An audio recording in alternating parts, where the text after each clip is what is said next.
Chapter 1 of Dracula by Bram Stoker. Jonathan Harker's journal.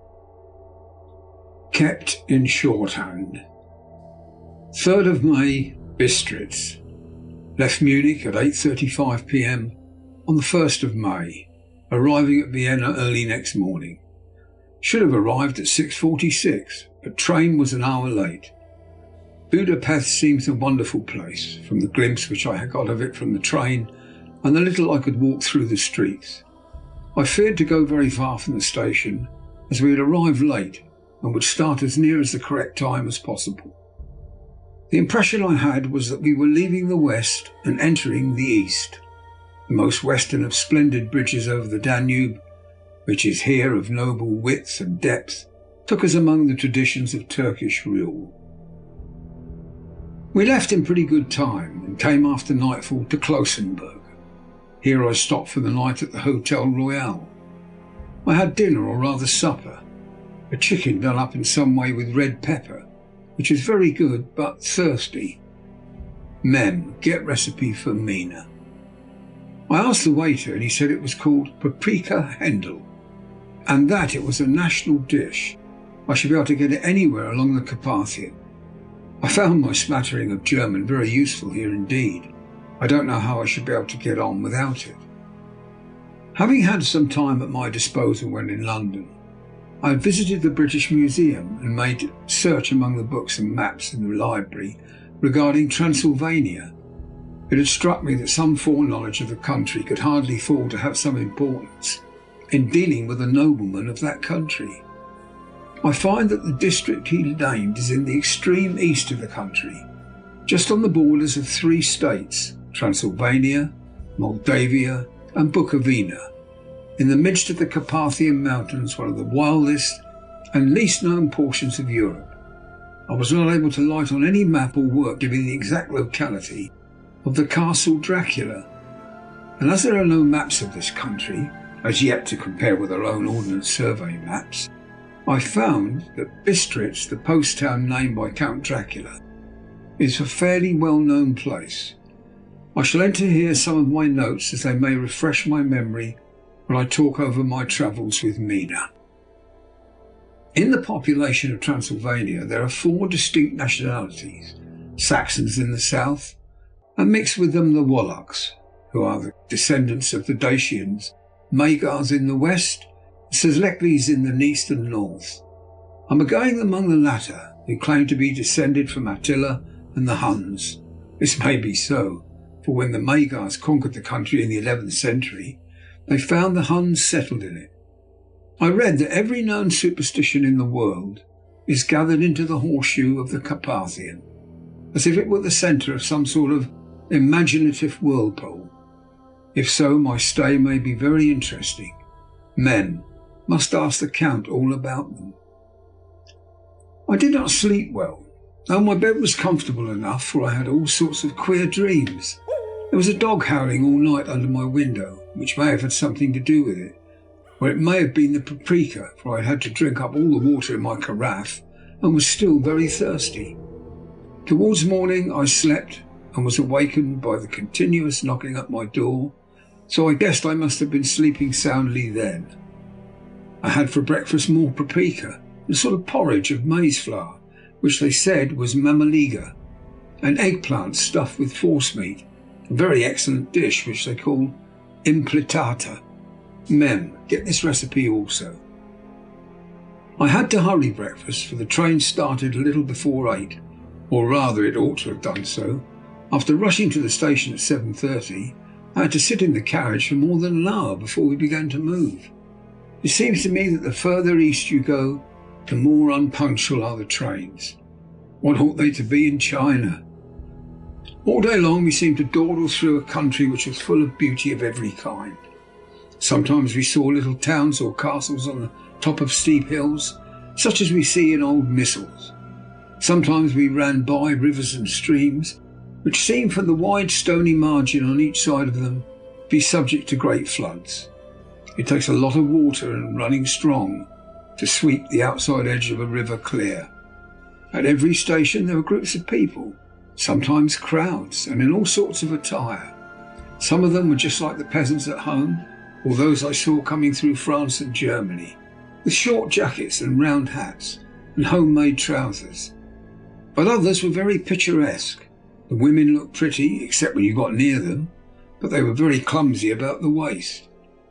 They had all full white sleeves of some kind or another, and most of them had big belts with lots of strips of something fluttering from them, like the dresses in a ballet, but of course there were petticoats under them. The strangest figures we saw were the Slovaks, who were more barbarian than the rest, with their big cowboy hats, great baggy dirty white trousers, white linen shirts, and enormous heavy leather belts, nearly a foot wide, all studded over with brass nails. They wore high boots with their trousers tucked into them, and had long black hair and heavy black moustaches. They are very picturesque, but do not look prepossessing.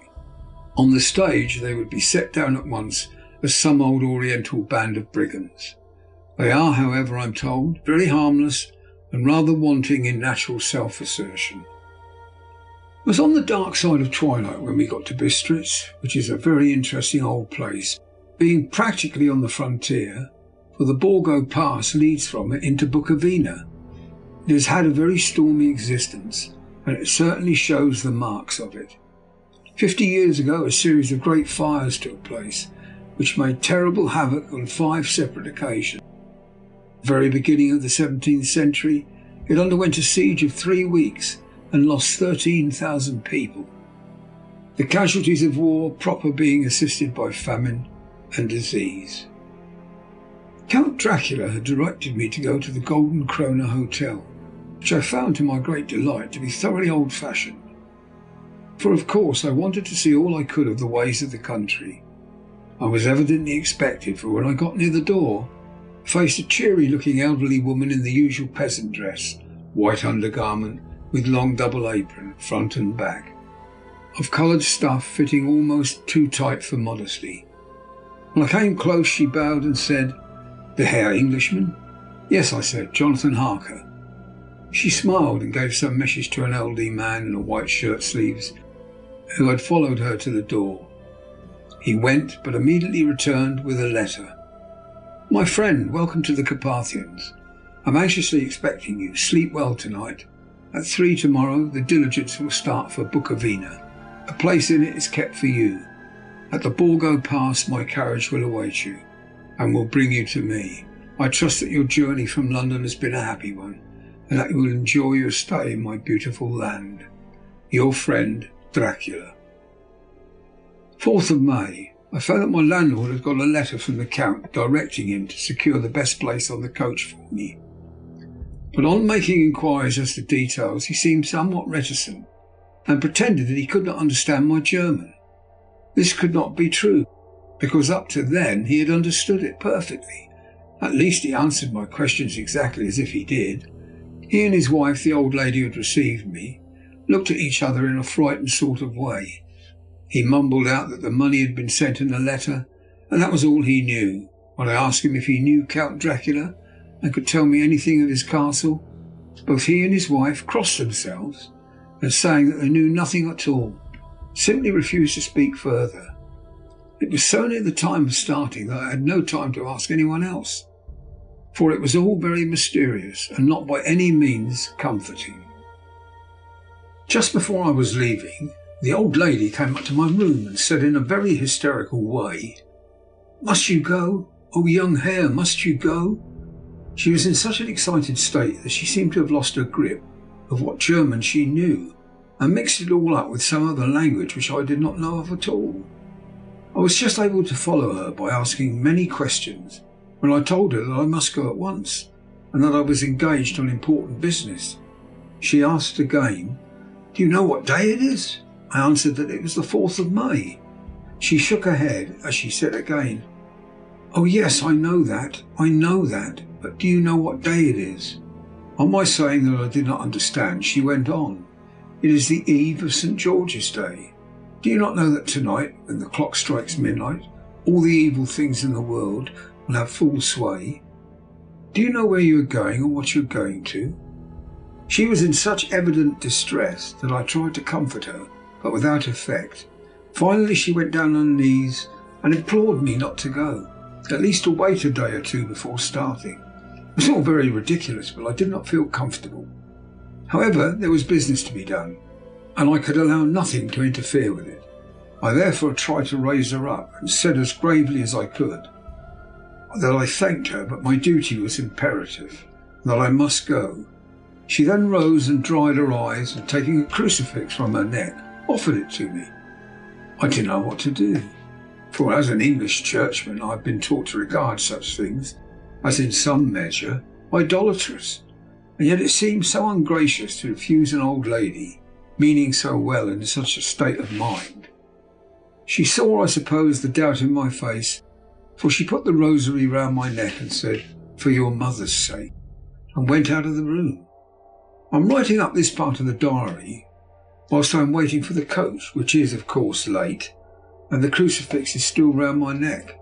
Whether it is the old lady's fear, or the many ghostly traditions of this place, or the crucifix itself, I do not know, but I am not feeling nearly as easy in my mind as usual. If this book should ever reach Mina before I do, let it bring my goodbye. Here comes the coach. 5th of May. The castle. The grey of the morning has passed, and the sun is high over the distant horizon, which seems jagged, whether with trees or hills that I know not, for it is so far off that big things and little are mixed. I am not sleepy, and as I am not to be called till I awake, naturally I write till sleep comes. There are many odd things to put down, and Les, who reads them, may fancy that I dined too well before I left Bistritz. Let me put down my dinner exactly. I dined on what they call robber steak, bits of bacon, onion and beef, seasoned with red pepper and strung on sticks and roasted over the fire, in the simple style of the London cat's meat. The wine was a golden Madeiash, which produces a queer sting on the tongue, which is, however, not disagreeable. I had only a couple of glasses of this and nothing else. When I got on the coach, the driver had not taken his seat, but I saw him talking with the landlady. They were evidently talking of me, for every now and then they looked at me, and some of the people who were sitting on the bench outside the door, which they call by a name, meaning word bearer, came and listened and looked at me, most of them pityingly. I could hear a lot of words often repeated, queer words, for there were many nationalities in the crowd, so I quietly got my polyglot dictionary from my bag and looked them out. I must say they were not cheering to me, for amongst them were Ordog, Satan, Pokol, Hell, Stregoica, Witch, Brolock and Vilkosak, both of which mean the same thing, one being Slovak, the other Serbian, for something that is either werewolf or vampire. Mem, I must ask the Count about these superstitions. When we started, the crowd round the inn door, which had by this time swelled to a considerable size, all made the sign of the cross and pointed two fingers towards me. With some difficulty I got a fellow passenger to tell me what they meant. He would not answer at first, but on learning that I was English, he explained that it was a charm or guard against the evil eye. This was not very pleasant for me, just starting for an unknown place to meet an unknown man, but everyone seemed so kind-hearted and so sorrowful, so sympathetic, that I could not but be touched. I shall never forget the last glimpse of which I had of the inn yard and its crowd of picturesque figures, all crossing themselves as they stood round the wide archway, with its background of rich foliage of oleander and orange trees in green tubs clustered in the centre of the yard. Then our driver, whose wide linen drawers covered the whole front of the box seat, Godso they call them, cracked his big whip over the four small horses, which ran abreast, and we set off on our journey. I soon lost sight and recollection of ghostly fears in the beauty of the scene as we drove along. Although I had known the language, or rather languages, which my fellow passengers were speaking, I might not have been able to have thrown them off so easily.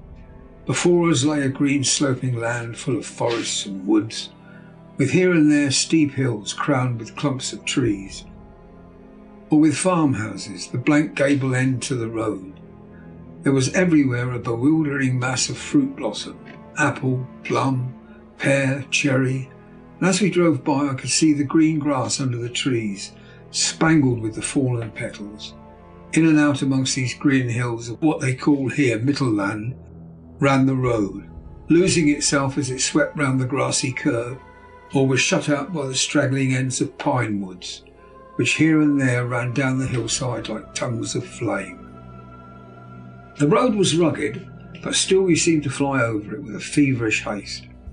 I could not understand then what the haste meant, but the driver was evidently bent on losing no time in reaching Borgo-Brunn. I was told that this road in summertime is excellent, but that it had not yet been put in order after the winter snows. In this respect it is different from the general run of roads in the Carpathians, for it is an old tradition that they are not to be kept in too good order. Of the old hospodars would not repair them, lest the Turks should think that they were preparing to bring in foreign troops, and so hasten the war which was always really at loading point. Beyond the green swelling hills of the Mittelland rose mighty slopes of forest up to the lofty steeps of the Carpathians themselves. Right and left of us they towered, with the afternoon sun falling full upon them, and bringing out all the glorious colours of this beautiful range. Deep blue and purple in the shadows of the peaks, green and brown where grass and rock mingled, and an endless perspective of jagged rock and pointed crags, till these were themselves lost in the distance where the snowy peaks rose grandly. Here and there seemed mighty rifts in the mountains, through which, as the sun began to sink, we saw now and again the white gleam of falling water. One of my companions touched my arm as we swept round the base of a hill and opened up the lofty snow-covered peak of a mountain, which seemed, as we wound on our serpentine way, to be right before us. "Look, Istanzek, God's seat," and he crossed himself reverently. As we wound on our endless way, and the sun sank lower and lower behind us, the shadows of the evening began to creep round us. This was emphasised by the fact that the snowy mountain top still held the sunset, and seemed to glow out with a delicate cool pink. Here and there we passed Czechs and Slovaks, all in picturesque attire, but I noticed that the goiter was painfully prevalent. By the roadside were many crosses. As we swept by, my companions all crossed themselves. Here and there was a peasant man or woman kneeling before a shrine, who did not even turn round as we approached, but seemed, in the self-surrender of devotion, to have neither eyes nor ears for the outer world. There were many things new to me, for instance hayricks in the trees, and here and there very beautiful masses of weeping birch, their white stems shining like silver through the delicate green of the leaves. Now and again we passed a leiterwagen, the ordinary peasant's cart, with its long snake-like vertebrae calculated to suit the inequalities of the road. On this were sure to be seated a group of home-coming peasants, the Czechs with their white and the Slovaks with their coloured sheepskins, the latter carrying lance-fashion their long staves with axe at end. As the evening fell, it began to get very cold, and the growing twilight seemed to merge into one dark mistiness, the gloom of the trees, oak, beech and pine, though in the valleys which ran deep between the spurs of the hills, as we ascended through the pass, the dark firs stood out here and there against the background of late-lying snow. Sometimes, as the road was cut through the pine woods that seemed in the darkness to be closing down upon us, great masses of greyness, which here and there bestrewed the trees, produced a peculiarly weird and solemn effect, which carried on the thoughts and grim fancies engendered earlier in the evening, when the falling sunset threw into strange relief the ghost-like clouds, which amongst the Carpathians seemed to wind ceaselessly through the valleys. Sometimes the hills were so steep that, despite our driver's haste, the horses could only go slowly, I wished to get down and walk up them, as we do at home, but the driver would not hear of it. No, no, he said, you must not walk here. The dogs are too fierce. And then he added, with what he evidently meant for grim pleasantry, for he looked round to catch the approving smile of the rest, and you may have enough of such matters before you go to sleep. The only stop he would make was a moment's pause to light his lamps. When it grew dark, there seemed to be some excitement among the passengers, and they kept speaking to him one after another, as though urging him to further speed. He lashed his horses unmercifully with his long whip, and with wild cries of encouragement urged them on to further exertions.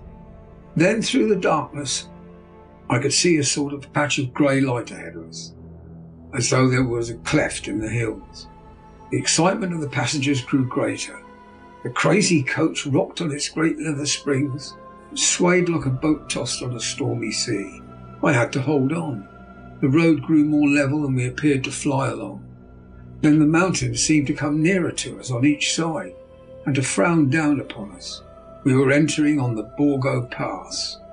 One by one, several of the passengers offered me gifts, which they pressed upon me with an earnestness which would take no denial. These were certainly of an odd and varied kind, but each was given in simple good faith, with a kindly word and a blessing and that strange mixture of fear-meaning movements which I had seen outside the hotel at Bistris, the sign of the cross and the guard against the evil eye. Then, as we flew along, the driver leaned forward, and on each side the passengers, craning over the edge of the coach, passed eagerly into the darkness. It was evident that something very exciting was either happening or expected. But though I asked each passenger, no one would give me the slightest explanation. The state of excitement kept on for some little time, and at last we saw before us the pass opening out onto the eastern side. There were dark rolling clouds overhead, and in the air the heavy oppressive sense of thunder. It seemed as though the mountain range had separated two atmospheres, and now we had got into the thunderous one. I was now myself looking out for the conveyance which was to take me to the Count. Each moment I expected to see the glare of lamps through the blackness, but all was dark.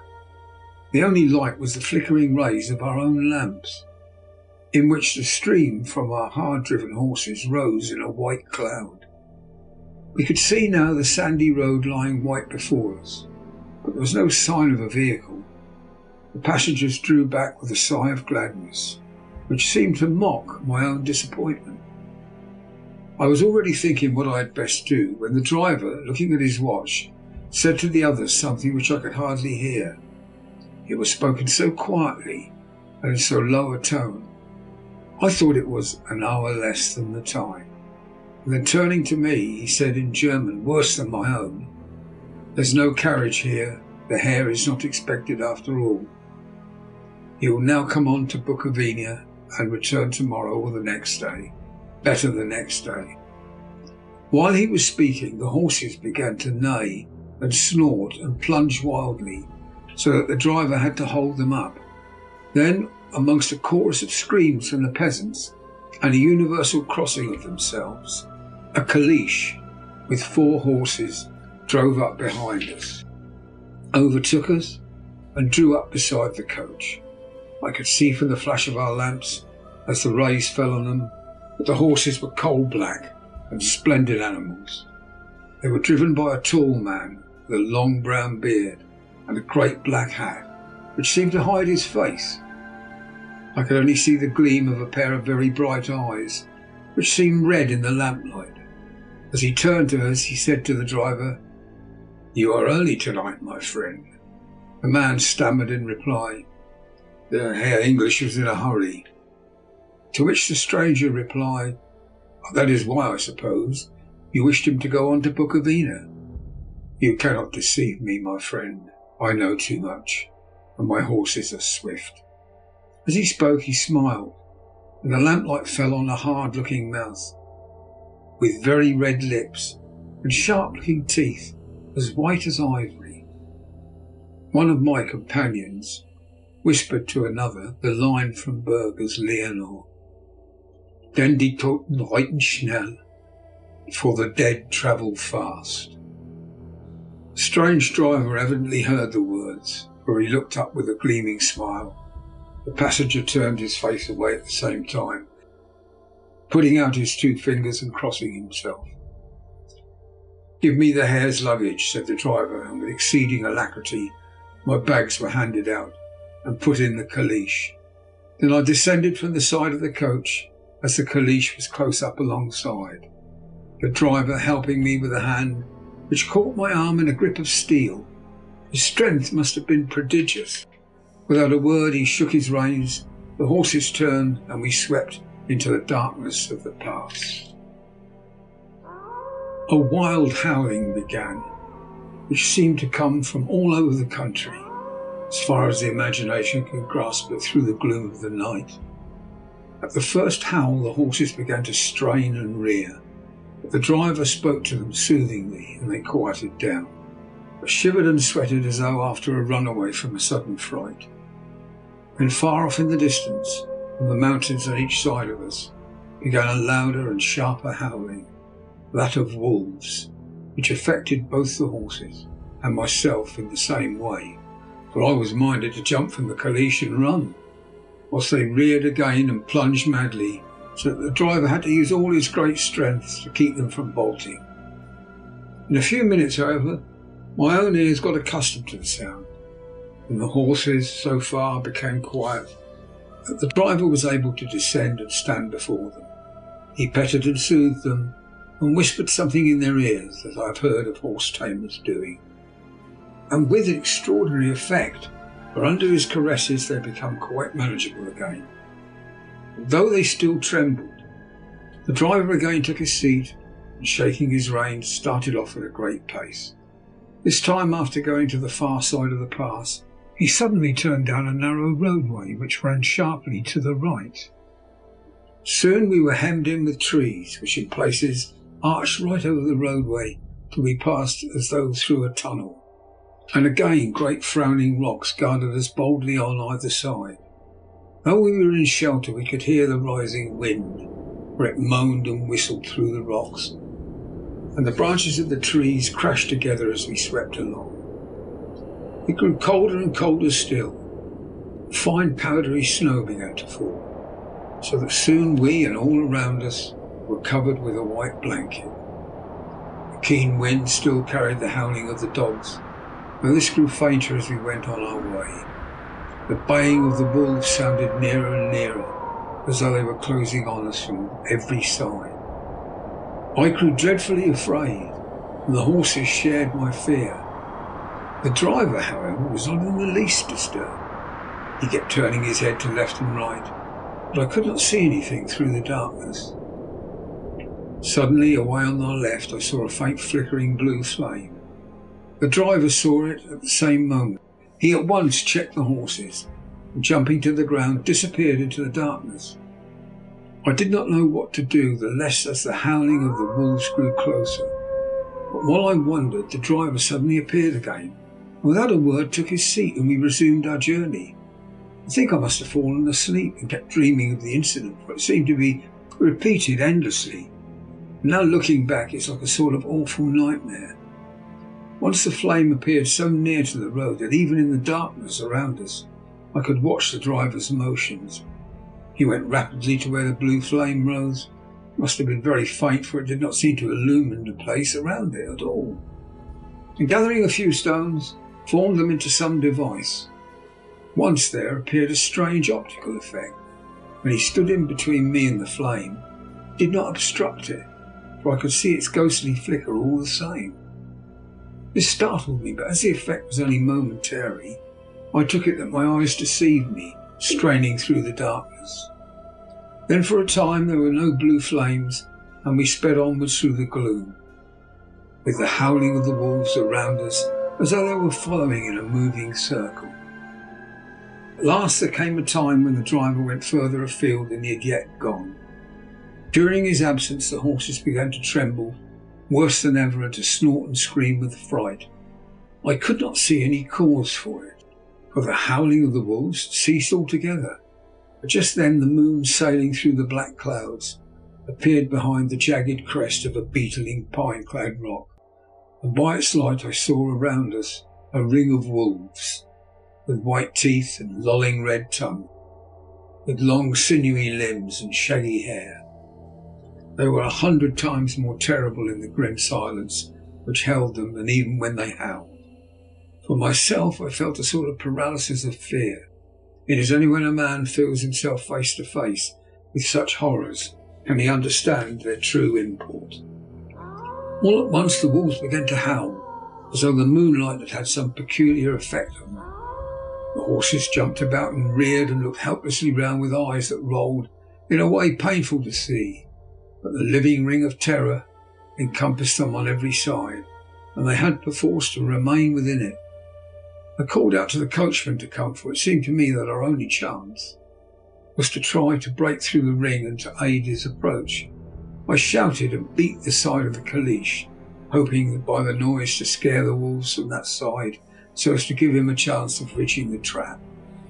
How he came there, I know not, but I heard his voice raised in a tone of imperious command, and looking towards the sound, saw him stand in the roadway. As he swept his long arms, as though brushing aside some impalpable obstacle, the wolves fell back, and back further still. Just then a heavy cloud passed across the face of the moon, so that we were again in darkness. When I could see again, the driver was climbing into the caleche, and the wolves had disappeared. This was all so strange and uncanny that a dreadful fear came upon me, and I was afraid to speak or move. The time seemed interminable as we swept on our way, now in almost complete darkness, for the rolling clouds obscured the moon. We kept on ascending with occasional periods of quick descent, but in the main always ascending. Suddenly I became conscious of the fact that the driver was in the act of pulling up the horses in the courtyard of a vast ruined castle, from whose tall black windows came no ray of light, and whose broken battlements showed a jagged line against the moonlit sky. Chapter 2. Jonathan Harker's Journal continued. 5th of May. I must have been asleep, for certainly if I had been fully awake, I must have noticed the approach of such a remarkable place. In the gloom the courtyard looked of considerable size, and as several dark ways led from it under great round arches, perhaps seemed bigger than it really is. I have not yet been able to see it by daylight. When the caleche stopped, the driver jumped down and held out his hand to assist me to alight. Again I could not but notice his prodigious strength. His hand actually seemed like a steel vice that could have crushed mine if he had chosen.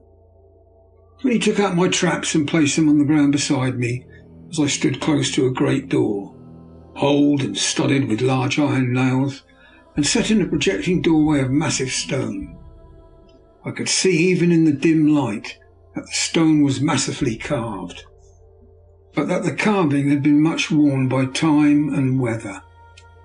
As I stood, the driver jumped again into his seat and shook the reins. The horses started forward, and trap and all disappeared down one of the dark openings. I stood in silence where I was, for I did not know what to do. Of bell or knocker there was no sign.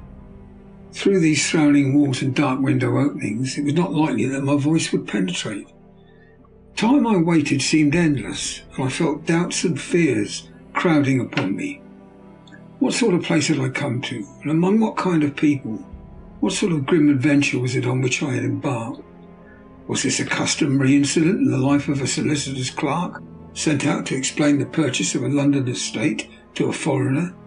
Solicitor's clerk, Mina would not like that. Solicitor, for just before leaving London, I got word that my examination was successful, and I am now a full-blown solicitor. I began to rub my eyes and pinch myself to see if I were awake.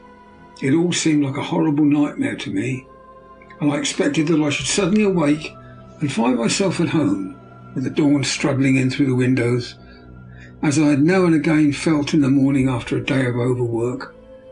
But my flesh answered the pinching test, and my eyes were not to be deceived. I was indeed awake and among the Carpathians. All I could do now was to be patient and to wait the coming of the morning. Just as I had come to this conclusion, I heard a heavy step approaching behind the great door, and saw through the chinks the gleam of a coming light. Then there was the sound of rattling chains and the clanking of massive bolts drawn back. The key was turned with a loud grating noise of long disuse, and the great door swung back. Within stood a tall old man, clean-shaven save for a long white moustache, and clad in black from head to foot, without a single speck of colour about him anywhere. He held in his hand an antique silver lamp, in which the flame burned without chimney or globe of any kind, throwing long quivering shadows as it flickered in the draught of the open door. The old man motioned me in with his right hand with a courtly gesture, saying in excellent English but with a strange intonation, "Welcome to my house. Enter freely and of your own free will." He made no motion of stepping to meet me, but stood like a statue, as though his gesture of welcome had fixed him into stone.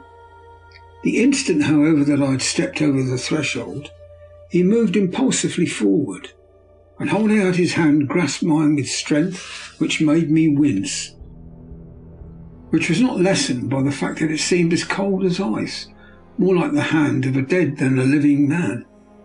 Again he said, "Welcome to my house. Come freely, go safely, and leave something of the happiness you bring."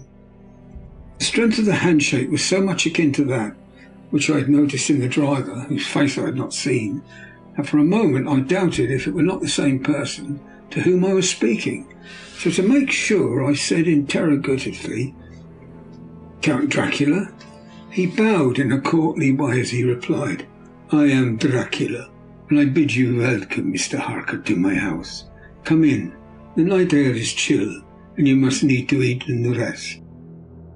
As he was speaking, he put the lamp on the bracket on the wall, and stepping out took my luggage. He had carried it in before I could forestall him. I protested, but he insisted. "Nay, sir, you are my guest. It is late, and my people are not available. Let me see to your comfort myself."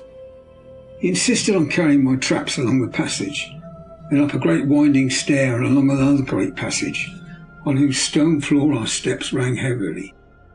At the end of this he threw open a heavy door, and I rejoiced to see within a well-lit room in which a table was spread for supper, and on whose mighty hearth great fire of logs, freshly replenished, flamed and flared.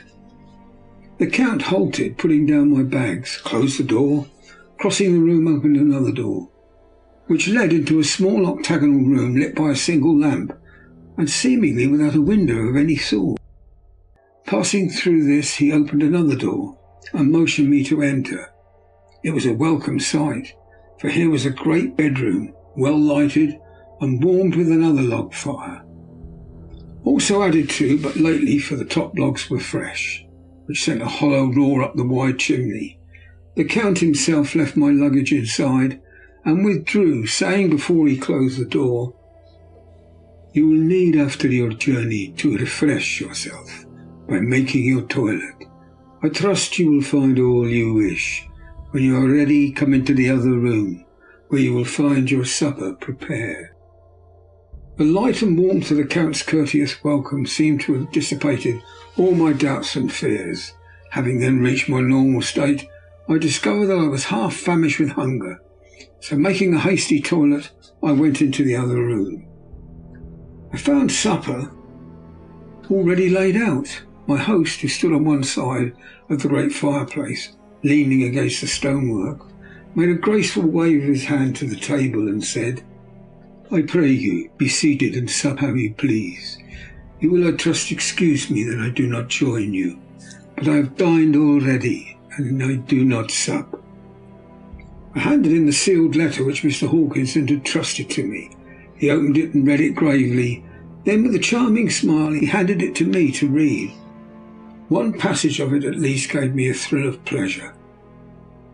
"I must regret that an attack of gout, from which malady I am a constant sufferer, forbids absolutely any travelling on my part for some time to come. but I'm happy to say I can send a sufficient substitute, one in whom I have every possible confidence. He is a young man, full of energy and talent in his own way, and of a very faithful disposition. He is discreet and silent, and has grown into manhood in my service. He shall be ready to attend on you when you will during his stay, and shall take your instructions in all matters."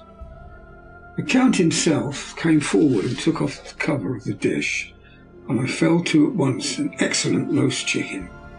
This, with some cheese and a salad and a bottle of old Tokay, of which I had 2 glasses, was my supper. During the time I was eating it, the Count asked me many questions as to my journey, and I told him by degrees all I had experienced. By this time I had finished my supper, and by my host's desire had drawn up a chair by the fire and began to smoke a cigar which he offered me, at the same time excusing himself that he did not smoke. I now had an opportunity of observing him, and found him of a very marked physiognomy.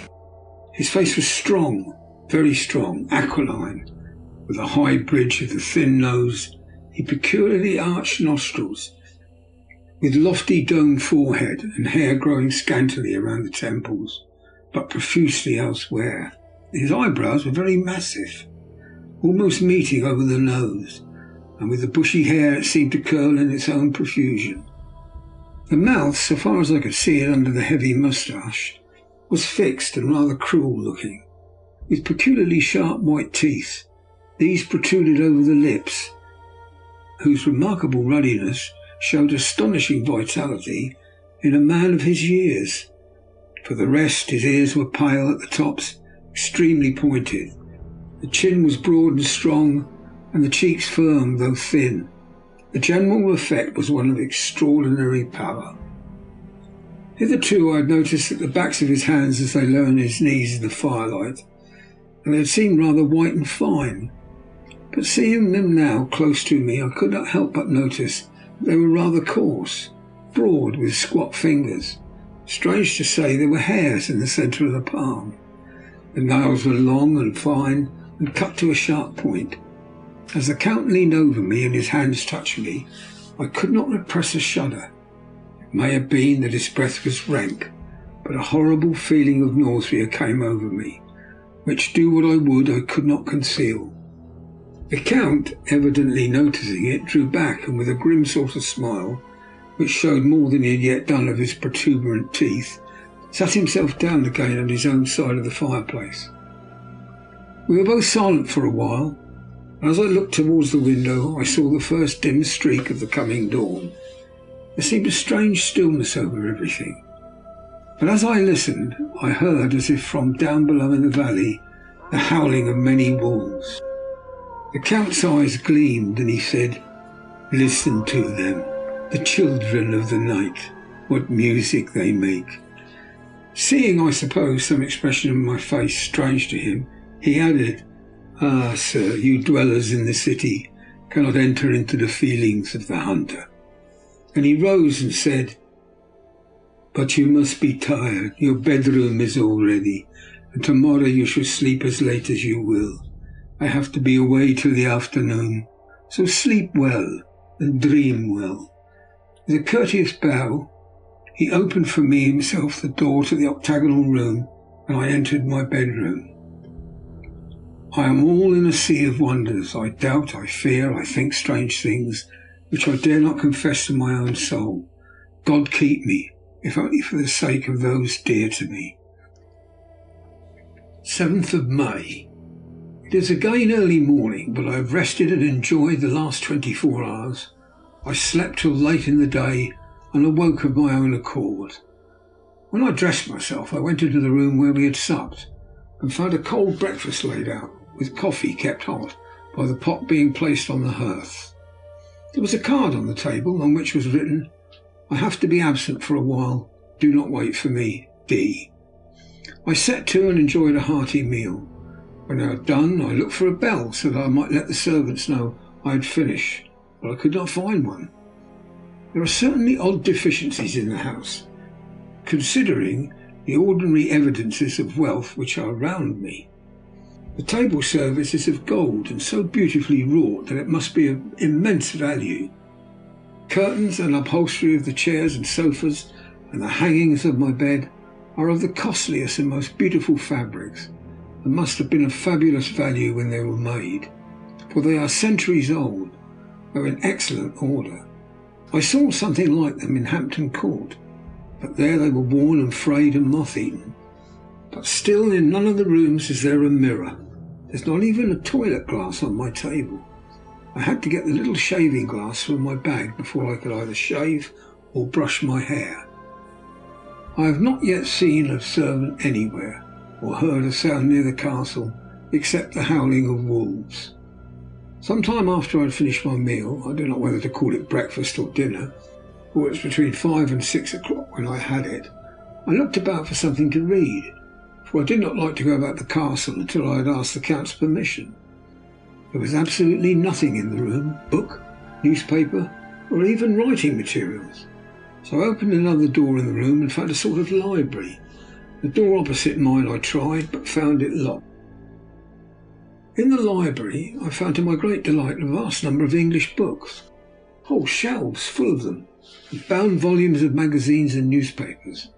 The table in the centre was littered with English magazines and newspapers, though none of them were of very recent date.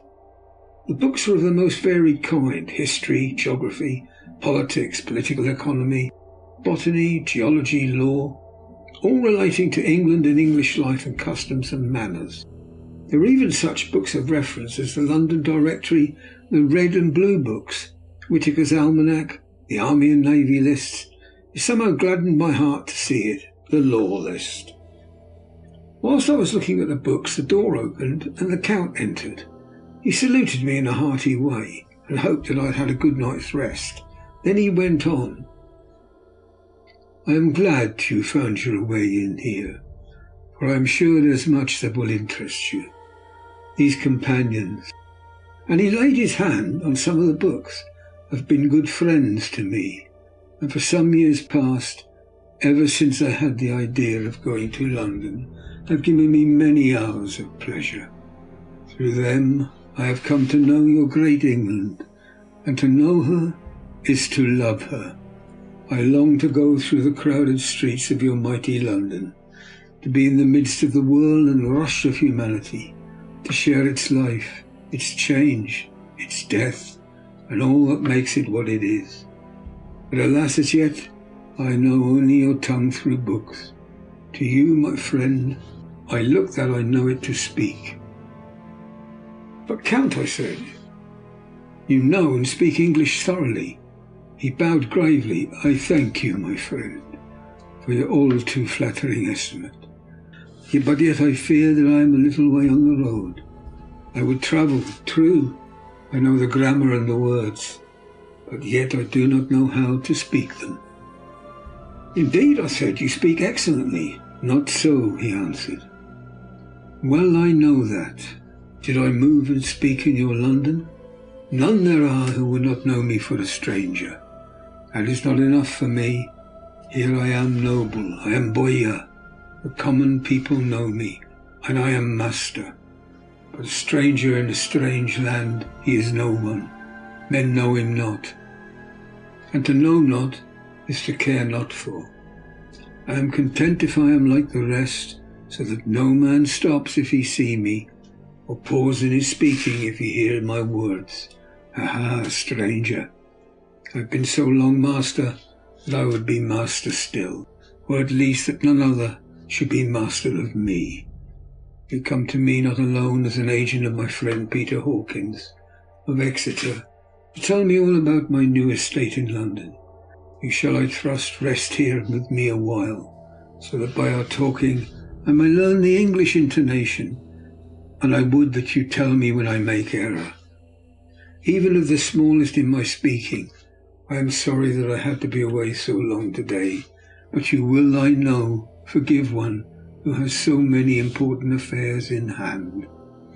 Of course I said all I could do about being willing, and asked if I might come to that room when I choose. He answered, "Yes, certainly," and added, "You may go anywhere you wish in the castle, except where the doors are locked, where of course you will not wish to go.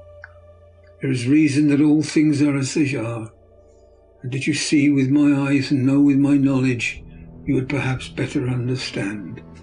I said I was sure of this, and then he went on.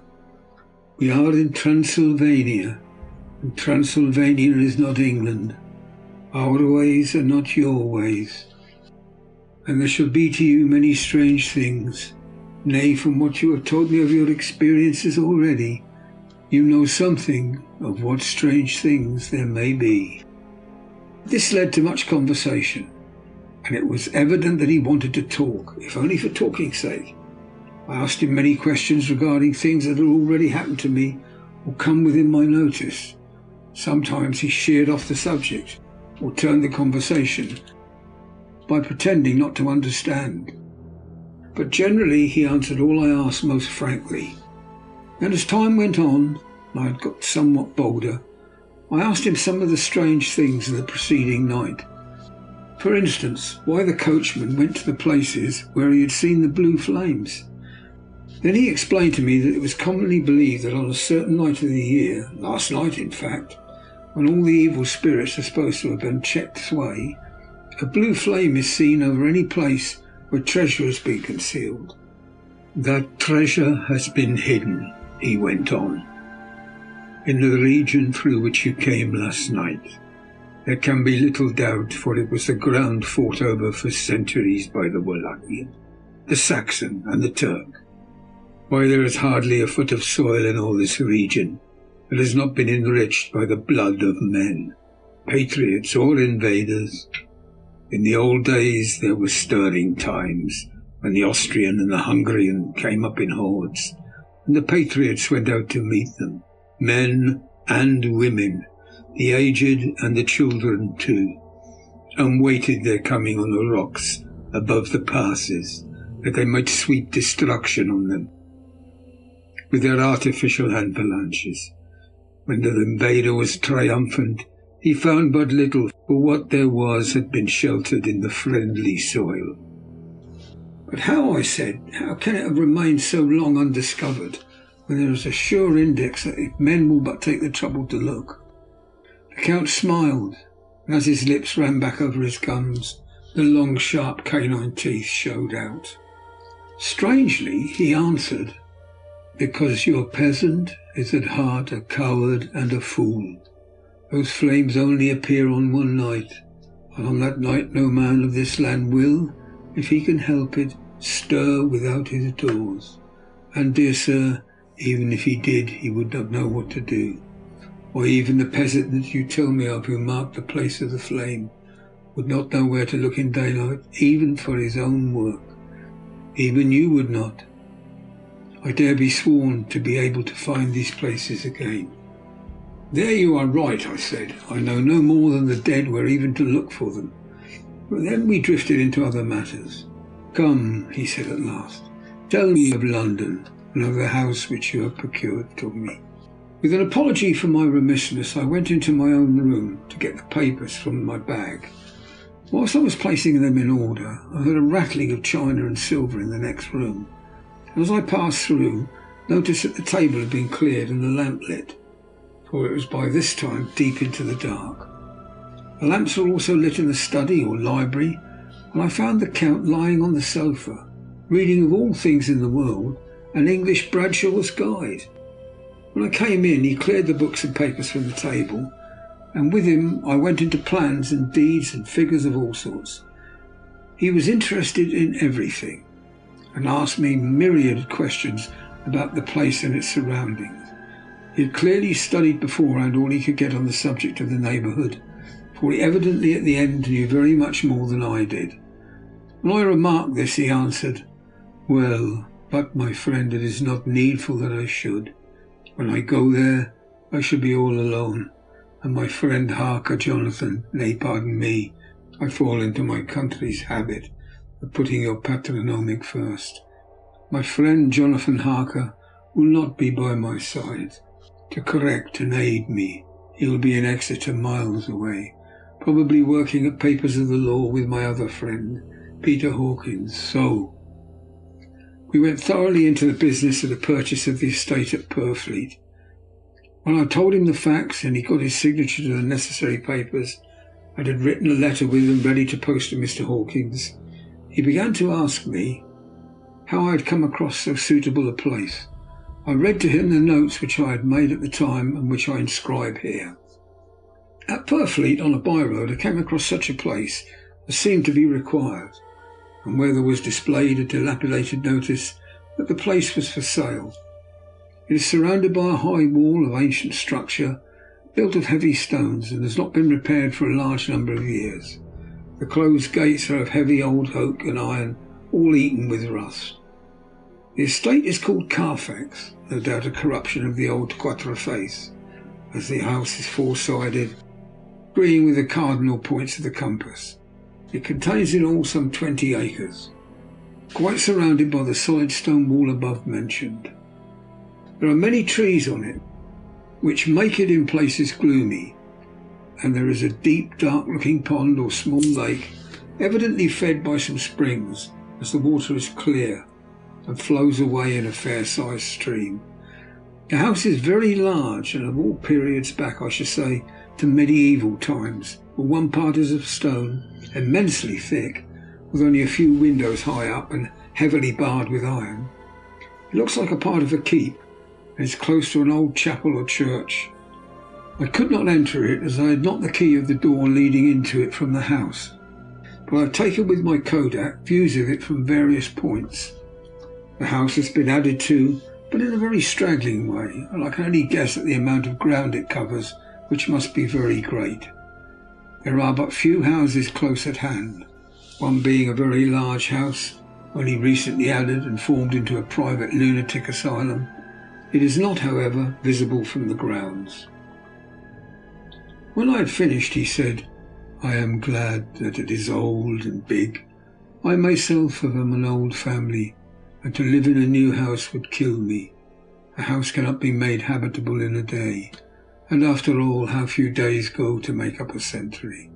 I rejoice also there is a chapel of old times. We are Transylvanians. We Transylvanian nobles love not to think that our bones may lie amongst the common dead. I seek not gaiety nor mirth, nor the bright voluptuousness of much sunshine and sparkling waters, which pleasure the young and gay. I am no longer young. My heart, though weary for years of mourning over the dead, is not attuned to mirth. Moreover, the walls of my castle are broken, the shadows are many, and the wind breathes cold through the broken battlements and casements. I love the shade and the shadow, and would be alone with my thoughts when I may." Somehow his words and look did not seem to accord, or else it was that his cast of face made his smile look malignant and saturnine. Presently, with an excuse, he left me, asking me to put all my papers together. He was some little time away, and I began to look at some of the books around me. One was an atlas, and found it open naturally in England, as if that map had been much used. On looking at it, I found in certain places little rings marked, and on examining these I noticed one was near London, on the east side, manifestly where his new estate was situated. The other two were Exeter and Whitby on the Yorkshire coast. It was the better part of an hour when the Count returned. "Aha," he said, "still at your books. Good. But you must not work always. Come, I am informed that your supper is ready." He took my arm, and we went into the next room, where I found an excellent supper ready on the table. The Count again excused himself, as he had dined out on his being away from home. But he sat as on the previous night, and chatted whilst I ate. After supper I smoked, as on the last evening, and the Count stayed with me, chatting and asking questions on every conceivable subject, hour after hour. I felt that it was getting very late indeed, but I did not say anything, for I felt under obligation to meet my host's wishes in every way. I was not sleepy, as the long sleep yesterday had fortified me, but I could not help experiencing a chill which comes over one at the coming of dawn, which is like, in its way, the turn of the tide. They say that people who are near death die generally at the change to dawn or at the turn of the tide. Anyone who is, when tired and tied as it were to his post, experienced this change in the atmosphere can well believe it. But once we heard the crow of a cock coming up with preternatural shrillness through the clear morning air. Count Dracula, jumping to his feet, said, "Why, there is the morning again. How remiss I am to let you stay up so long. You must make your conversation regarding my dear new country of England less interesting, so that I may not forget how time flies by us." With a courtly bow, he quickly left me. I went to my own room and drew the curtains, but there was little to notice. My window opened into the courtyard. All I could see was the warm grey quickening sky, so I pulled the curtains again and have written of this day. 8th of May. I begin to fear as I wrote this book that I was getting too diffuse, but now that I am glad that I went into detail from the first. But there is something so strange about this place and all in it that I cannot but feel uneasy. I wish I was safe out of it, or that I'd never come. It may be that this strange night existence is telling on me, but would that that were all. If there were anyone to talk to, I could bear it, but there's no one. I have only the Count to speak with, and he, I fear I am myself, the only living soul within the place. Let me be prosaic so far as the facts can be.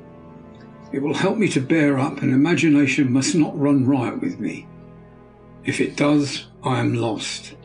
Let me say at once how I stand, or seem to. I only slept a few hours when I went to bed, and feeling that I could not sleep any more, got up. I'd hung my shaving glass by the window, and was just beginning to shave. Suddenly I felt a hand on my shoulder. I heard the Count's voice saying to me, "Good morning." I started, for it amazed me that I had not seen him since the reflection of the glass covered the whole room behind me. In starting, I had cut myself slightly, but I did not notice it at the moment. Having answered the Count's salutation, I turned to the glass again to see how I had been mistaken. This time there could be no error, for the man was close to me, and I could see him over my shoulder, but there was no reflection of him in the mirror. The whole room behind me was displayed, but there was no sign of a man in it, except myself. This was startling, and coming on top of so many strange things, was beginning to increase that vague feeling of uneasiness which I always have when the Count is near. But at the instant I saw that the cut had bled a little, and the blood was trickling over my chin, I laid down the razor, turning as I did so half round to look for some sticking plaster. When the Count saw my face, his eyes blazed with a sort of demoniac fury, and he suddenly made a grab at my throat.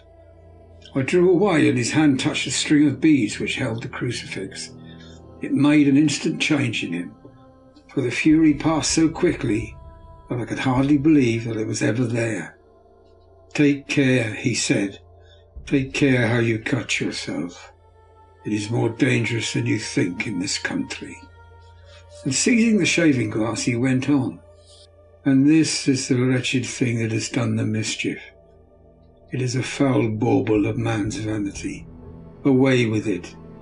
And opening the heavy window with one wrench of his terrible hand, he flung out the glass, which was shattered into 1,000 pieces on the stones of the courtyard below.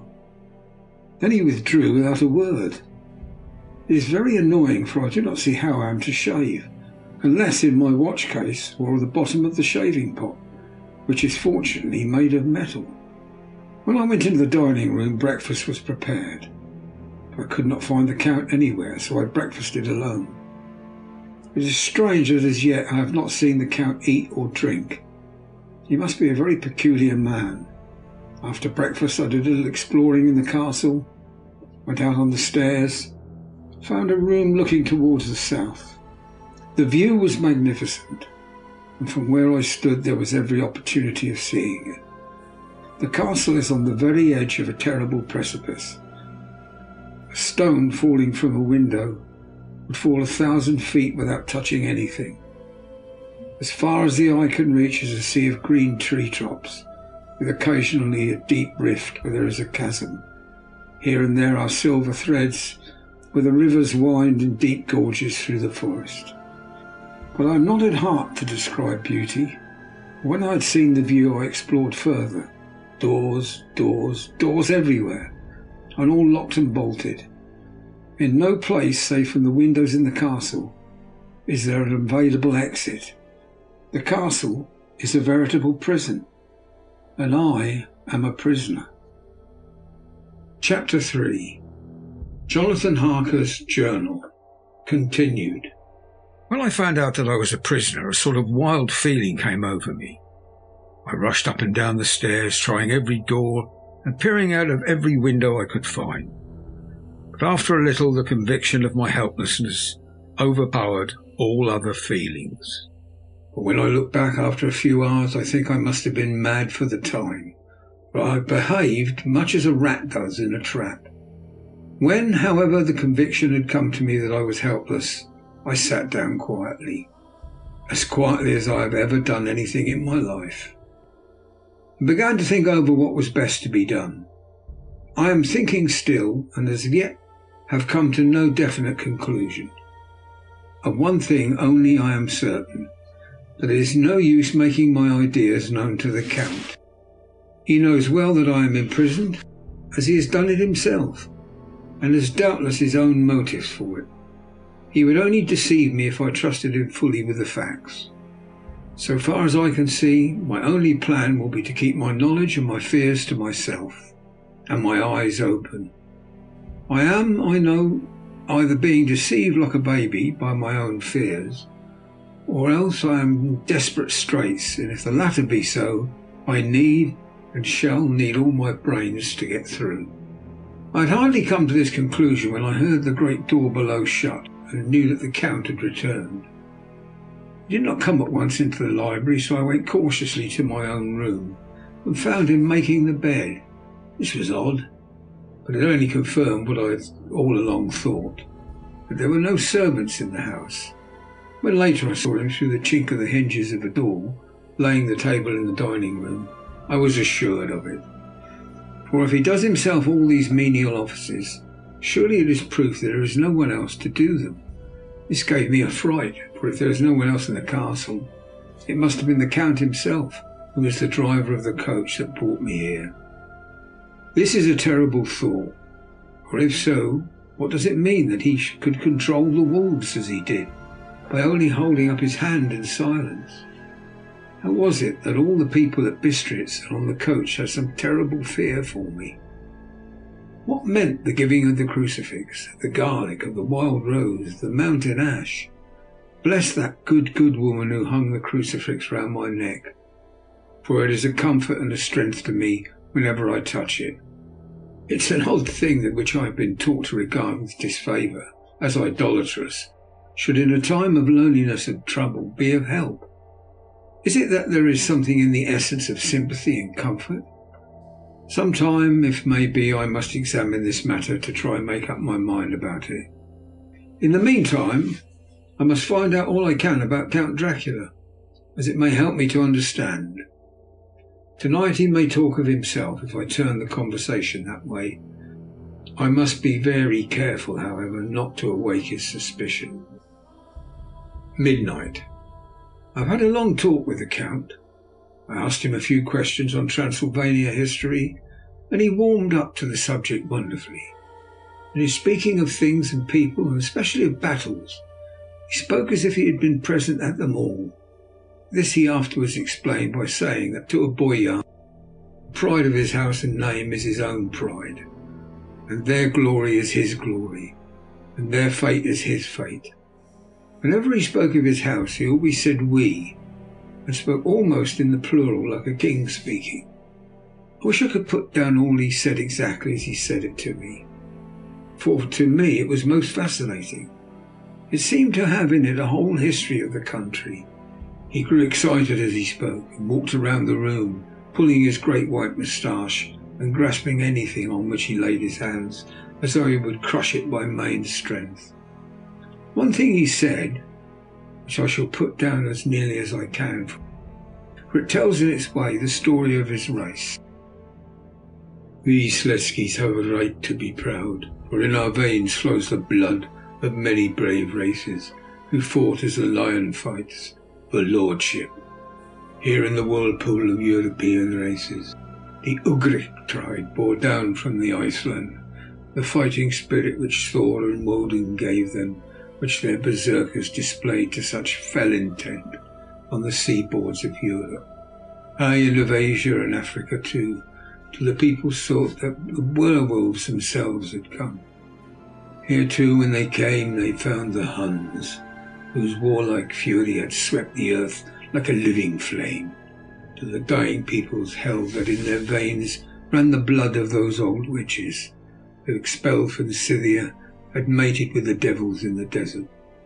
Fools, fools, what devil or what witch was ever so great as Attila, whose blood is in these veins? He held up his arms. Is it a wonder that we were a conquering race, that we were proud when the Magyar, the Lombard, the Avar, the Bulgar, or the Turk poured his thousands on our frontiers, we drove them back?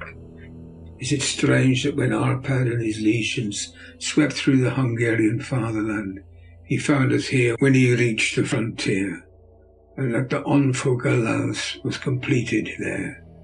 And when the Hungarian flood swept eastward, the Szeklis were claimed as kindred by the victorious Magyars, and to us for centuries was trusted the guarding of the frontier of Turkeyland. Aye, more than that, endless duty of the frontier guard, for as the Turks say, water sleeps and an enemy is sleepless. Who more gladly than we throughout the four nations received the bloody sword, or at its warlike call flocked quicker to the standard of the king, when was redeemed after that great shame of my nation, the shame of Kosovo, when the flags of the Wallach and the Magyar went down beneath the crescent? Who was it but one of my own race, who as Voivode crossed the Danube and beat the Turk on his own ground? This was a Dracula indeed.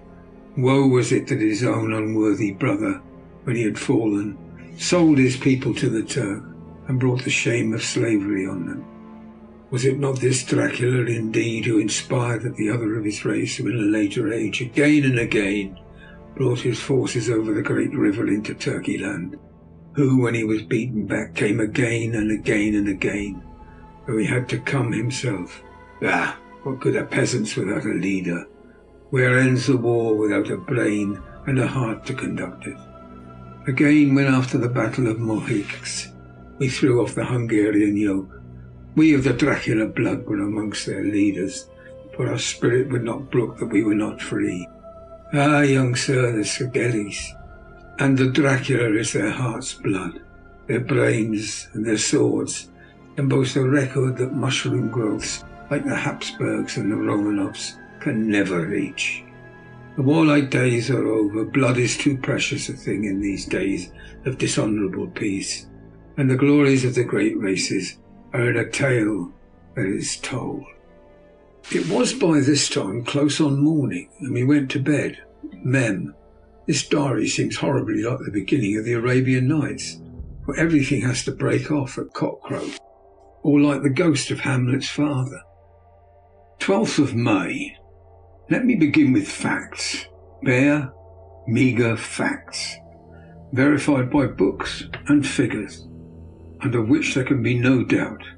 I must not confuse them with experiences which will have to rest on my own observation or my memory of them. Last evening, when the Count came from his room, he began by asking me questions on legal matters and on the doing of certain kinds of business. I had spent the day wearily over books, and, simply to keep my mind occupied, went over some of the matters I had been examined in at Lincoln's Inn. There was a certain method in the Count's inquiries, so I shall try to put them down in sequence. The knowledge may somehow or sometime be useful to me. First, he asked if a man in England might have 2 solicitors or more.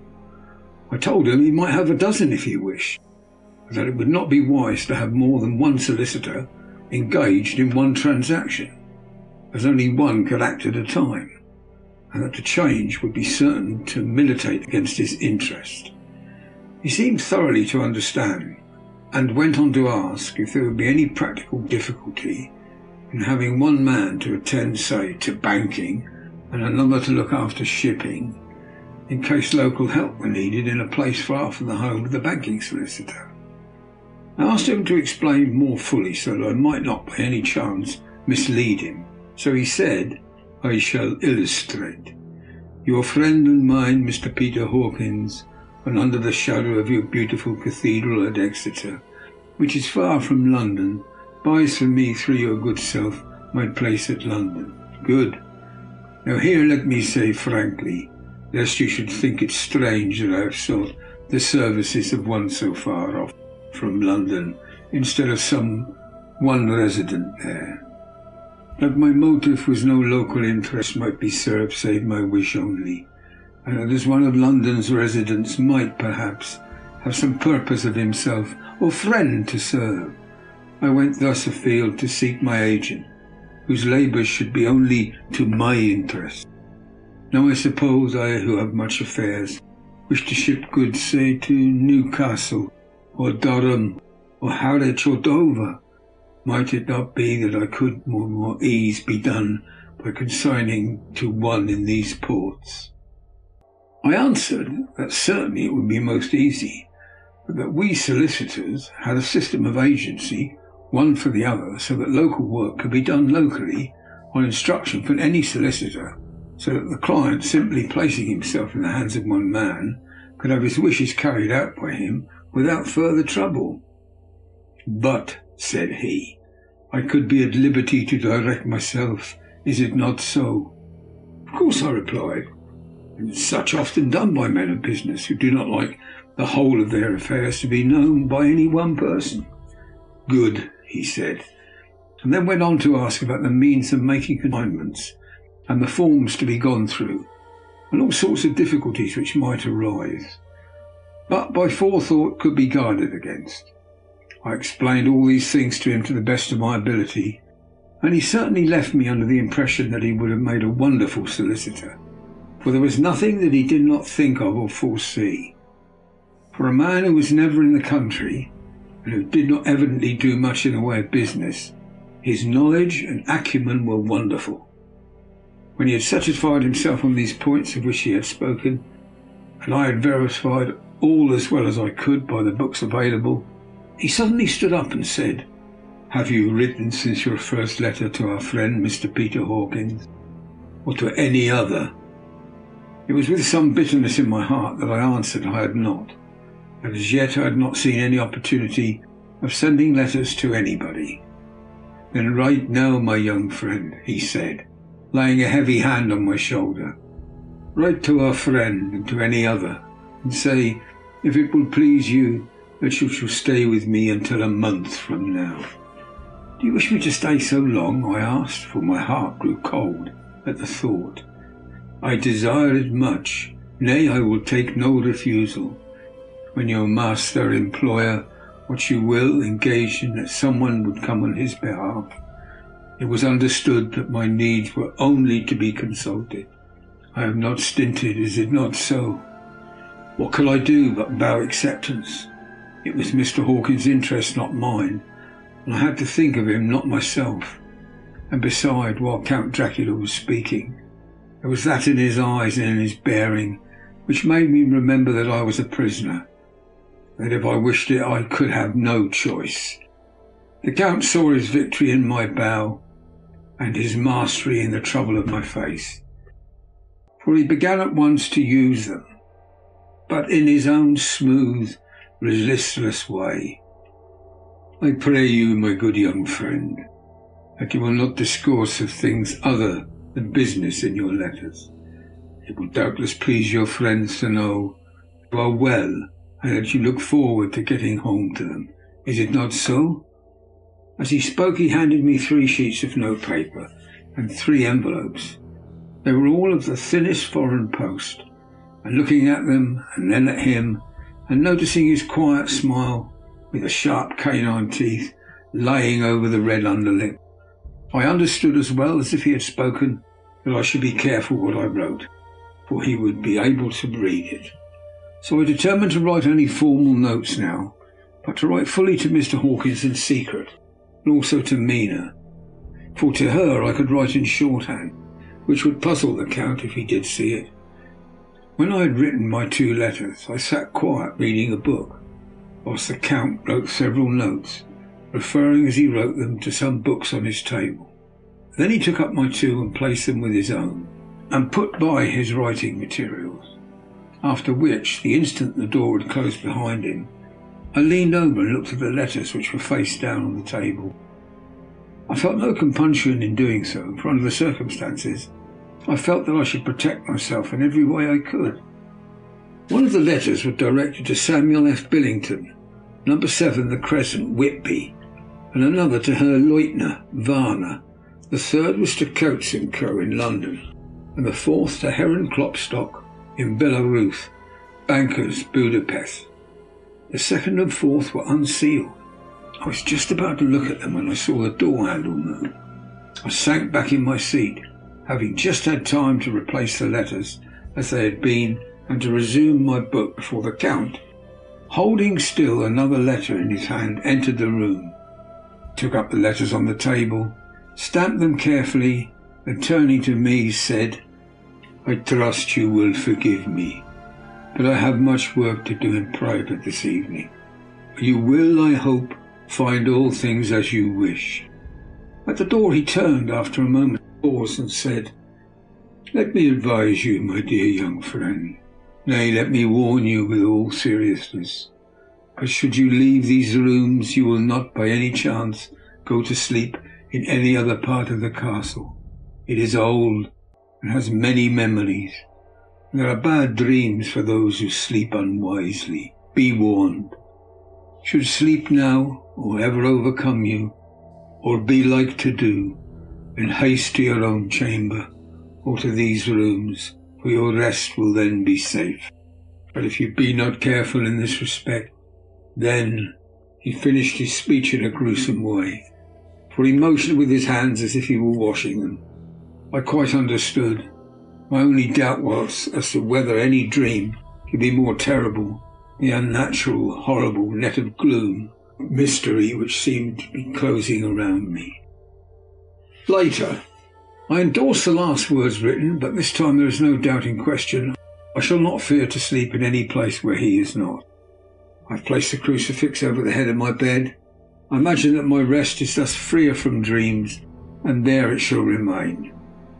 When he left me, I went to my room. After a little while, not hearing any sound, I came out and went up the stone stair to where I could look outwards to the south. There was some sense of freedom in the vast expanse, inaccessible though it was to me, and as compared with the narrow darkness of the courtyard, looking out on this, I felt that I was indeed in prison, and I seemed to want a breath of fresh air, though it were of the night. I'm beginning to feel this nocturnal existence tell on me. It is destroying my nerve. I start at my own shadow. I'm full of all sorts of horrible imagining. God knows there is ground for my terrible fear in this accursed place.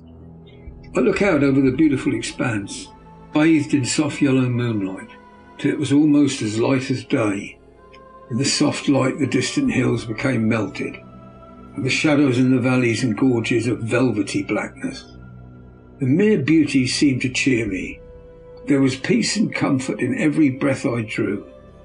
As I leaned from the window, my eye was caught by something moving a story below me, somewhat to my left, where I imagined from the order of the rooms that the windows of the Count's own room would look out. The window at which I stood was tall and deep, stone mullioned, although weather-worn, was still complete. But it was evidently many a day's space had been there.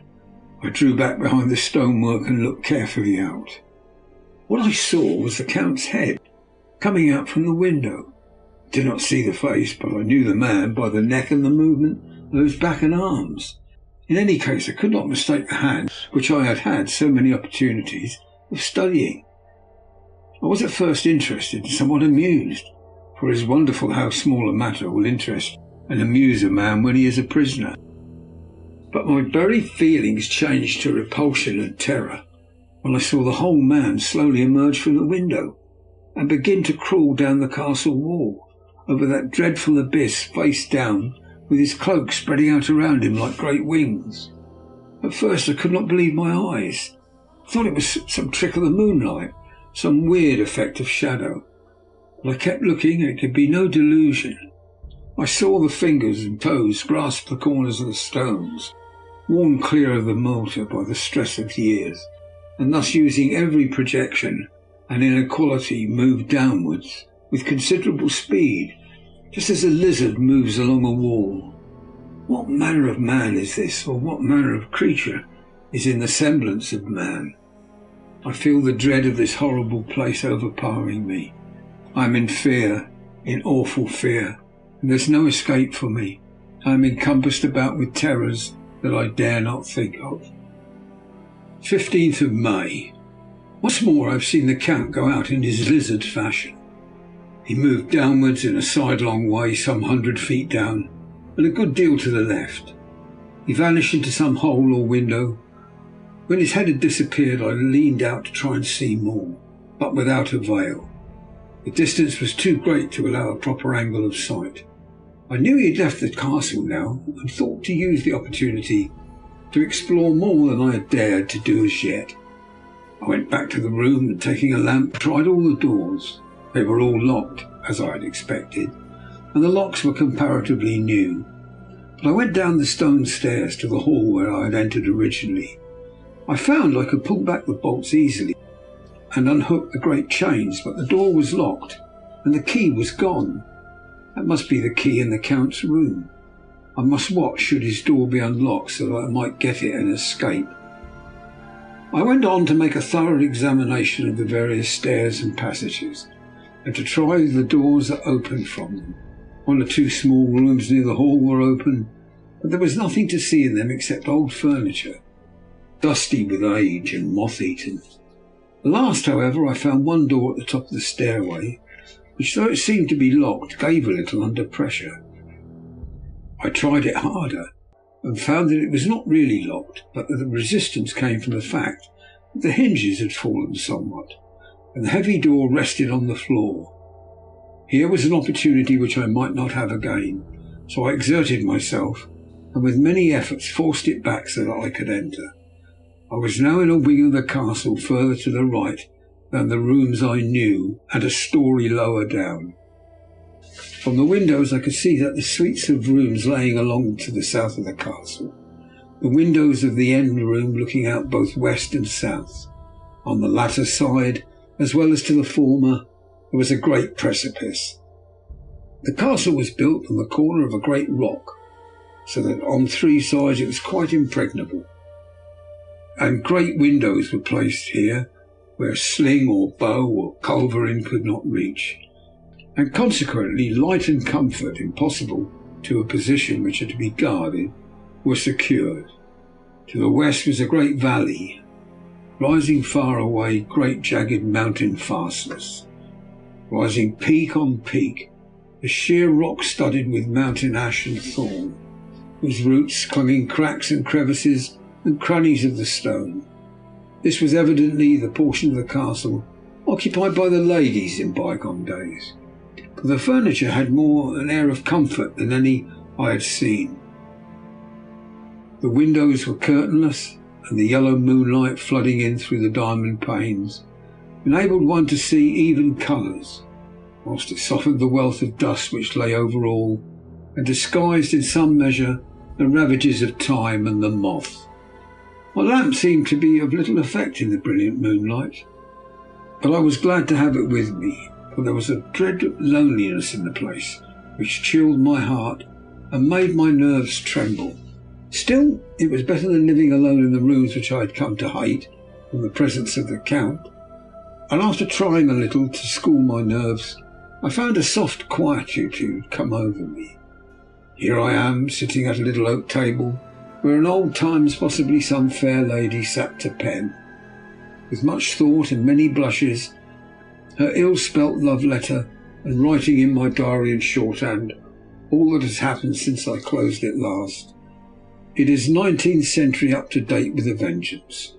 And yet, unless my senses deceive me, the old centuries had and have powers of their own, which mere modernity cannot kill. Later, the morning of the 16th of May, God preserve my sanity, for to this I am reduced. Safety and the assurance of safety are things of the past. Whilst I live on here, there is one thing to hope for, that I may not go mad, if indeed I be not mad already. If I be sane, then surely it is maddening to think of that all the foul things that lurk in this hateful place. The Count is the least dreadful to me, but to him alone I can look for safety, even though this be only whilst I can serve his purpose. Great God, merciful God, let me be calm, for out of that way lies madness indeed. I begin to get new lights on certain things which have puzzled me. Up to now I never quite knew what Shakespeare meant when he made Hamlet say, "My tablets, quick, my tablets, 'tis meet that I put it down," etc. But now, feeling as though my own brain were unhinged, or as if the shock had come which must end its undoing, I turned to my diary for a repose. The habit of entering accurately must help to soothe me. The Count's mysterious warning frightened me at the time. It frightens me more now when I think of it, for in the future he has a fearful hold upon me. I shall fear no doubt what he may say. When I had written in my diary and fortunately replaced the book and pen in my pocket, I felt sleepy. The Count's warning came into my mind, but I took a pleasure in disobeying it. The sense of sleep was upon me, and with it the obstinacy which sleep brings as an outrider. The soft moonlight soothed, and the wide expanse without gave a sense of freedom, which refreshed me. I determined not to turn tonight to the gloom-haunted rooms, but to sleep here, whereof ladies had sat and sung and lived sweet lives, whilst their gentle breasts were sad for their menfolk, away in the midst of remorseless wars. I drew a great couch out of its place near the corner, so that as I lay I could look at the lovely view to the east and south, and unthinking of and uncaring for the dust, composed myself for sleep. Suppose I must have fallen asleep, I hope so, but I fear, for all that followed was startlingly real, so real that now sitting here in the broad full sunlight of the morning, I cannot in the least believe that it was all sleep. I was not alone. The room was the same, unchanged in any way since I came into it. I could see along the floor in the brilliant moonlight my own footsteps, marked where I had disturbed the long accumulation of dust.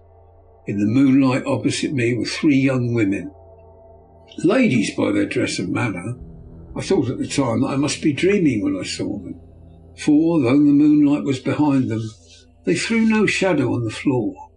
They came close to me and looked at me for some time, and then whispered together. Two were dark, and had high aquiline noses like the Count, great dark piercing eyes that seemed to be almost red when contrasted with the pale yellow moon. The other was fair as can be, with great wavy masses of golden hair, and eyes like pale sapphires. I seemed somehow to know her face, and to know it in connection with some dreamy fear. I could not recollect at the moment how or where. All three had brilliant white teeth that shone like pearls against the ruby of their voluptuous lips. There was something about them that made me uneasy, some longing and at the same time some deadly fear.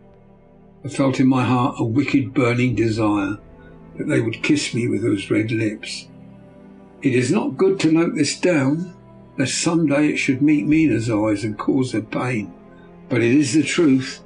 They whispered together, and then they all three laughed. Such a silvery musical laugh, but as hard as though the sound never could have come through the softness of human lips. It was like the intolerable tingling of sweetness of water glasses when played on by a cunning hand. The fair girl shook her head coquettishly, and the other two urged her on. One said, "Go on, you are first and we shall follow. Yours is the right to begin."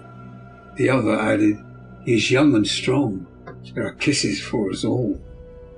I lay quiet, looking out under my eyelashes in an agony of delightful anticipation. The fair girl advanced and bent over me till I could feel the movement of her breath. Sweet it was in one sense, honey sweet, and sent the same tingling through my nerves as her voice, but with a bitter underlying, the sweet and bitter offensiveness, as one smells in blood. I was afraid to raise my eyelids, but looked out and saw perfectly under the lashes. The girl went on her knees and bent over me, simply gloating. There was a deliberate voluptuousness which was both thrilling and repulsive. And as she arched her neck, she actually licked her lips like an animal, and I could see in the moonlight the moisture shining on the scarlet lips and on the red tongue as it lapped the white sharp teeth. Lower and lower went her head as her lips went down below the range of my mouth and chin, and seemed about to fasten on my throat. Then she paused. I could hear the churning sound of her tongue as it licked her teeth and lip, and could feel the hot breath on my neck, and the skin of my throat began to tingle, as one's flesh does when the hand that is to tickle it approaches nearer and nearer. I could feel the soft shivering touch of the lips on the supersensitive skin of my throat, and the hard dents of two sharp teeth, just touching and pausing there. I closed my eyes in a languorous ecstasy and waited with a beating heart. But at that instant another sensation swept through me as quick as lightning. I was conscious of the presence of the Count, and I saw his strong hand grasp the slender neck of the fair woman, and with a giant's power drew it back, the blue eyes transformed with fury, the white teeth champing with rage, and the fair cheeks blazing red with passion. But the Count, never did I imagine such wrath and fury, even to the demons of the pit. His eyes were positively blazing. The red light in them was lurid, as if the flames of hell blazed behind them. His face was deathly pale, and the lines of it were hard like drawn wires. Thick eyebrows that met up the nose now seemed like a heaving bar of white-hot metal. With a fierce sweep of his arm, he hurled the woman from him, then motioned to the others as though he were beating them back. It was the same imperious gesture that I had seen used to the wolves.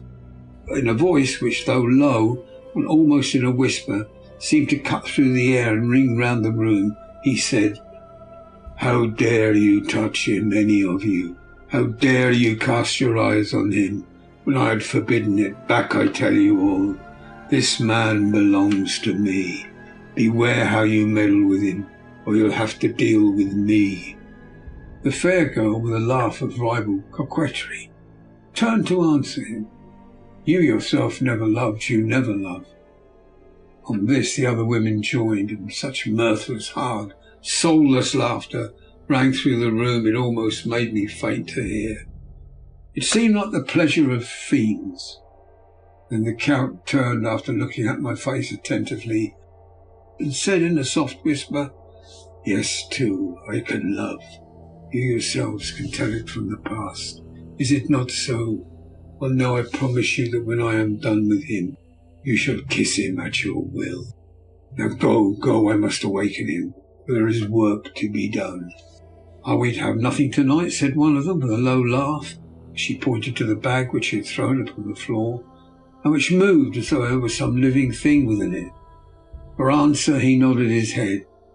One of the women jumped forward and opened it. My ears did not deceive me. There was a gasp and a low wail, as of a half-smothered child. The woman closed round while I was aghast with horror, but as I looked they disappeared, and with them the dreadful bag. There was no door near them. They could not have passed me without my noticing. They simply seemed to fade into the rays of the moonlight and pass out through the window, for I could see outside the dim shadowy forms for a moment before they entirely faded away. Then the horror overcame me, and I sank down, unconscious. Chapter 4. Jonathan Harker's Journal, continued. I awoke in my own bed, if it be that I had not dreamt. The Count must have carried me here. I tried to satisfy myself on the subject, but could not arrive at any unquestionable result. To be sure, there were certain small evidences, such that my clothes were folded and laid by in a manner which was not my habit. My watch was still unwound, and I am rigorously accustomed to wind it in the last thing before going to bed, and many such details. But these things are no proof, for they may have been evidences that my mind was not as usual, and from some cause or another I had certainly been much upset. I must watch for proof. Of one thing I am glad, it was that the Count carried me here and undressed me. He must have been hurried in his task, for my pockets are intact. I am sure this diary would have been a mystery to him, which he would not have brooked. He would have taken or destroyed it. As I look around this room, although it has been to me so full of fear, it is now a sort of sanctuary where nothing can be more dreadful than those awful women who are, waiting to suck my blood. 18th of May.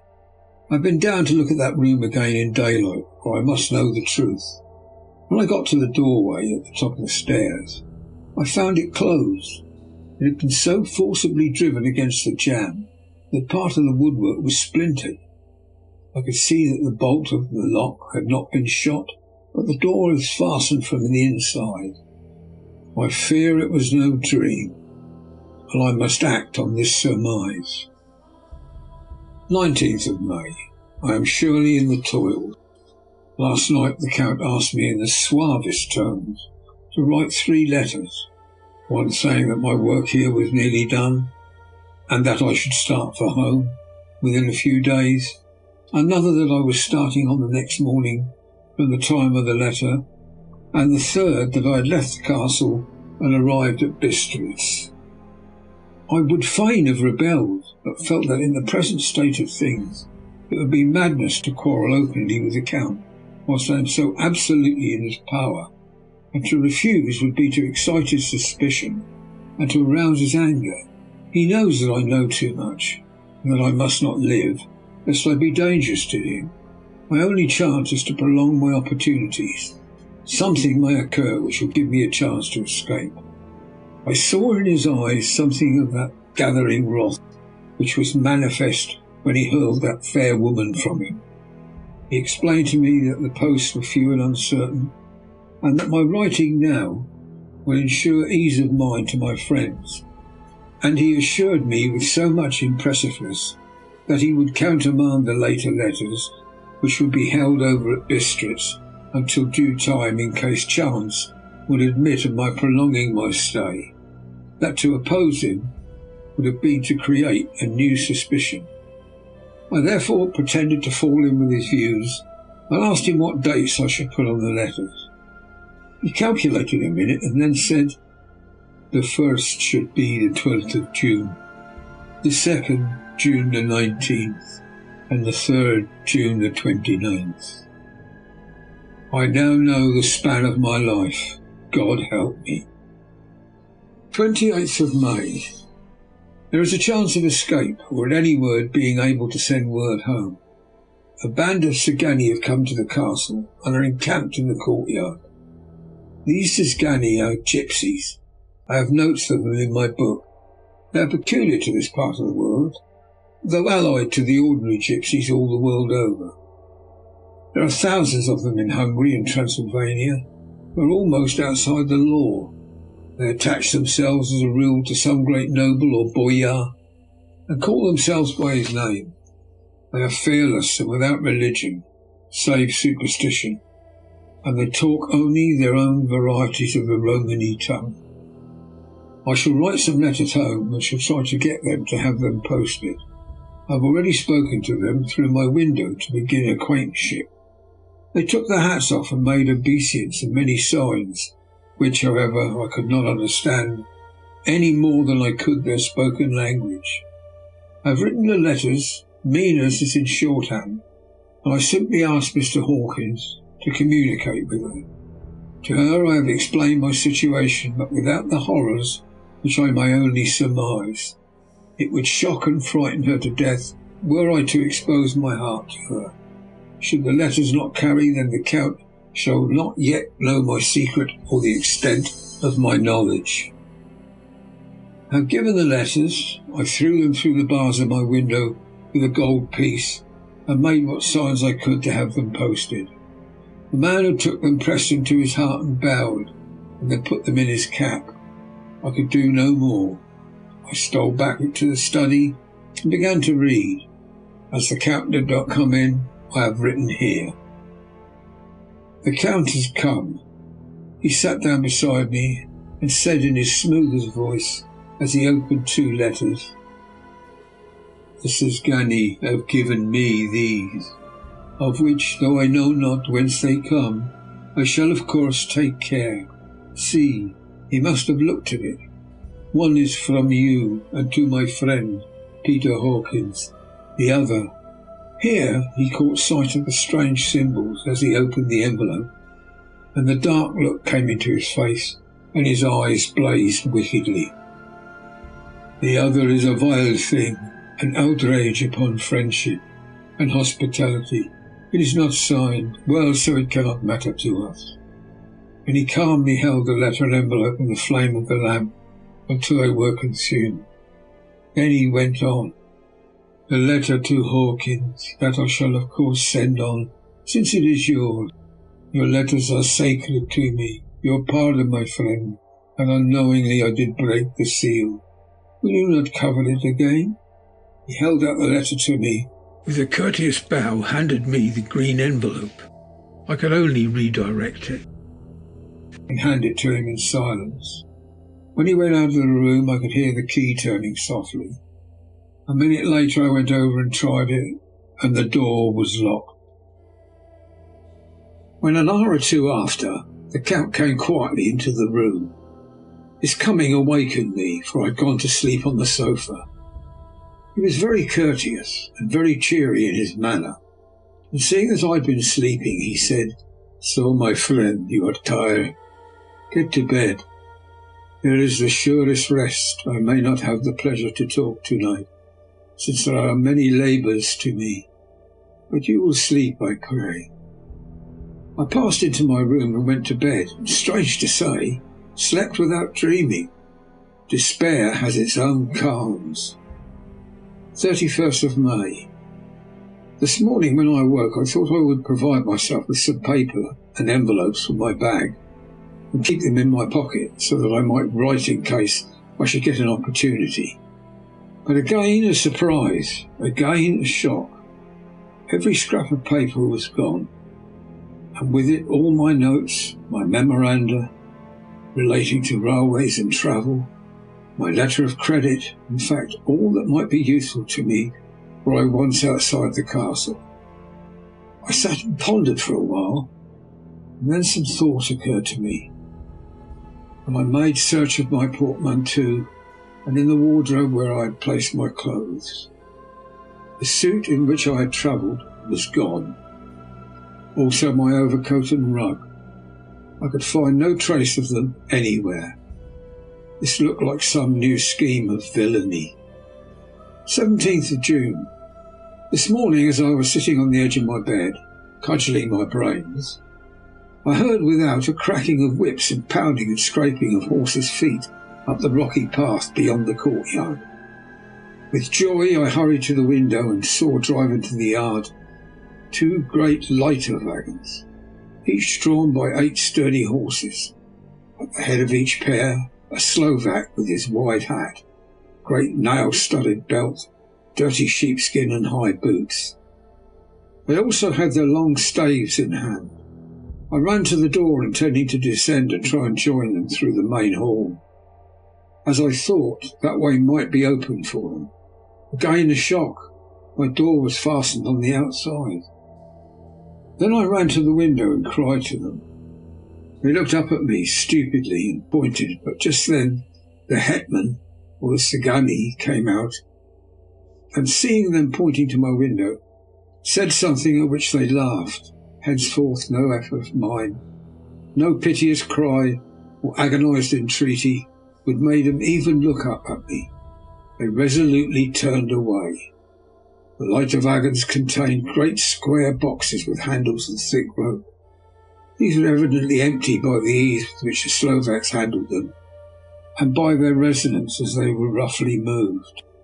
When they were all unloaded and packed in a great heap in one corner of the yard, the Slovaks were given some money by the Zagazni, and spitting on it for luck, lazily went to each horse's head.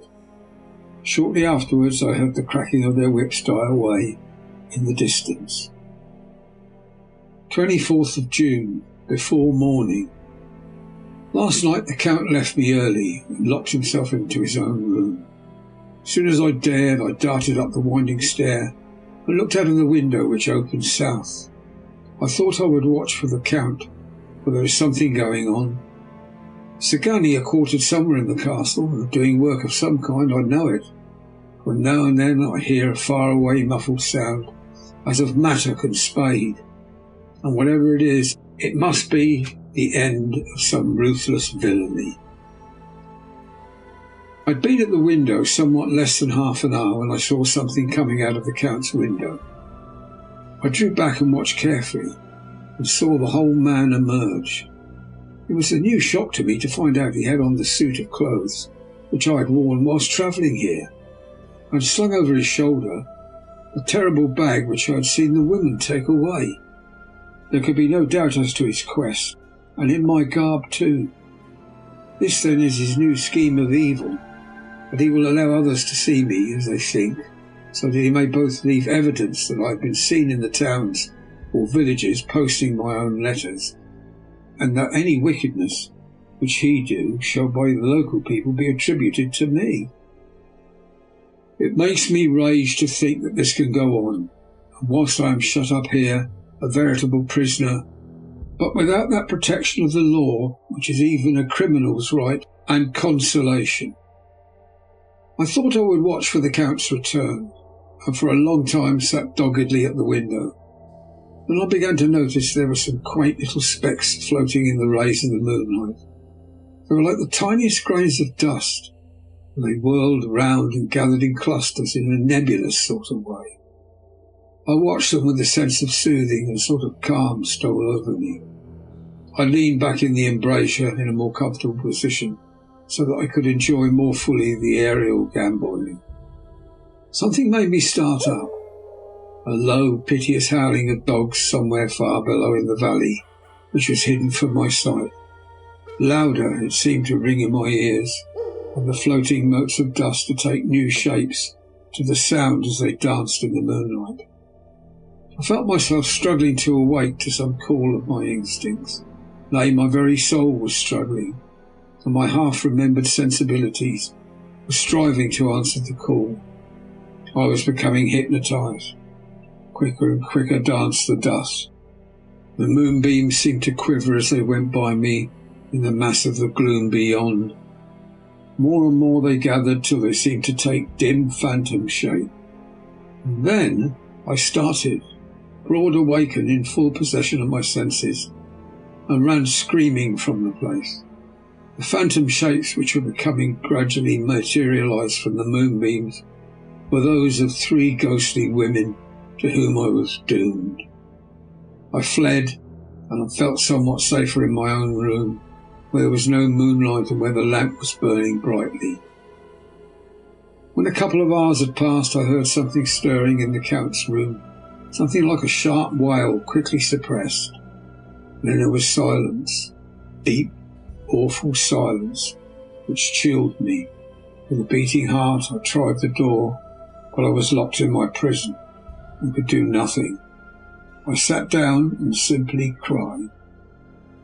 As I sat, I heard a sound in the courtyard without, the agonized cry of a woman. I rushed to the window and, throwing it up, peered out between the bars. There indeed was a woman with a dishevelled hair, holding her hands over her heart as one distressed with running. She was leaning against the corner of the gateway when she saw my face at the window, and threw herself forward and shouted in a voice laden with menace, "Monster, give me my child!" She threw herself on her knees, and raising up her hands, cried the same words in tones which wrung my heart. Then she tore her hair and beat her breast, and abandoned herself to all the violences of extravagant emotion. Finally, she threw herself forward, and though I could not see her, I could hear the beating of her naked hands against the door. Somewhere high overhead, probably on the tower, I heard the voice of the Count, calling in his harsh metallic whisper. His call seemed to be answered from far and wide by the howling of wolves. Before many minutes had passed, the pack of them poured like a pent-up dam when liberated, through the wide entrance into the courtyard. There was no cry from the woman, and the howling of the wolves was but short. Before long they streamed away singly, licking their lips. I could not pity her, for I knew what had become of her child, and she was better dead. What shall I do? What can I do? How can I escape from this dreadful thing of night and gloom and fear? 25th of June, morning. No man knows till he has suffered from the night how sweet and how dear to his heart and eye the next morning can be. When the sun grew so high this morning that it struck the top of the great gateway opposite my window, the high spot which it touched seemed to me as if the dove from the ark had alighted there. My fear fell from me, as if it had been a vaporous garment which dissolved in the warmth. I must take action of some sort whilst the courage of the day is upon me. Last night one of my post-dated letters went to post, the first of that fatal series which is to blot out the very traces of my existence from earth.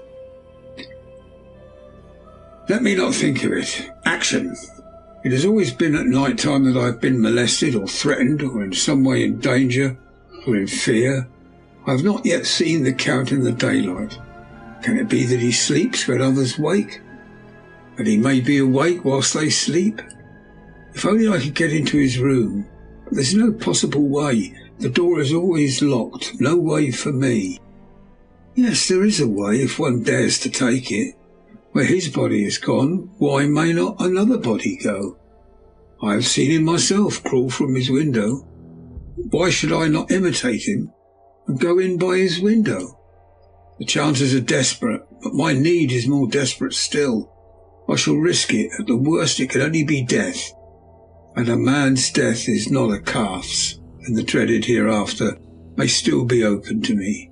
God help me in my task. Goodbye, Mina. If I fail, goodbye, my faithful friend and second father. Goodbye all, and last of all, Mina. Same day, later. I have made the effort, and God helping me, have come safely back to this room. I must put down every detail in order. I went whilst my courage was fresh straight to the window on the south side, and at once got out of the narrow ledge of stone which runs around the building on this side. The stones are big and roughly cut, and the mortar has by process of time been washed away between them. Took off my boots and ventured out on the desperate way. I looked down once so as to make sure that a sudden glimpse of the awful depth would not overcome me, but after that kept my eyes away from it. I knew pretty well the direction and distance of the Count's window, and made for it as well as I could, having regard to the opportunities available. I did not feel dizzy. I suppose I was too excited, and the time seemed ridiculously short till I found myself standing on the windowsill and trying to raise up the sash. I was filled with agitation. However, when I bent down and slid feet foremost in through the window, then looked around for the Count, but with surprise and gladness made a discovery. The room was empty. It was barely furnished with odd things which seemed to have never been used. The furniture was something the same style as that in the south rooms, and was covered with dust. I looked for the key, but it was not in the lock, and I could not find it anywhere. The only thing I found was a great heap of gold in one corner. Gold of all kinds, Roman, British, Austrian and Hungarian and Greek and Turkish money, covered with a film of dust, had lain long in the ground. None of it that I noticed was less than 300 years old. There were also chains and ornaments, some jewelled, but all of them old and stained. At one corner of the room was a heavy door. I tried it, for since I could not find the key to the room or the key to the outer door, which was the main object of my search, I must make further examination, or all my efforts would be in vain.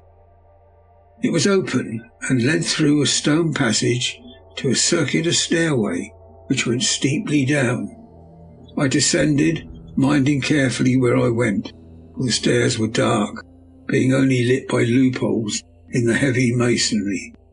At the bottom there was a dark tunnel-like passage, through which came a deathly sickly odour, the odour of old earth newly turned.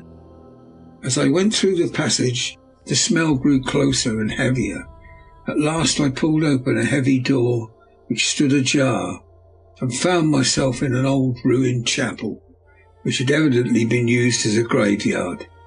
The roof was broken, and in two places were steps leading to vaults, but the ground had recently been dug over, and the earth placed in great wooden boxes, manifestly those which had been brought by the Slovak. There was nobody about. I made a search for any further outlet, but there was none.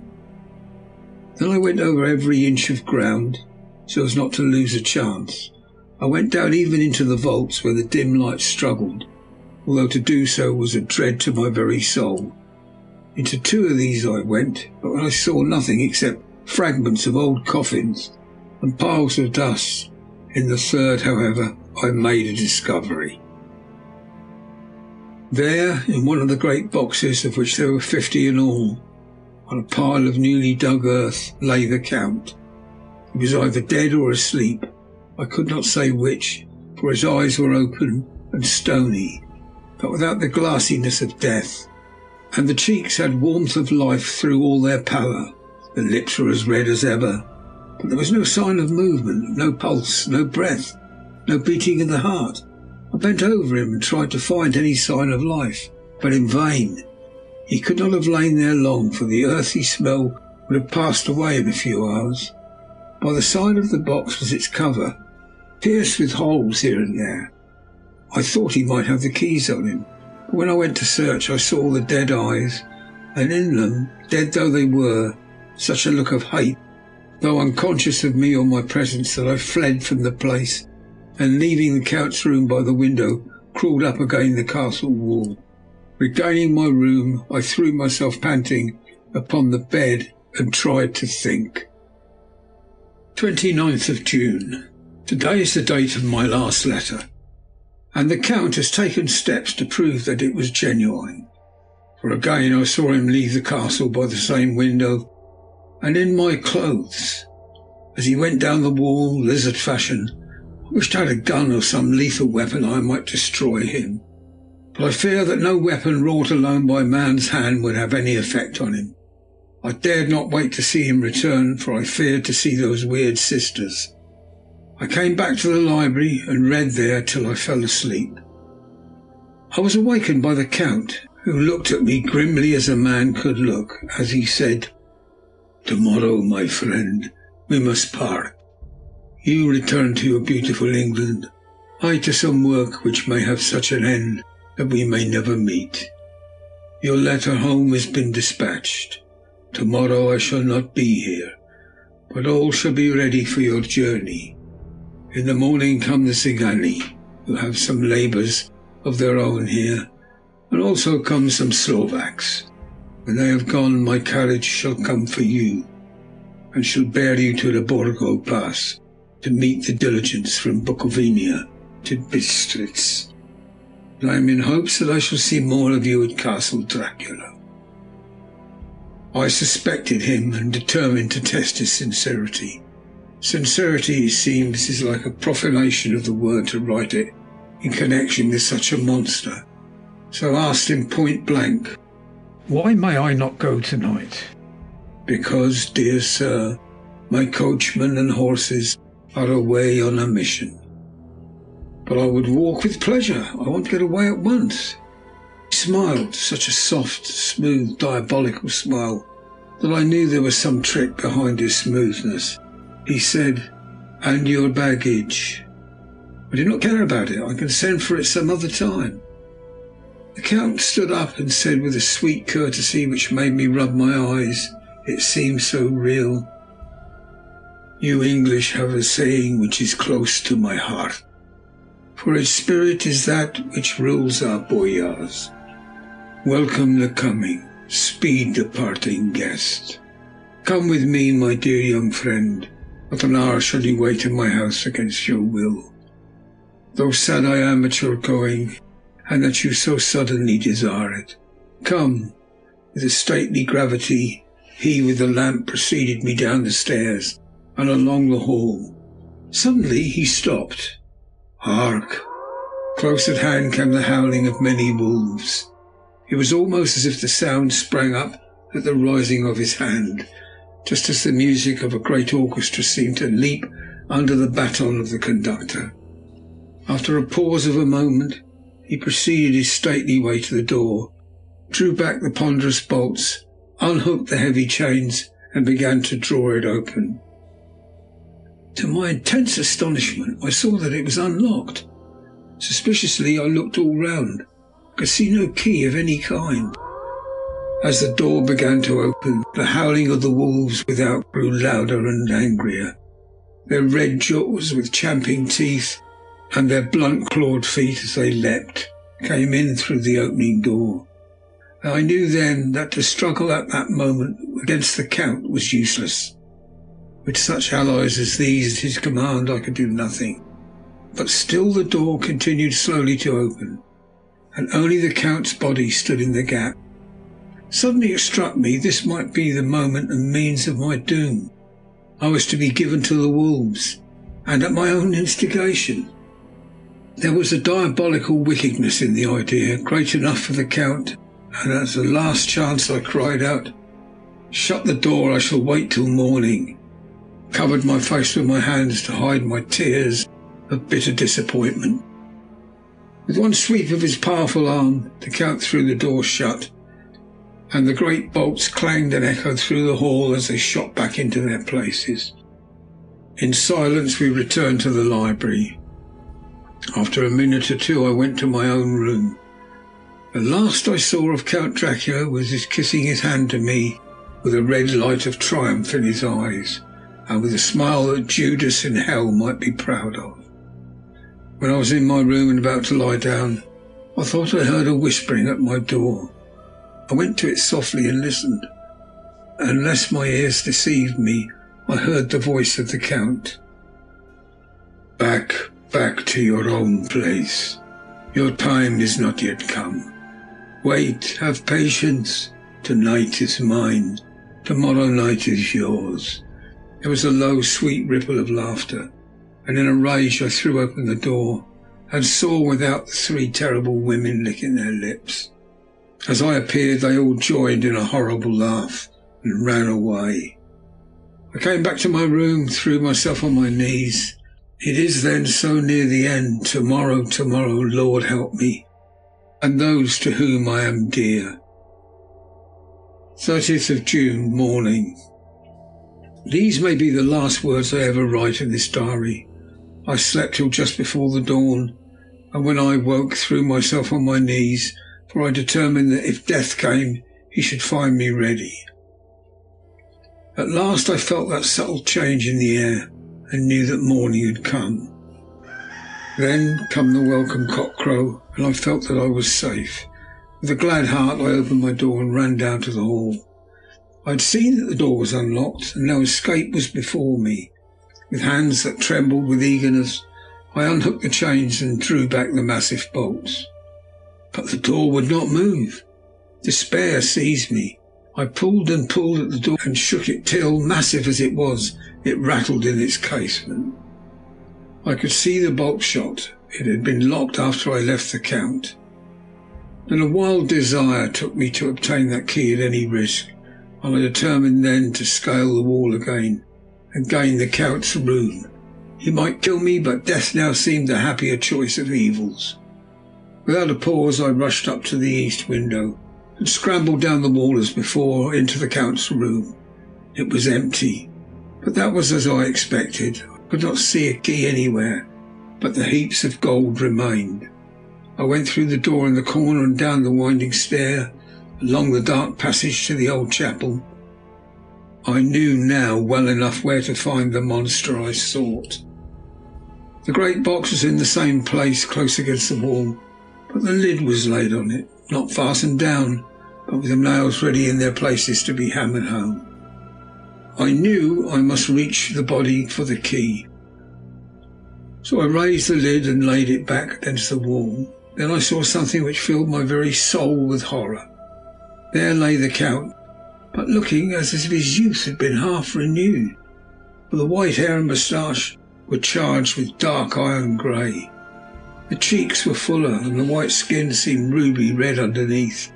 The mouth was redder than ever, for on the lips were gouts of fresh blood, which trickled from the corners of the mouth and ran over the chin and neck. Even the deep burning eyes seemed set amongst swollen flesh, while the lids and pouches underneath were bloated. It seemed as if the whole awful creature was simply gorged with blood. He lay like a filthy leech, exhausted with his repletion. I shuddered as I bent over to touch him, and every sense of me revolted at the contact, but I had to search or I was lost. The coming night might see my own body a banquet in a similar way to those horrid three. I felt all over the body, but no sign could I find of the key. When I stopped and looked at the Count, there was a mocking smile on the bloated face, which seemed to drive me mad. This was the being I was helping to transfer to London, where perhaps for centuries to come he might, amongst its teeming millions, satiate his lust for blood and create a new and ever-widening circle of semi-demons to batten on the helpless. The very thought drove me mad. A terrible desire came upon me to rid the world of such a monster. There was no lethal weapon at hand, but I seized a shovel which the workmen had been using to fill the cases, and lifting it high, struck with the edge downward at the hateful face. But as I did so, the head turned, and the eyes fell full upon me, with all their blaze of basilisk horror. The sight seemed to paralyse me, and the shovel turned in my hand. I glanced from the face, merely making a deep gash above the forehead. The shovel fell from my hand across the box, and as I pulled away, the flange of the blade caught the edge of the lid, which fell over again, and hid the horrid thing from my sight.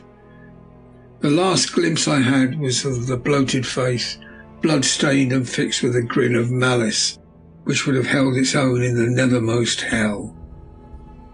I thought and thought what should be my next move, but my brain seemed on fire and waited with a despairing feeling growing over me. As I waited, I heard in the distance a gypsy song, sung by merry voices coming closer, and through their song the rolling of heavy wheels and the cracking of whips. The Sagani and the Slovaks, of whom the Count had spoken, were coming. With a last look round at the box which contained the vile body, I ran from the place and gained the Count's room, determined to rush out at the moment the door should be opened. With strained ears I listened, and heard downstairs the grinding of the key in the great lock, and the falling back of the heavy door. There must have been some other means of entry, or someone had a key for one of the locked rooms. Then there came the sound of many feet, tramping and dying away in some passage, which sent up a clanging echo. I turned to run down again towards the vault, where I might find the new entrance. But at the moment there seemed to come a violent puff of wind, and the door to the winding stair blew to with a shock that set the dust from the lintels flying. When I ran to push it open, I found that it was hopelessly fast. I was again a prisoner, and the net of doom was closing round me more closely. As I write, there is in the passage below a sound of many tramping feet and the crash of weights being set down heavily. Doubtless the boxes with their freight of earth. There is a sound of hammering as the box is being nailed down. Now I can hear the heavy feet tramping again along the hall, with many other idle feet coming behind them. The door is shut and the chains rattle. There is a grinding of the key in the lock. I can hear the key withdraw. Then another door opens and shuts. I hear the creaking of lock and bolt. Hark! In the courtyard and down the rocky way, the roll of heavy wheels, the crack of whips, and the chorus of the Sagani as they pass into the distance. I am alone in the castle with these awful women. Mina is a woman, and there is naught in common. They are devils of the pit. I shall not remain alone with them. I shall try to scale the castle wall further than I have yet attempted. I shall take some of the gold with me, lest I want it later. May I find a way from this dreadful place. And then away for home, away to the quickest and nearest train, away from this cursed spot, from this cursed land, where the devil and his children still walk with earthly feet. At least God's mercy is better than those of these monsters, and the precipice is steep and high. At its foot a man may sleep as a man. Goodbye all, Mina. Chapter 5. Letter from Miss Mina Murray to Miss Lucy Weston. 9th of May. My dearest Lucy, forgive my long delay in writing, but I've been simply overwhelmed with work. The life of an assistant schoolmistress is sometimes trying. I am longing to be with you and by the sea, where we can talk together freely and build our castles in the air. I've been working very hard lately because I want to keep up with Jonathan's studies. I've been practicing shorthand very assiduously. When we are married, I shall be able to be useful to Jonathan, and if I can stenograph well enough, I can take down what he wants to say in this way and write it out for him on the typewriter, at which also I am practicing very hard.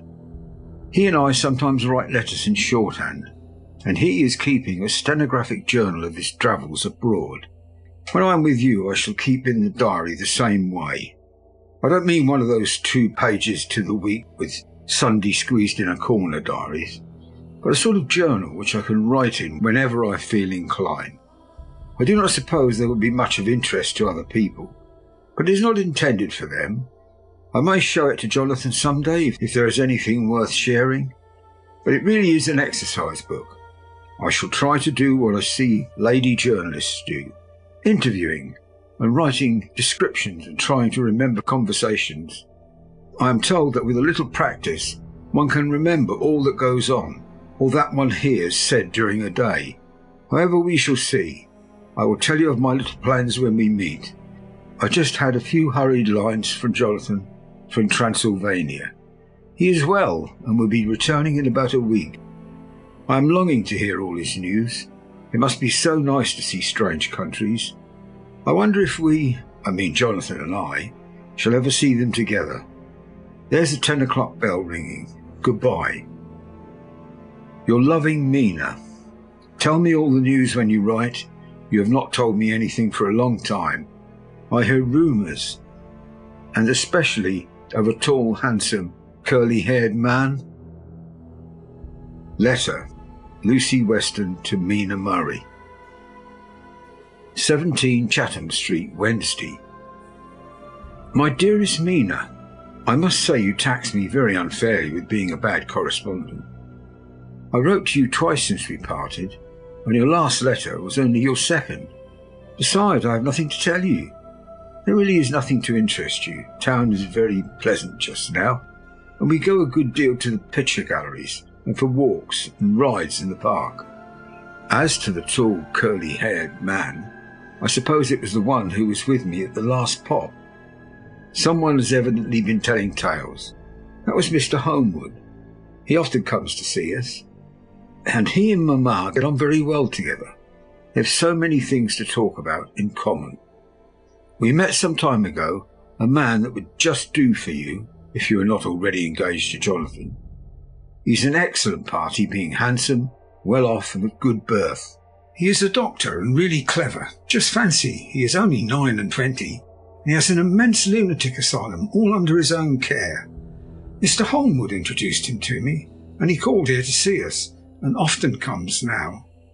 I think he is one of the most resolute men I ever saw, and yet the most calm. He seems absolutely imperturbable. I fancy what a wonderful power he must have over his patients. He has a curious habit of looking one straight in the face, as if trying to read one's thoughts. He tries this on very much with me, but I flatter myself that he's got a tough nut to crack. I know that from my glass. Do you ever try to read your own face? I do, and I can tell you that it is not a bad study, and gives you more trouble than you can well fancy if you've never tried it. He says that I afford him a curious psychological study, and I humbly think I do. I do not, as you know, take sufficient interest in dress to be able to describe the new fashions. Dress is a bore. That is a slang again, but never mind. Arthur says that every day. There it is, all out, Mina. We have told all our secrets to each other since we were children. We have slept together, eaten together, laughed and cried together. And now, though I have spoken, I would like to speak more. Oh, Mina, couldn't you guess? I love him. I am blushing as I write.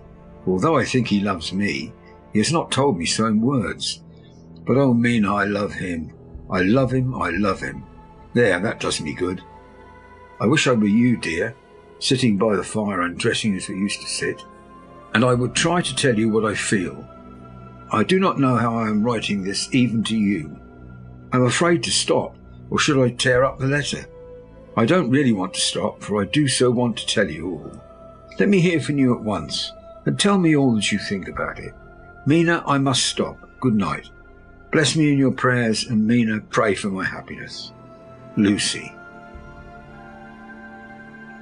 P.S. I need not tell you this is a secret. Good night again, L. Letter, Lucy Westerner, to Mina Murray, 24th of May. My dearest Mina, thanks and thanks and thanks again for your sweet letter. It was so nice to be able to tell you and have your sympathy. My dear, it never rains but it pours. How true the old proverbs are. Here am I, who shall be 20 in September, and yet I never had a proposal until today, not a real proposal, and today I've had 3. Just fancy 3 proposals in one day. Isn't it awful? I feel sorry, really and truly, for 2 of the poor fellows. Oh, Mina, I am so happy that I don't know what to do with myself. And 3 proposals. But for goodness sake, don't tell any of the girls, or they would be getting all sorts of extravagant ideas and imagining themselves injured and slighted in their very first day at home. They did not get 6 at least. Some girls are so vain. You and I, Mina dear, who are engaged and are going to settle down soberly into old married women, can despise vanity. Well, I must tell you about the 3, but you must keep it a secret, dear, from everyone, except, of course, Jonathan. You will tell him, because I would if I were in your place. Certainly tell Arthur. A woman ought to tell her husband everything, don't you think so, dear? And it must be fair, men like women, certainly their wives, to be quite as fair as they are. And women, I am afraid, are not always quite as fair as they should be. Well, my dear, number 1 came just before lunch. I told you of him. Dr. John Seward, the lunatic asylum man, with a strong jaw and a good forehead. He was very cool outwardly, but was nervous all the same.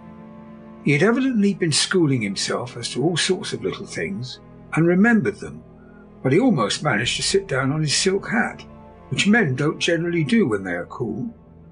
And then, when he wanted to appear at ease, he kept playing with a lancet, in a way that made me nearly scream. He spoke to me, Mina, very straightforwardly. He told me how dear I was to him, though he had known me so little, and what his life would be like with me to help and cheer him. He was going to tell me how unhappy he would be if I did not care for him. But when he saw me cry, he said that he was a brute and would not add to my present trouble. Then he broke off and asked if I could love him in time. When I shook my head, his hands trembled. And then, with some hesitation, he asked me if I cared already for anyone else. He put it very nicely, saying that he did not want to wring my confidence from me, but only to know. Because if a woman's heart was free, a man might have hope. And then, Mina, I felt a sort of duty, tell him there was someone. I only told him that much, and then he stood up, and he looked very strong and very grave as he took both my hands in his, and said he hoped I would be happy. and that if I ever wanted a friend, I must count him one of my best. Oh, Mina, dear, I can't help crying, and you must excuse this letter for being all blotted. Being proposed to is all very nice and all that sort of thing, but isn't it all a happy thing when you have to see a poor fellow whom you know loves you honestly going away and looking all broken? And to know that no matter what he may say at the moment, you're passing quite out of his life. My dear, I must stop here at present. I feel so miserable, though I am so happy. Evening. Arthur has just gone, and I feel in better spirits than when I left off, so I can go on telling you about the day. Well, my dear, number 2 came after lunch. He's such a nice fellow, an American from Texas. He looks so young, so fresh, that it seems almost impossible that he's been to so many places and has had such adventures. I sympathised with poor Desdemona when she had such a dangerous stream poured in her ear, even by a black man. I suppose that we women are such cowards that we think a man will save us from fears, and we marry him. I know now what I would do if I were a man and wanted to make a girl love me. No, I don't, for there was Mr. Morris telling us his stories, and Arthur never told any, and yet, my dear, I am somewhat previous. Mr. Quincy P. Morris found me alone. It seems that a man always does find a girl alone. No, he doesn't, for Arthur tried twice to make a chance, and I helped him in all I could. I'm not ashamed to say it now. I must tell you beforehand that Mr. Morris doesn't always speak slang. That is to say, he never does so to strangers or before them, for he is really well educated and has exquisite manners.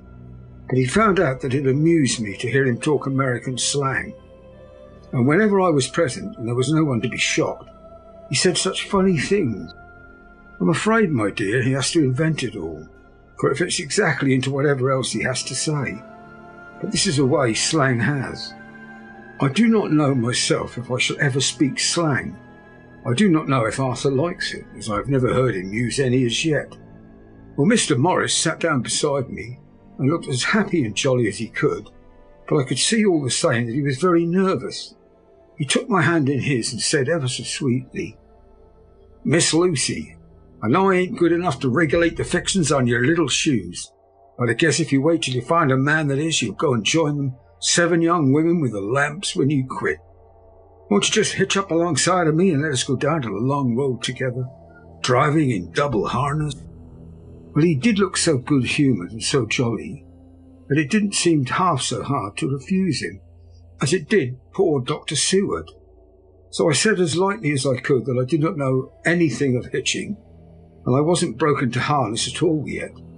Then he said that he had spoken in a light manner, and he hoped that if he had made a mistake in doing so grave, so momentous an occasion for him, I would forgive him.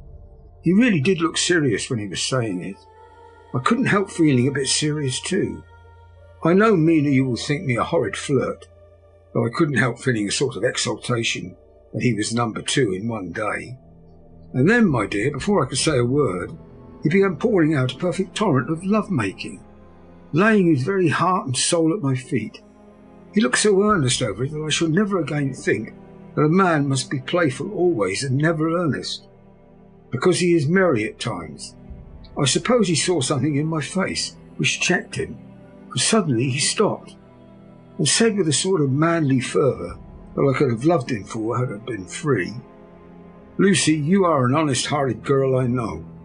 I should not be here speaking to you as I am now if I did not believe you, clean grit, right through to the very depths of your soul. Tell me like one good fellow to another, is there anyone else you care for?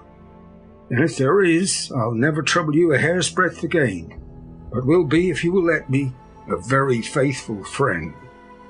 My dear Mina, why are men so noble when we women are so little worthy of them? Here I was almost making fun of this great-hearted true gentleman. I burst into tears. I'm afraid, my dear, you will think this is a very sloppy letter in more ways than one, and I really felt very badly. Why can't they let a girl marry 3 men or as many as want her, and save all this trouble? But this is heresy, and I must not say it. I am glad to say that though I was crying, I was unable to look into Mr. Morris's brave eyes, and I told him out straight. Yes, there is someone I love, though he has not told me yet that he even loves me. I was right to speak to him so frankly, for quite a light came into his face, and he put out both his hands and took mine. I think I put them into his and said in a hearty way, "That's my brave girl. It's better worth being late for a chance of winning than you being in time for any other girl in the world. Don't cry, my dear, if it's for me. I'm a hard nut to crack. I'll take it standing up. If that other fellow doesn't know his happiness, well, he better look for it soon, or he'll have to deal with me. Little girl, your honesty and pluck have made me a friend, and that's rarer than a lover. It's more unselfish anyhow. My dear, I'm going to have a pretty lonely walk between this and Kingdom Come. Won't you give me one kiss? It'll be something to keep off the darkness now and then. You can, you know, if you like, for that other good fellow. He must be a good fellow, my dear, and a fine fellow, or you could not love him. Hasn't spoken yet. That quite won me, Mina, for it was brave and sweet of him, and noble too, to a rival, wasn't it? And he so sad. So I leant over and kissed him. He stood up with my two hands in his, and as he looked down into my face, I'm afraid I was blushing very much, he said, "Little girl, hold your hand, and you have kissed me. If these things don't make us friends, nothing ever will. Thank you for your sweet honesty to me, and goodbye." He wrung my hand, and taking up his hat, went straight out of the room without looking back, without a tear or a quiver or a pause. I'm crying like a baby. Oh, why must a man like that be made unhappy when there are lots of girls about who would worship the very ground he trod on? I know I would if I were free, only I don't want to be free. My dear, this has quite upset me, and I feel I cannot write of happiness just at once, after telling you of it, and I don't wish to tell of the number 3 until it can be all happy. Ever your loving Lucy. P.S. Oh, about number 3. I needn't tell you of a number 3, need I? Besides, it was all so confused. It seemed only a moment from his coming into the room till both his arms were round me and he was kissing me. I am very, very happy, and I don't know what I have done to deserve it. I am not ungrateful to God for all his goodness to me in sending to me such a lover, such a husband, and such a friend. Goodbye. Dr. Seward's Diary. Kept in phonograph. 25th of May. Ebb tide in appetite today. Cannot eat, cannot rest, so diary instead. Since my rebuff of yesterday, I have a sort of empty feeling. Nothing in the world seems of sufficient importance to be worth the doing. As I knew that the only cure for this sort of thing was work, I went down among the patients. I picked out one who had afforded me a study of much interest. He is so quaint that I am determined to understand him as well as I can. Today I seem to get nearer than ever before to the heart of this mystery. I questioned him more fully than I have ever done, with a view to making myself master of the facts of his hallucination. In my manner of doing it there was now, I see, something of cruelty. I seemed to wish to keep him to the point of his madness, a thing which I avoid with the patients as I would the mouth of hell. Memo. Under what circumstances would I not avoid the pit of hell? Omnia Romane Venulia sunt. Hell has its price. Verb. Sat. If there be anything between this instinct, it will be valuable to trace it afterwards, accurately. So I had better commence to do so. Therefore, R.M. Renfield, age 59. Sanguine temperament. Great physical strength. Morbidly excitable. Periods of gloom, ending in some fixed idea which I cannot make out. I presume that the sanguine temperament itself and the disturbing influence end in a mentally accomplished finish. Possibly a dangerous man. Probably dangerous if unselfish. In selfish men, caution is as secure an armour for their foes as for themselves. What I think of on this point is, when self is the fixed point, the centripetal force is balanced with the centrifugal. When duty, cause, etc. is the fixed point, the latter force is paramount, and only an accident or a series of accidents can balance it. Letter, Quincy P. Morris to the Honourable Arthur Homewood, 25th of May. My dear Art, we've told yarns by the campfire in the prairies, and dressed one another's wounds after trying a landing at the Marquises, and drunk health on the shore of Titicaca. There are more yarns to be told, and other wounds to be healed, and other health to be drunk. Won't you let this be at my campfire tomorrow night? I have no hesitation in asking you, as I know a certain lady is engaged to a certain dinner party, and that you are free. There will only be one other, our old pal in the career, Jack Seaward. He's coming too, and we both want to mingle our weeps over the wine cup, and drink the health of with all our hearts to the happiest man in the wide, wide world, who has won the noblest heart that God has made, and the best worth winning.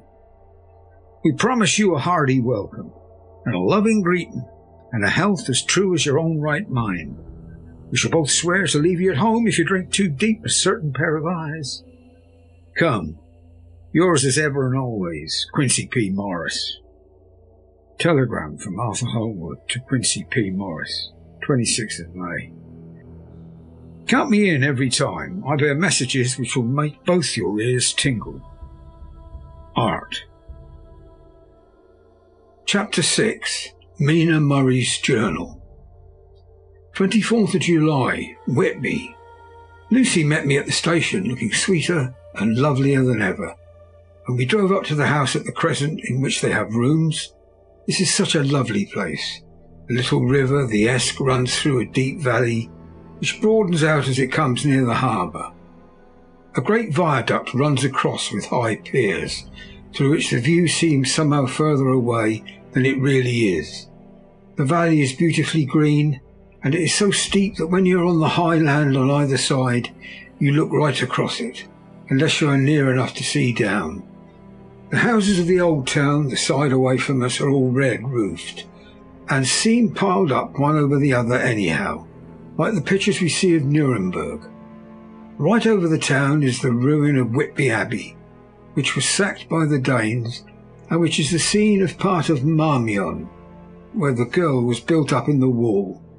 It is a most noble ruin of immense size and full of beautiful and romantic bits. There is a legend that a white lady is seen in one of the windows. Between it and the town there is another church, the parish one, round which is a big graveyard, all full of tombstones. This, to my mind, is the nicest spot in Whitby, for it lies right over the town and has a full view of the harbour, and all up the bay to where the headland called Kettleness stretches out into the sea. It descends so steeply over the harbour that part of the bank has fallen away, and some of the graves have been destroyed. In one place, part of the stonework of the graves stretches out over the sandy pathway far below. There are walks with seats beside them through the churchyard, and people go and sit there all day long, looking at the beautiful view and enjoying the breeze. I shall come and sit here very often myself and work. Indeed, I am writing now with my book on my knee and listening to the talk of three old men who are sitting beside me. They seem to do nothing all day but sit up here and talk. The harbour lies below me, with on the far side one long granite wall stretching out into the sea, with a curve outwards at the end of it, in the middle of which is a lighthouse. A heavy sea wall runs along outside of it. On the near side the sea wall makes an elbow crooked inversely, and its end too has a lighthouse. Between the two piers there is a narrow opening into the harbour, which then suddenly widens. It's nice at high water, but when the tide is out it shoals away to nothing. There's merely the stream of the Esk running between banks of sand, with rocks here and there. Outside the harbour on this side there rises for about half a mile a great reef, the sharp edge of which runs straight out from behind the south lighthouse. At the end of it is a buoy with a bell, which swings in bad weather and sends a mournful sound on the wind. They have a legend here that when a ship is lost, bells are heard out at sea. I must ask the old man about this. He's coming this way. He's a funny old man. He must be awfully old, for his face is all gnarled and twisted like the bark of a tree. He tells me that he's nearly 100, that he was a sailor in the Greenland fishing fleet when Waterloo was fought. He is, I am afraid, a very sceptical person, for when I asked him about the bells at sea and the White Lady at the Abbey, he said, very brusquely, "I wouldn't fash myself about them, miss. Them strings will all be wore out. Mind, I don't say there never was, but I do say there wasn't in my time. It'd be all very well for combers and trippers and the like, but not for a nice young lady like you. Them feet folks from York and Leeds that'll always be eating cured herrings and drinking tea and looking out to buy cheap jet would creed aught. I wonder, miss, who'd be bothered telling lies to them, even the newspapers, which is full of fool talk." I thought he would be a good person to learn interesting things from, so I asked him if he would mind telling me something about the whale fishing in the old days. He was just settling himself to begin when the clock struck 6, whereupon he laboured to get up and said, "I must gang againwards home now, miss. My granddaughter doesn't like to be kept waiting when tea is ready, for it takes me time to crummy about the grease. For there be many of 'em, miss. I lack belly timber, surely by the clock." He hobbled away, and I could see him hurrying as well as he could down the steps. The steps are a great feature on the place. They lead from the town up to the church. There are hundreds of them, I do not know how many, and they wind up in a delicate curve. The slope is so gentle that a horse could easily walk up and down them. I think they must have originally had something to do with the Abbey. I shall go home too. Lucy went out visiting with her mother, and as they were only duty calls, I did not go. They will be home by this time. 1st of August. I came up here an hour ago with Lucy. We had a most interesting talk with my old friend and the 2 others who always come and join him. He is evidently Sir Oracle of them, and I should think must have been in his time a most dictatorial person. He will not admit anything and downfaces everybody. If he can't out-argue them, then he bullies them, and then takes their silence for agreement with his views. Lucy was looking sweetly pretty in a white lawn frock. She has just got a beautiful colour since she's been here. I noticed that the old men did not lose any time in coming up and sitting near her when we sat down. She is so sweet with old people. I think they all fell in love with her on the spot. Even my old man succumbed and did not contradict her, but gave me double share instead. I got him on the subject of legend, and he went off at once into a sort of sermon. I must try to remember and put it down. It'll be all fool talk, lock, stock and barrel. That's what it be, and nought else. These bands and wafts and bogus and bank guests and bar guests and bogies, and all of them is only to set bairns and dizzy women a beltering. They be naught but hair-blebs. They and all grims, the signs and warnings be all invented by parsons and ilsome butte bodies and railway touters to scare and scunner halflings and to get folks to do something that they don't other incline to it. It makes me ireful to think of them. Why, it's them that's not content with printing lies on paper and preaching them out of pulpits, does want to be cutting them on tombstones. Look here all around you, in what art ye will, all them stones yonder holding up their heads as well as they can out of their pride, is a cant simply tumbling down with water, lies wrote about them.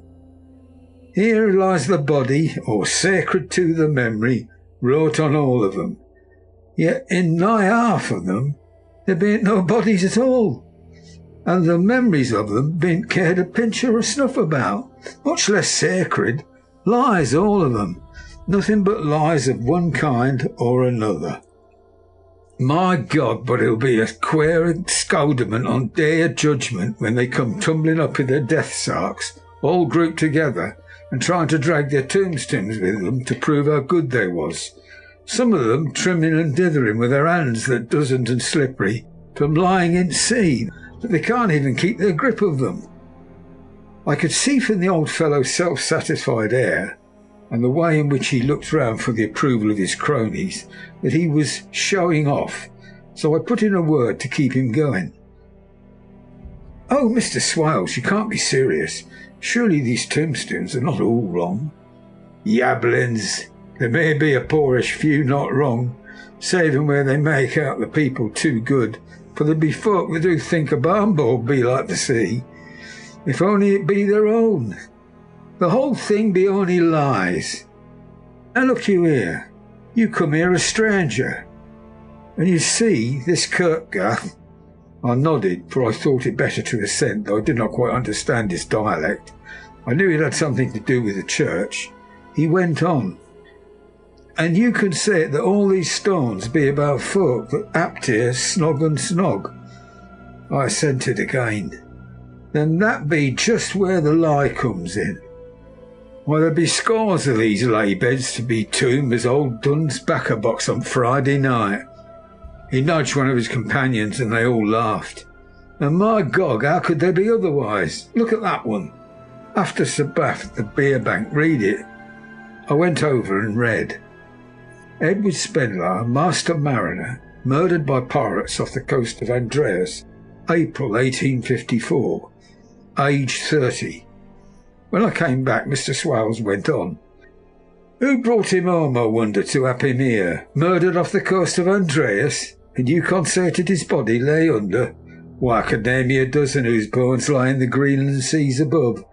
He pointed northwards. "Or where the currents may have drifted them. There be stains around us. You can, with your young eyes, read the small print of the lies from here. This Braithwaite Lowry, I knew his father, lost in the Lively off Greenland in 20. Or Andrew Woodhouse, drowned in the same seas in 1777. Or John Paxton, drowned off Cape Farewell a year later.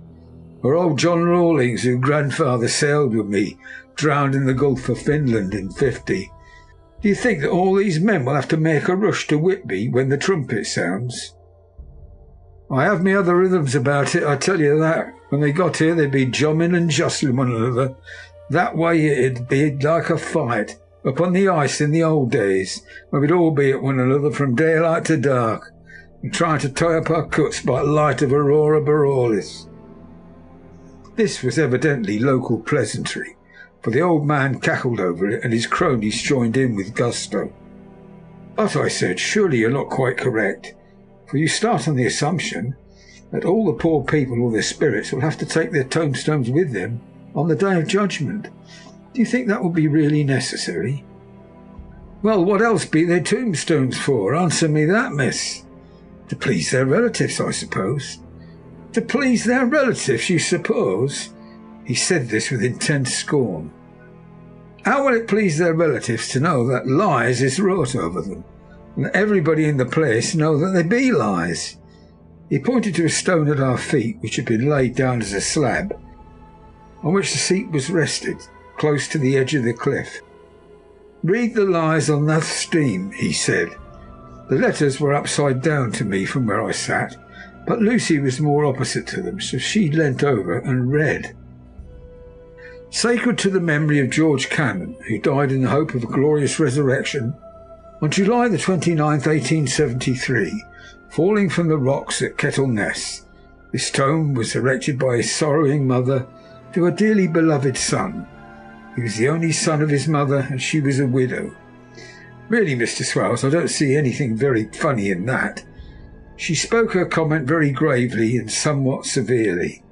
"You don't see aught funny, but that's because you don't gorm the sorrowing mother was a hell-cat that hated him. He was a crooked, regular lamiter, he was, and he hated her so that he committed suicide in order that she mightn't get an insurance she put on his life. He blew nigh the top of his head off with an old musket that they had for scaring crows with. 'Twa'n't for crows then, for it brought the clegs and the dopes to him. That's the way he fell off the rocks, and so hopes of glorious resurrection. I've often heard him say myself that he hoped he'd go to hell, for his mother was so pious she'd be sure to go to heaven, and he didn't want to addle where she was. Now isn't that stone any rate?" He hammered it with his stick as he spoke. "A pack of lies. And won't it make Gabriel cackle when Geordie comes panting up the crease with a tombstone balanced on his hump and asks to be took as evidence?" I did not know what to say, but Lucy turned the conversation as she said, rising up, "Oh, why did you tell us of this? It's my favourite seat, and I cannot leave it. And now I must go sitting over the grave of a suicide." "That won't harm ye, my pretty, and it may make poor Geordie gladsome to have so trim a lass sitting on his lap.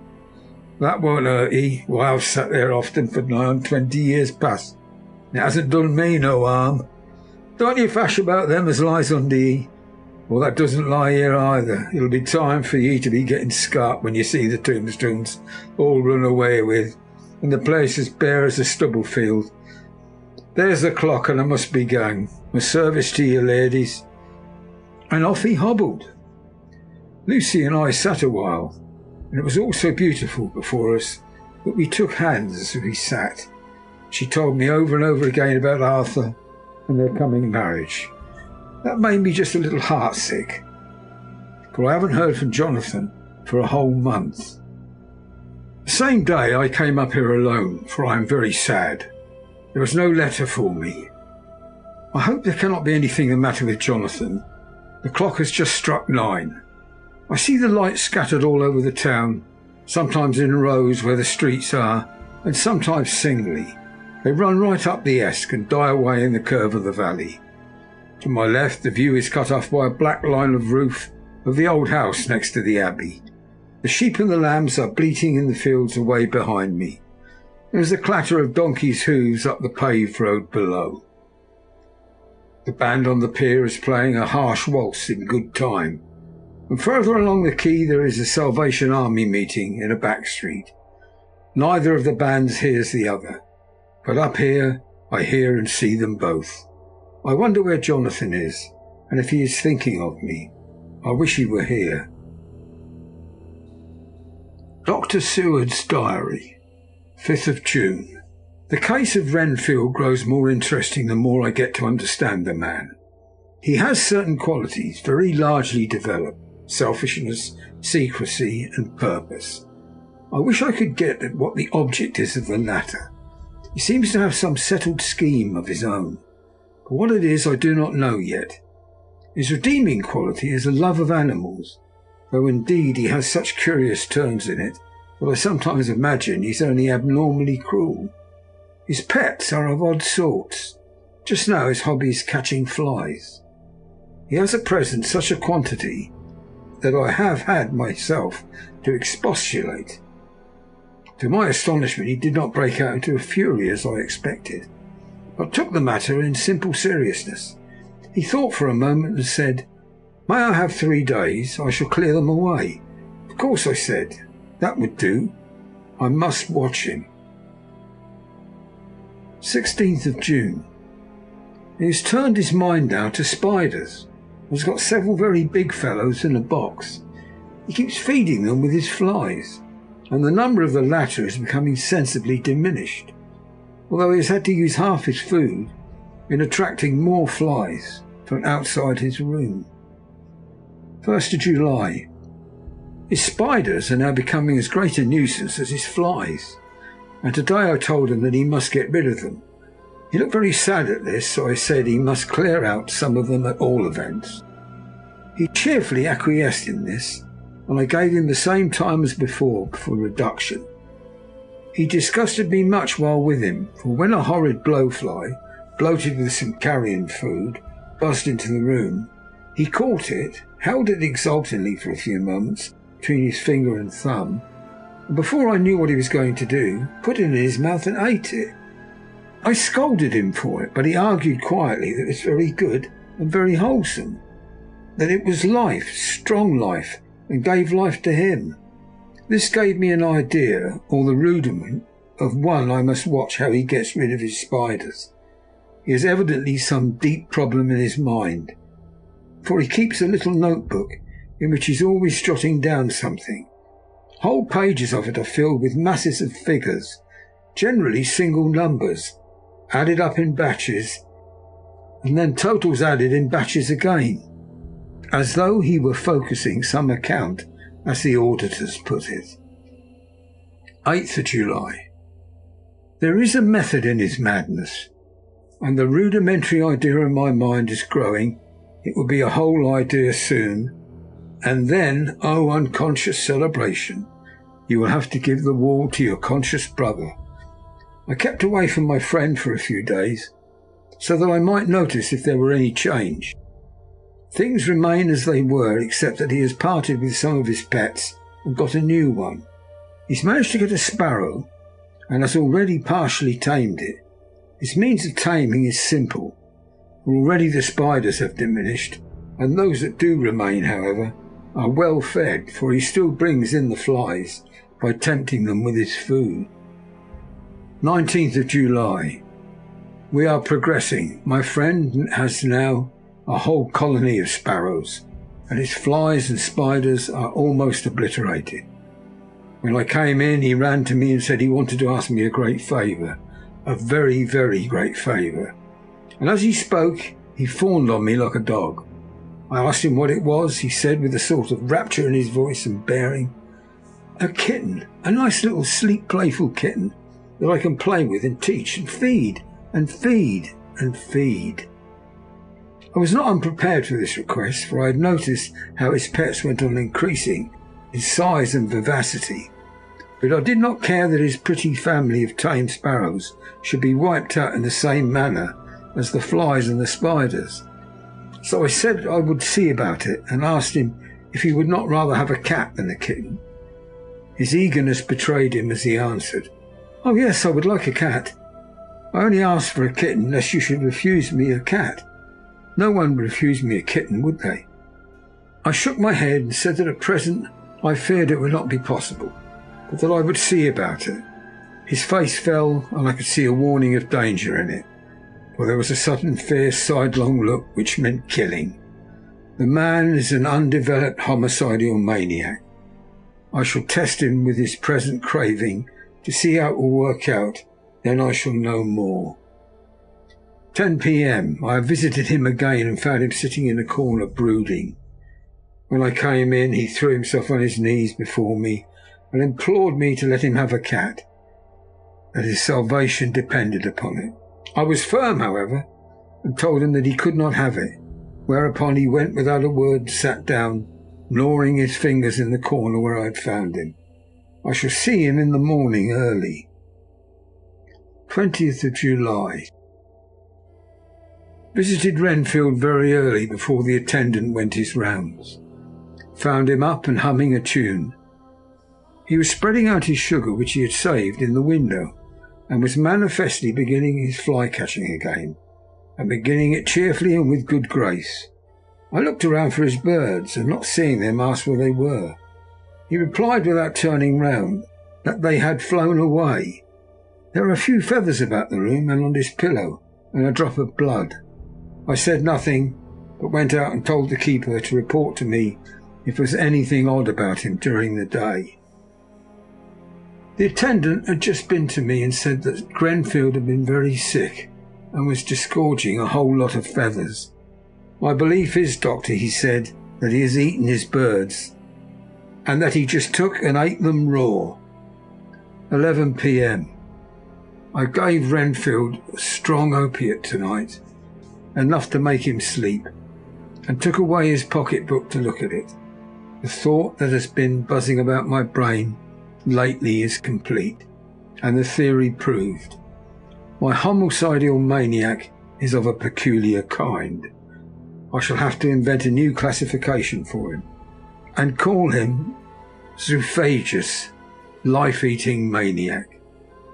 What he desires to absorb as many lives as he can, and he has laid himself out to achieve it in a cumulative way. He gave many flies to one spider, and many spiders to one bird, and then wanted a cat to eat the many birds. What would have been his latest step would almost be worthwhile to complete the experiment. It might have done if there were only a sufficient cause. Men sneered at vivisection, and yet look at the results today. Why not advance science in its most difficult and vital aspect, the knowledge of the brain? Had I even the secret of one such mind? Did I hold the key to the fancy of even one lunatic? I might advance my own branch of science to a pitch compared which Burton Sanderson's physiology or Ferrier's brain knowledge would be as nothing. If only there was a sufficient cause. I must not think too much of this, or I might be tempted. A good cause might turn the scale with me. For may I not too be of an exceptional brain, congenitally? How well the man reasoned. Lunatics always do with their own scope. I wonder how many lives he values a man, or if only one. Close the account most accurately, and today began a new record. How many of us begin a new record with each day of our lives? To me it seemed only yesterday that my whole life ended with my new hope, and I truly began a new record. So it will be until the great recorder sums me up and closes my ledger account with a balance to profit or loss.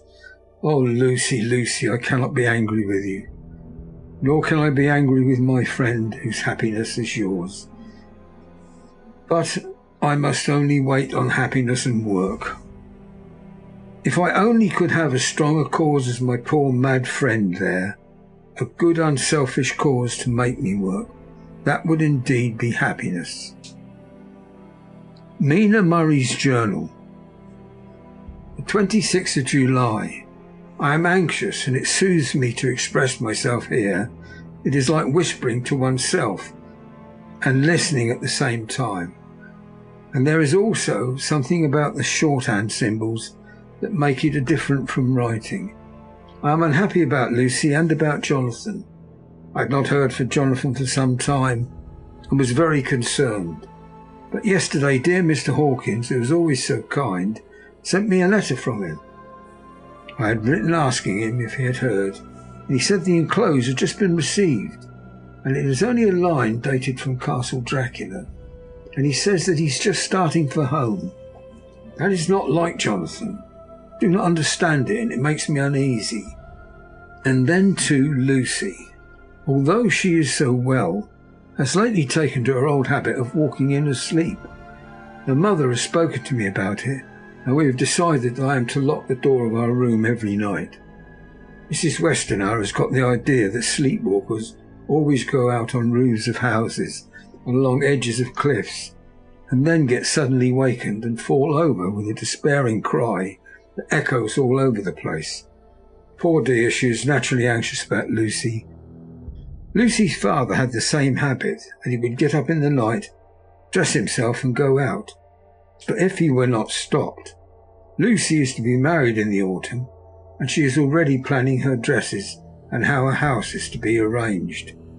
I sympathise with her, for I do the same, only Jonathan and I will start in life in a very simple way, and I shall have to try to make both ends meet.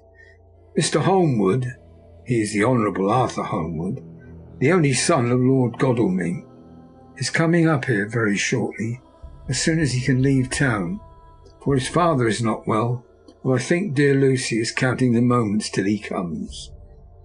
She wants to take him up to the seat on the churchyard and show him off the beauty of Whitby. I dare say the waiting which disturbs her. She will be all right when he arrives. 27th of July. No news from Jonathan.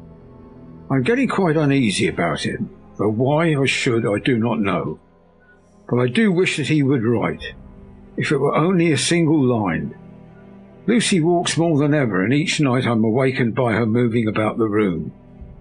Fortunately, the weather is so hot that she cannot get cold, but still the anxiety and the perpetually being awakened is beginning to tell on me, and I'm getting nervous and wakeful myself. Thank God Lucy's health keeps up. Mr. Holmwood has been suddenly called to ring to see his father, who has been taken seriously ill. Lucy frets at the postponement of seeing him, but it does not touch her looks. She is a trifle stouter, and her cheeks are a lovely rose pink. She's lost that anemic look which she had. I pray it will last. 3rd of August. Another week gone and no news from Jonathan. Not even to Mr. Hawkins, from whom I have heard. Oh, I do hope he's not ill. He surely would have written. Look at the last letter of his, but somehow it does not satisfy me. It does not read like him, yet it is in his writing. There is no mistake of that. Lucy has not walked much in her sleep the last week. There's an odd concentration about her which I do not understand. Even in her sleep she seems to be watching me. She tries the door and, finding it locked, goes about the room searching for the key. 6th of August.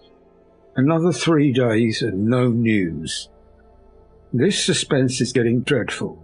If I only knew where to write to or where to go to, I should feel easier. But no one has heard a word of Jonathan since the last letter.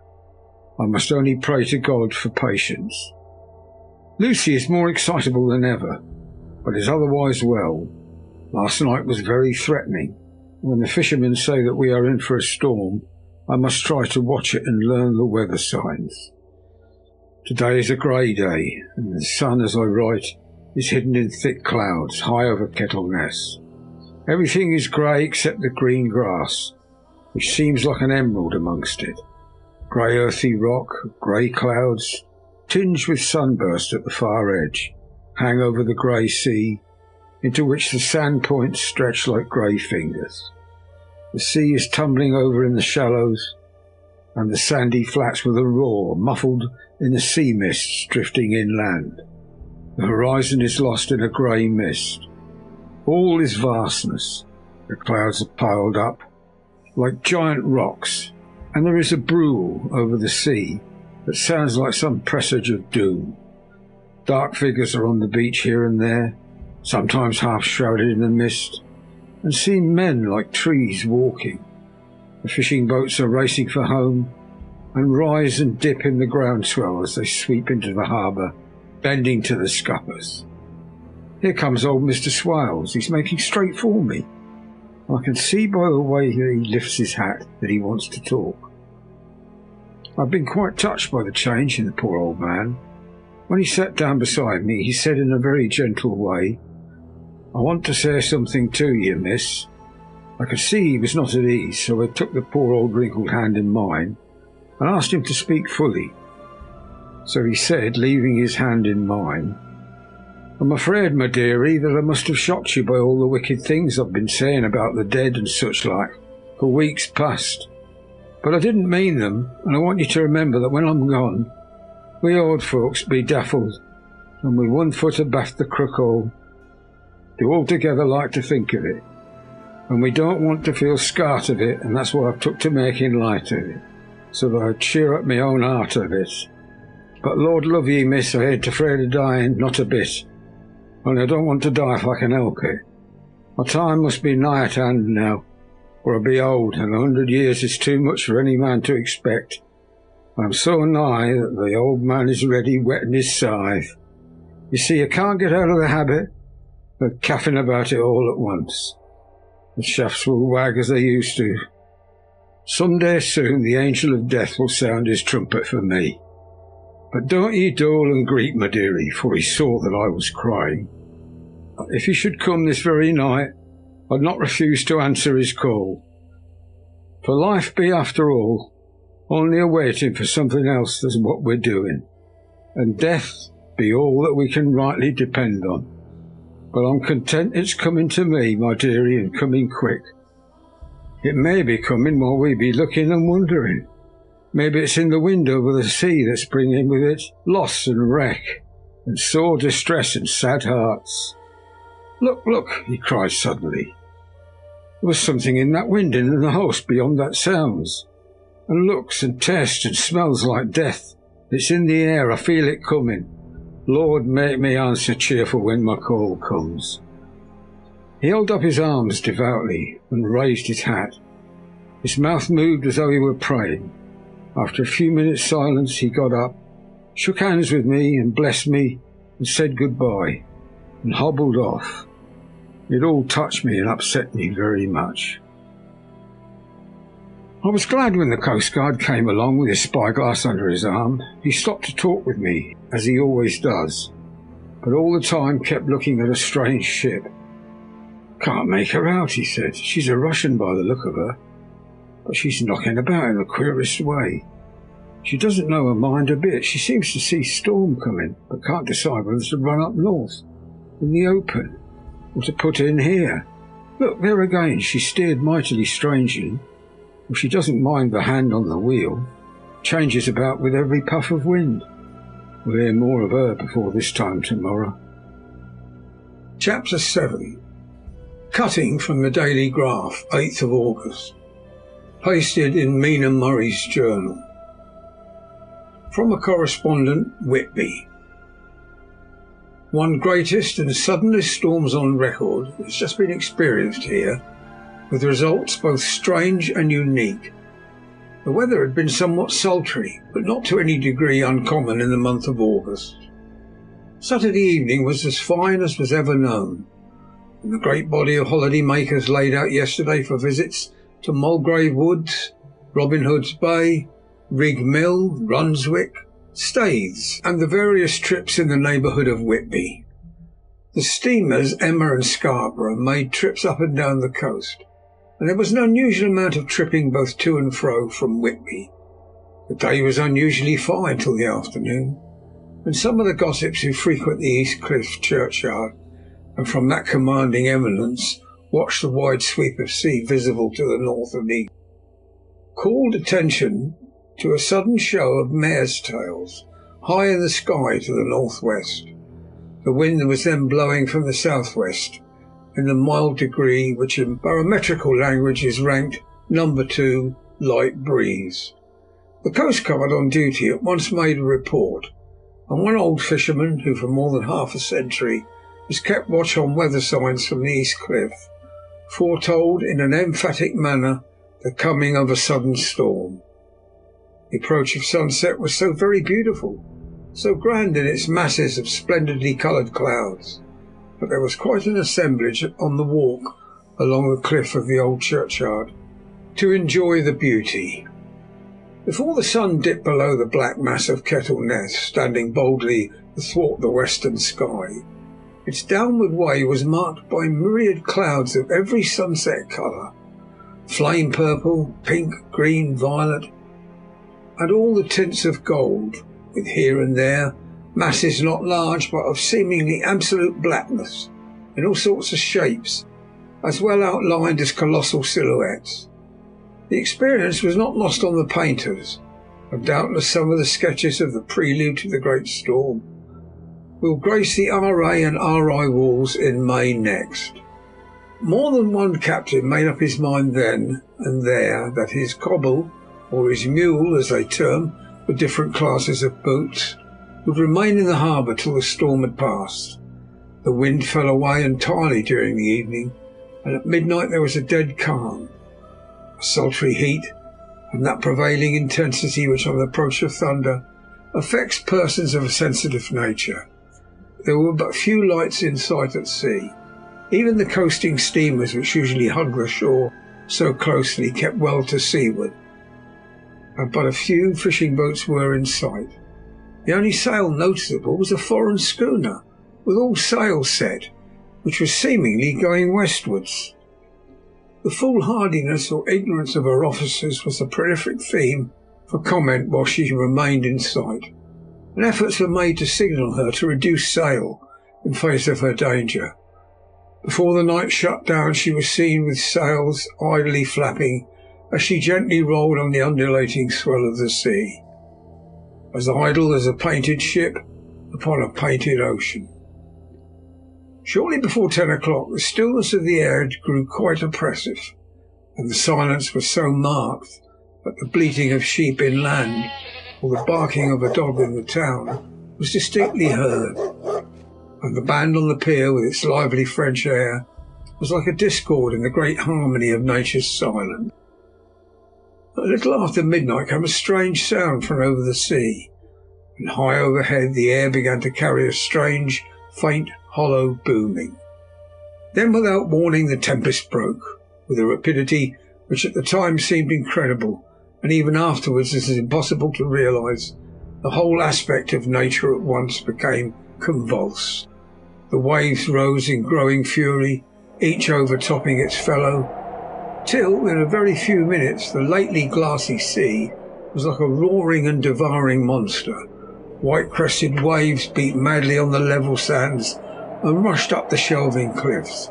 Others broke over the piers, and with their spume-swept lanterns of the lighthouses, which rise from the end of either pier of Whitby Harbour, the wind roared like thunder, and blew with such a force that it was difficult, even that strong men kept their feet, or clung with grim grasp to the iron stanchions.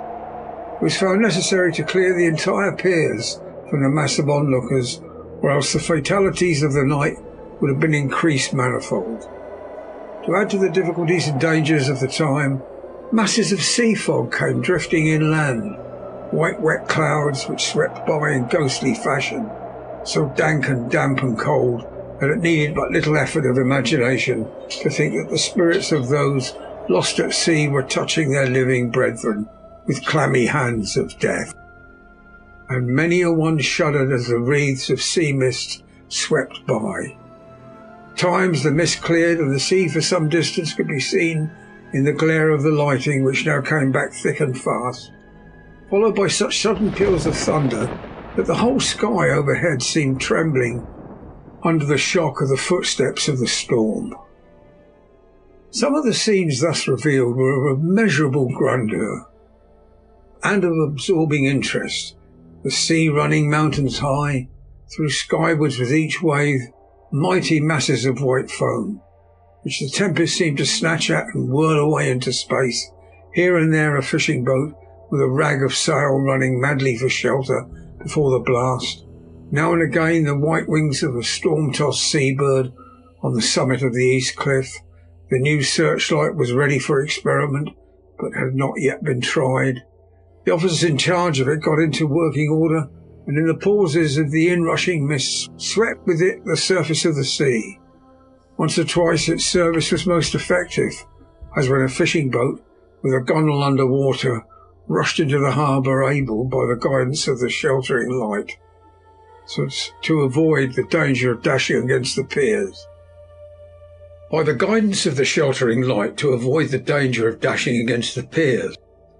As each boat achieved the safety of the port, there was a shout of joy from the mass of people on shore, a shout which for a moment seemed to cleave the gale and was then swept away in its rush. Before long the searchlight discovered some distance away a schooner with all sails set, apparently the same vessel which had been noticed earlier in the evening. The wind had by this time backed to the east. There was a shudder amongst the watchers on the cliff as they realised the terrible danger in which she now was. Between her and the port lay the great flat reef on which so many good ships have from time to time suffered, and with the wind blowing from its present quarter, it would be quite impossible that she should fetch the entrance of the harbour. It was now nearly the hour of high tide, but the waves were so great that in their troughs the shallows of the shore were almost visible, and the schooner, with all sails set, was rushing with such speed that, in the words of one old salt, she must fetch up somewhere if it was only in hell. Then came another rush of sea fog, greater than any hitherto, a mass of dank mist which seemed to close on all things like a grey pall, and left available to men only the organ of hearing. For the roar of the tempest and the crash of the thunder and the booming of the mighty billows came through the damp oblivion even louder than before. The rays of the searchlight were kept fixed on the harbour mouth across the east pier, where the shock was expected, and men waited breathless. The wind suddenly shifted to the northeast, and the remnant of the sea fog melted in the blast. And then, Miravel dictu, between two piers, leaping from wave to wave as it rushed at headlong speed, swept the strange schooner before the blast with all sails set, and gained the safety of the harbour. The searchlight followed her, and a shudder ran through all who saw her, for lashed to the helm was a corpse, with drooping head which swung horribly to and fro at each motion of the ship. No other form could be seen on deck at all. A great awe came on all as they realised that the ship, as if by a miracle, had found the harbour unsteered save by the hand of a dead man. However, all took place more quickly than it takes to write these words. The schooner paused not, but rushing across the harbour, pitched herself onto that accumulation of sand and gravel, washed by many tides and many storms, into the southeast corner of the pier, jutting under the east cliff, known locally as Tate Hill Pier. There was, of course, a considerable concussion as the vessel drove up on the sand heap. Every spar, rope and stay was strained, and some of the top hammer came crashing down. But strangest of all, the very instant the shore was touched, an immense dog sprang up on deck from below, as if shot up by the concussion, and running forward jumped from the bow onto the sand, making straight for the steep cliff where the churchyard hangs over the laneway to the east pier, so steeply that some of the flat tombstones, thruststeins, or through-stones as they call them in the Whitby vernacular, actually project over where the sustaining cliff is falling away, disappeared into the darkness, which seemed intensified just beyond the focus of the searchlight.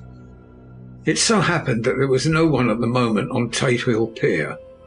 All those whose houses are in close proximity were either in bed or were out on the heights above. Thus the Coast Guard on duty on the eastern side of the harbour, who at once ran down to the little pier, was the first to climb on board. The men working the searchlight, after scouring the entrance of the harbour without seeing anything, then turned the light on the derelict and kept it there. The Coast Guard ran aft, and then when he came beside the wheel, bent over to examine it, and recoiled at once as though under some sudden emotion. This seemed to pique general curiosity, and quite a number of people began to run. It is a good way round from the West Cliff by the drawbridge to Tate Hill Pier, but your correspondent is a fairly good runner, and came well ahead of the crowd.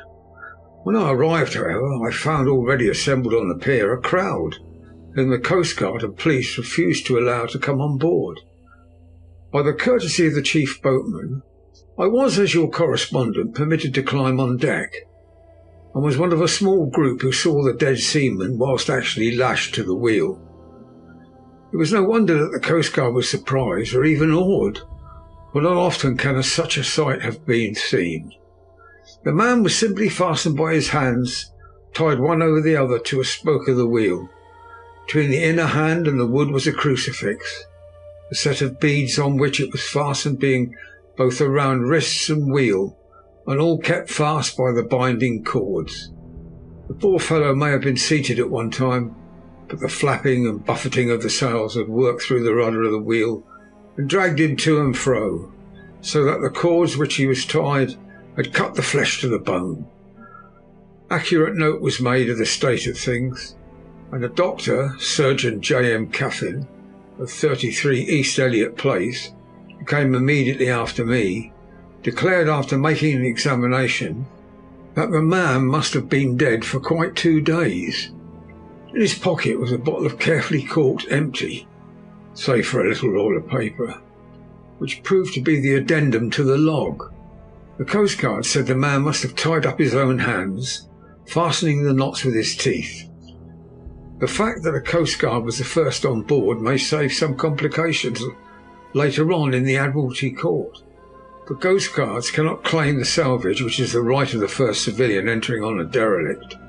Already, however, the legal tongues are wagging, and one young law student is loudly asserting that the rights of the owner are completely sacrificed, his property being held in contravention of the statutes of Mortmain, since the tiller, as emblem ship, is not proof of delegated possession.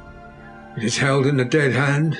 It is needless to say that the dead steersman had been reverently removed from the place where he held his honourable watch and ward till death, a steadfastness as noble as that of the young Casabianca, and placed in the mortuary to wait inquest. Already the sudden storm is passing, and its fierceness is abating. Crowds are scattering homeward, and the sky is beginning to redden over the Yorkshire wolds. I shall send in time for your next issue further details of the derelict ship which found her way so miraculously into harbour in the storm. Whitby, 9th of August. The sequel to the strange arrival of the derelict in the storm last night is almost more startling than the thing itself. It turns out that the schooner is a Russian from Varna and is called the Demeter. She is almost entirely in ballast of silver sand, with only a small amount of cargo, a number of great wooden boxes filled with mould. This cargo was consigned to a Whitby solicitor, Mr. S.F. Billington of 17 the Crescent, who this morning went aboard and formally took possession of the goods consigned to him. The Russian consul, too, acting for the charter party, took formal possession of the ship and paid all harbour dues, etc. Nothing is talked about here today except the strange coincidence. The officials of the Board of Trade have been most exacting in seeing that every compliance has been made with existing regulations. As the matter is to be a 9 days' wonder, they are evidently determined that there should be no cause of after complaint. A good deal of interest was abroad concerning the dog which had landed when the ship struck, and more than a few of the members of the SPCA, which is very strong in Whitby, have tried to befriend the animal. To the general disappointment, however, it was not to be found. It seems to have disappeared entirely from the town. It may be that it was frightened and made its way onto the moors, where it is still hiding in terror. There are some who look with dread on such a possibility, lest later on it should in itself become a danger, for it is evidently a fierce brute. Early this morning a large dog, a half-bred mastiff belonging to a coal merchant close to Tate Hill Pier, was found dead in the roadway opposite his master's yard. It had been fighting, and manifestly had had a savage opponent, for its throat was torn away and its belly was slit open as if with a savage claw. Later, by the kindness of the Board of Trade Inspector, I had been permitted to look over the logbook of the Demeter, which was in order up to within 3 days, but contained nothing of special interest, except just the facts of missing men. The greatest interest, however, was with regard to the paper found in the bottle, which was today produced at the inquest, and a more strange narrative than the two between them unfold it has not been my lot to come across. As there is no motive for concealment, I am permitted to use them, and accordingly send you a rescript simply omitting technical details of seamanship and supercargo. It almost seems as though the captain had been seized with some kind of mania before he'd got well into blue water, and that this had developed persistently throughout the voyage. Of course, my statement must be taken cum grano, since I am writing from the dictation of a clerk of the Russian consul, who kindly translated for me, time being short. The log of the Demeter, Varna to Whitby, written 18th July. Things so strange happening that I shall keep an accurate note henceforth till we land. On 6th of July we finished taking in cargo, silver sand and boxes of earth. At noon set sail, east wind, fresh. Crew 5 hands, 2 mates, cook and myself, captain. On 11th of July at dawn entered Bosphorus, boarded by Turkish customs officers, bakshish, all correct, underway at 4 p.m. On 12th of July, through Dardanelles, more custom officers, and a flagboat guarding squadron, bakshish again. Work of officers thorough, but quick. Want us off soon. Dark, passed into archipelago. On 13th of July we passed Cape Matapan. Crew dissatisfied about something, seemed scared but would not speak out. On 14th of July, somewhat anxious about crew, men all steady, fellows who have sailed with me before. Mate could not make out what was wrong. They only told him there was something and crossed themselves. Mate lost temper with them that day and struck him. Expected a fierce quarrel, but all was quiet. On 16th July, mate reported in the morning that one of the crew Petrovsky was missing. Could not account for it. Took larboard watch 8 bells last night. Was relieved by Abumov. Did not go to bunk. Men more downcast than ever. All said they expected something of the kind, but would not say more than there was something aboard. Mate getting very impatient with them, feared some trouble ahead.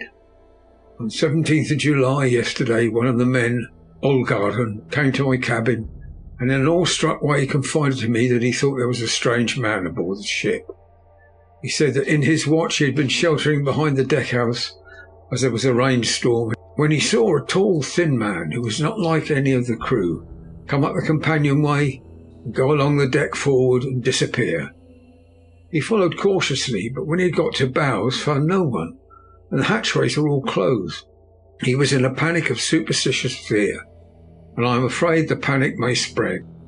To allay it, I shall today search the entire ship carefully, from stem to stern. Later in the day I got together the whole crew, told them, as they evidently thought there was someone in the ship, we would search from stem to stern. First the mate, angry, said it was folly to yield to such foolish ideas and would demoralise the men. Said he would engage to keep them out of trouble with a handspike. I let him take the helm while the rest began a thorough search. All keeping abreast with lanterns, we left no corner unsearched, and there were only the big wooden boxes. There were no odd corners where a man could hide. Men much relieved when search over and went back to work cheerfully. First mate scowled but said nothing. 22nd of July. Rough weather the last 3 days and all hands busy with the sails. No time to be frightened. Men seemed to have forgotten their dread. Mate cheerful again and all on good terms. Praise men for work in bad weather. Past Gibraltar and out through straits. All well. 24th of July. There seems some doom over this ship. Already a hand short and entering the Bay of Biscay with wild weather ahead. Yet last night another man lost. Disappeared. Like the first, he came off his watch and was not seen again. Men all in a panic of fear. Sent a round robin, asking to have double watch as they feared to be alone. Mate angry, fear there will be some trouble, as either he or the men will do some violence. 28th of July. Another tragedy. Had a single watch tonight as crew too tired to double. When morning watch came on deck he could find no one except steersman. Raised an outcry and all came on deck. Thorough search but no one found. And now without second mate and crew in a panic. Mate and I agree to go armed henceforth and wait for any sign of cause. 30th of July. Last night rejoiced. We are nearing England.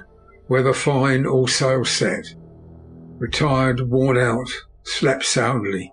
Awakened by mate telling me that both men of the watch steersman are missing. Only self and mate and 2 hands left to work the ship. August the 1st.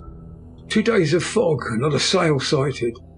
I'd hoped when in the English Channel to be able to signal for help or get in somewhere. Not having power to work sails, I have to run before the wind. Dare not lower, as could not raise them again. We seem to be drifting into some terrible doom. Mate now more demoralised than either of the men. His stronger nature seems to have worked inwardly against himself. Men are beyond fear, working stolidly and patiently with minds made up. They are Russian, he a Romanian. 2nd August, midnight. Woke up from a few minutes' sleep by hearing a cry, seemingly outside my port. I could see nothing in the fog. Rushed on deck and ran against the mate. Tells me he heard a cry and ran, but no sign of the man on watch. One more gone. Lord help us. Mate says we must be past the Straits of Dover. As in a moment of fog lifting he saw North Foreland, just as he heard the man cry out. So we are now off in the North Sea, and only God can guide us in the fog, which seems to move with us, and God seems to have deserted us. 3rd of August. At midnight I went to relieve the man at the wheel, and when I got to it found no one there. The wind was steady, and as we ran before it there was no yawing. I dared not leave it, so shouted for the mate. After a few minutes he rushed up on deck in his flannels. He looked wild-eyed and haggard. I greatly fear his reason had given way. He came close to me and whispered hoarsely with his mouth to my ear, as though fearing the very air might hear. It is here. I know it now. On the watch last night I saw it, like a man, tall and thin and ghastly pale. It was in the bows looking out. I crept up behind it and gave it my knife, but the knife went through it, empty as the air. As he spoke, he took his knife and drove it savagely into space. Then he went on, but it is here, and I'll find it. It is in the hold, perhaps in one of those boxes. I'll unscrew them one by one and see. You work the helm. And with a warning look and his finger on his lip, he went below. There was springing up a choppy wind, and I could not leave the helm. I saw him come out on deck again with a tool chest and a lantern, and go down the forward hatchway. He is mad, stark raving mad, and it is no use my trying to stop him. He can't hurt those big boxes, they are invoiced as clay, and to pull them about is as harmless a thing as he could do. So here I stay and mind the helm and write these notes. I can only trust in God and wait until the fog clears. Then if I can't steer into any harbour, with the wind that is, I shall cut down the sails and lie by and signal for help.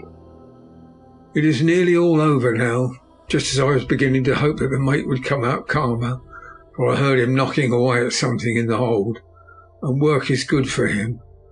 There came up the hatchway a sudden startled scream, which made my blood run cold, and up on the deck he came as if shot from a gun, a raging madman with his eyes rolling, his face convulsed with fear. "Save me, save me," he cried. Then he looked round on the blanket of fog. His horror turned to despair, and in a steady voice he said, "You'd better come too, Captain, before it's too late. He is there.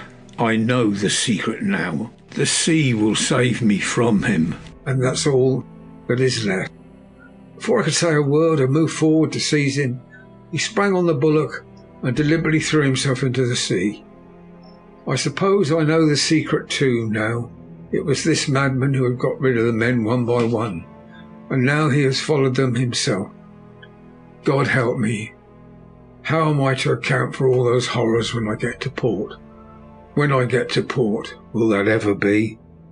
Still fog which the sunrise cannot pierce. I know there is a sunrise because I am a sailor.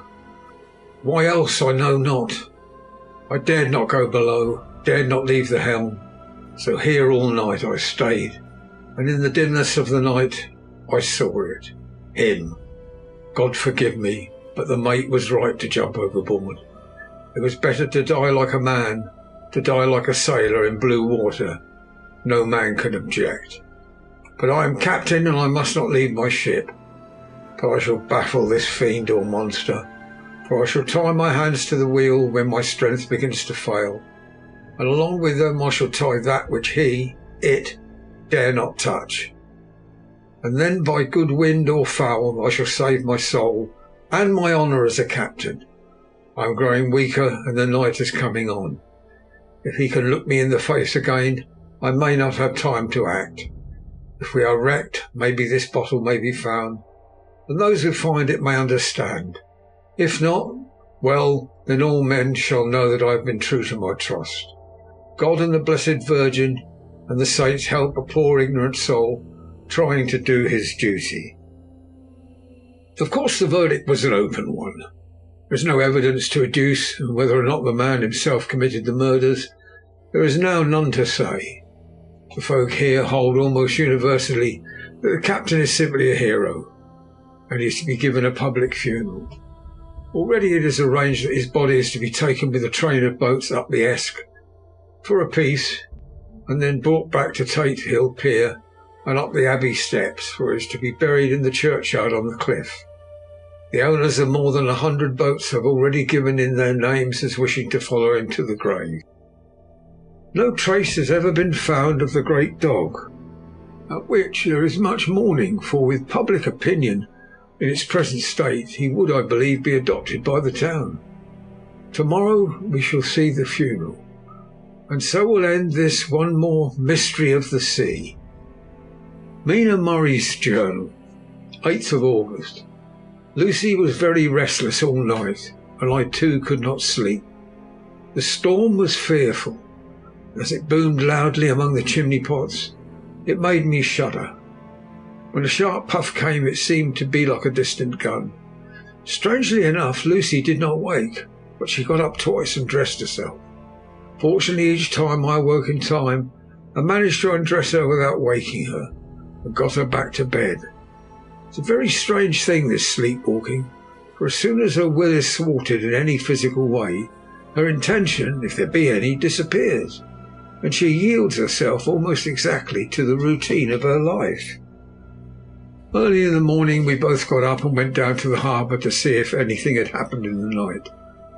There were very few people about, and although the sun was bright and the air clear and fresh, the big grim-looking waves that seemed dark themselves because the foam that topped them was like snow, forced themselves in through the narrow mouth of the harbour, like a bullying man going through a crowd. Somehow I felt glad that Jonathan was not on the sea last night, but on land.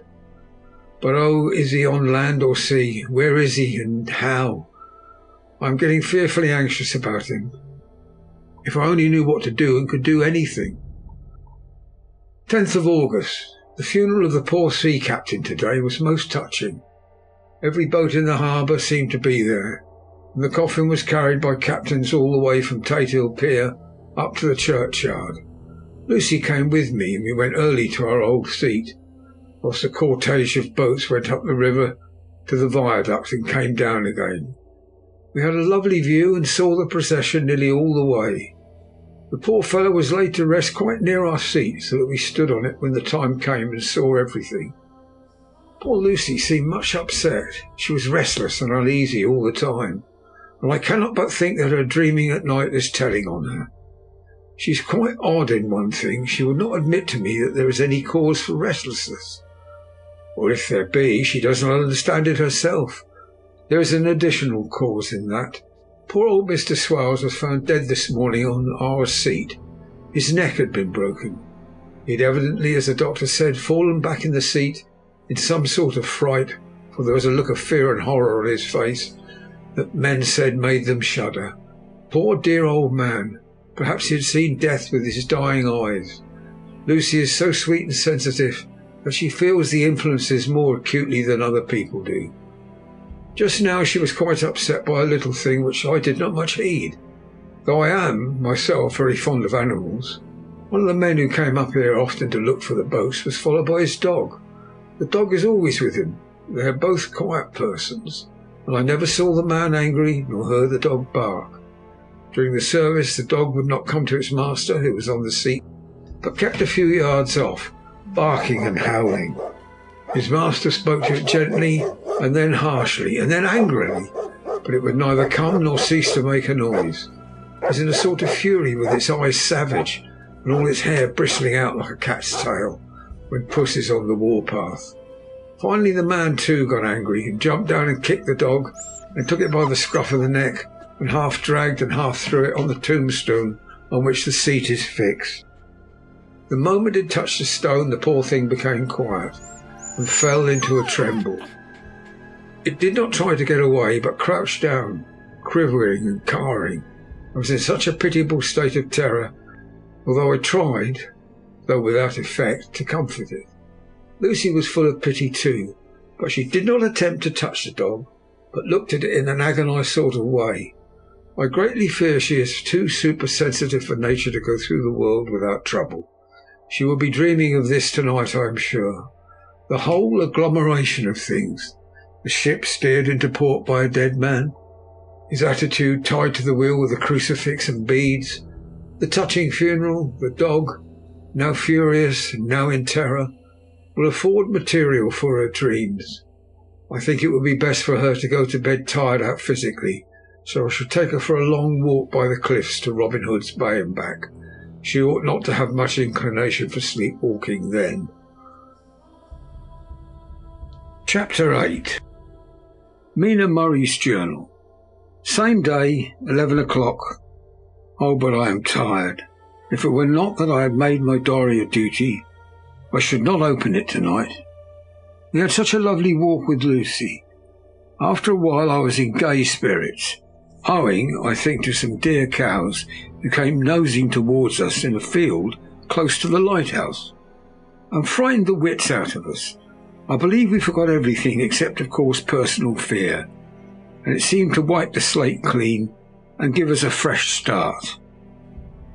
We had a capital severe tea at Robin Hood's Bay in a sweet little old-fashioned inn, with a bow window right over the seaweed-covered rocks of the Strand. I believe we should have shocked the new woman with our appetites. Men are more tolerant, bless them. Then we walked home, with some or rather many stoppages to rest, and with our hearts full of a constant dread of wild bulls. Lucy was really tired, and we intended to creep off to bed as soon as we could. The young curate came in, however, and Mrs. Westerner asked him to stay for supper. Lucy and I had both a fight for it with the dusty miller. I knew it was a hard fight on my part, and I am quite heroic. I think that some day the bishops must get together and see about breeding up a new class of curates who don't take supper, no matter how they may be pressed to, and who will know when girls are tired. Lucy is asleep and breathing softly. She has more colour in her cheeks than usual, and looks oh so sweet. If Mr. Holmwood fell in love with her seeing her only in the drawing-room, I wonder what he would say if he saw her now. Some of the new women writers will some day start an idea that men and women should be allowed to see each other asleep before proposing or accepting, but I suppose that the new woman wouldn't condescend in future to accept. She will do the proposing herself, and a nice job she will make of it too. There's some consolation in that. I'm so happy tonight because dear Lucy seems better. I really believe she has turned the corner and that we're over her troubles with dreaming. I should be quite happy if I only knew if Jonathan, God bless and keep him. 11th of August, 3 a.m. Diary again. No sleep now, so I may as well write. I'm too agitated to sleep. We had such an adventure, such agonizing experiences.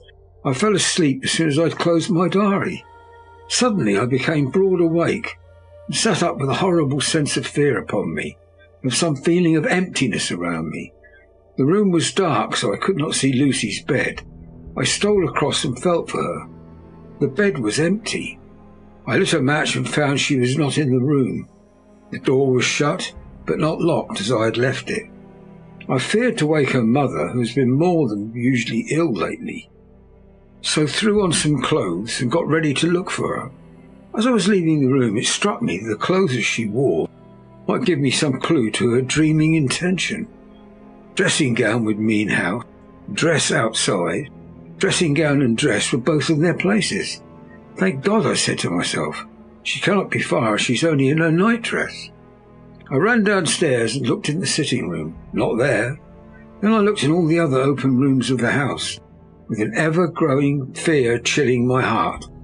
I finally came to the hall door and found it open. It was not wide open. The catch of the lock had not caught. The people of the house are careful to lock the door every night, so I feared that Lucy must have gone out as she was. There was no time to think of what might happen. A vague, overmastering fear obscured all details. I took a big heavy shawl and ran out. The clock was striking 1 as I was in the crescent. There was not a soul in sight. I ran along the north terrace but could see no sign of the white figure which I expected. At the edge of the west cliff above the pier, I looked across the harbour to the east cliff, in the hope, or fear, I don't know which, of seeing Lucy in our favourite seat. There was a bright full moon with heavy black driving clouds, which threw the whole scene into a fleeting diorama of light and shade as they sailed across. For a moment or two I could see nothing, as the shadow of a cloud obscured St. Mary's Church and all around it. Then, as the cloud passed, I could see the ruins of the Abbey coming into view, and as the edge of a narrow band of light, sharp as a sword cut, moved along, the church and the churchyard became gradually visible.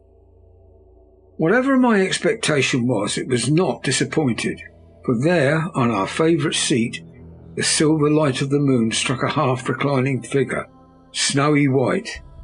The coming of the cloud was just too quick for me to see much, but shadow shut down on light almost immediately. But it seemed to me as though something dark stood behind the seat, where the white figure shone, and bent over it. What it was, whether man or beast, I could not tell. I did not wait to catch another glance, but flew down the steep steps to the pier, along by the fish market to the bridge, which was the only way to reach the east cliff. The town seemed as dead, for not a soul did I see. I rejoiced that it was so, for I wanted no witness to poor Lucy's condition. Time and distance seemed endless, and my knees trembled, and my breath became laboured as I toiled up the endless steps to the Abbey. I must have gone fast, yet it seemed to me as if my feet were weighted with lead, and as though every joint in my body were rusty. When I got almost to the top, I could see the seat and the white figure, for I was now close enough to distinguish it, even through the spells of shadow. There was undoubtedly something long and black bending over the half-reclining white figure. I called in fright, "Lucy, Lucy!" and something raised a head, and from where I was I could see a white face and red gleaming eyes. Lucy did not answer. I ran into the entrance of the churchyard. As I entered, the church was between me and the seat, and for a minute or so I lost sight of her. When I came in view again, the cloud had passed, and the moonlight struck so brilliantly that I could see Lucy half reclining, with her head lying over the back of the seat. She was quite alone, and there was not a sign of any living thing about. When I bent over her, I could see that she was still asleep. Her lips were parted, and she was breathing, not softly as usual with her, but in long, heavy gasps, as though striving to get her lungs full at every breath. As I came close, she put up her hand in her sleep and pulled the collar of her nightdress close around her throat. While she did so, there became a little shudder through her, as though she felt the cold. I flung the warm shawl over her and drew the edges tight round her neck, for I dreaded lest she should get some deadly chill from the night air, unclad as she was. I feared to wake her all at once, so in order to have my hands free that I might help her, I fastened the shawl at her throat with a big safety pin. But I must have been clumsy in my anxiety, and pinched or pricked her with it, for by and by, when her breathing became quieter, she put her hand to her throat again and moaned. When I had her carefully wrapped up, I put my shoes on her feet, and then began very gently to wake her. At first she did not respond, but gradually she became more uneasy in her sleep, moaning and sighing occasionally. At last, as time was passing fast, and for many other reasons, I wished to get her home at once, I shook her more forcibly, till finally she opened her eyes and awoke. She did not seem surprised to see me, as of course she did not realise all at once where she was. Lucy always wakes prettily, and even at such a time, when her body must have been chilled with cold, and her mind somewhat appalled at waking unclad in the churchyard at night, she did not lose her grace. She trembled a little, and clung to me when I told her to come at once with me home. She rose without a word, with the obedience of a child. As we passed along, the gravel hurt my feet, and Lucy noticed me wince. She stopped and wanted to insist upon my taking my shoes, but I could not. However, when we got to the pathway outside the churchyard, there was a puddle of water remaining from the storm. I daubed my feet with mud, using each foot in turn, so that as we went home, no one, in case we should meet anyone, should notice my bare feet. Fortune favoured us, and we got home without meeting a soul.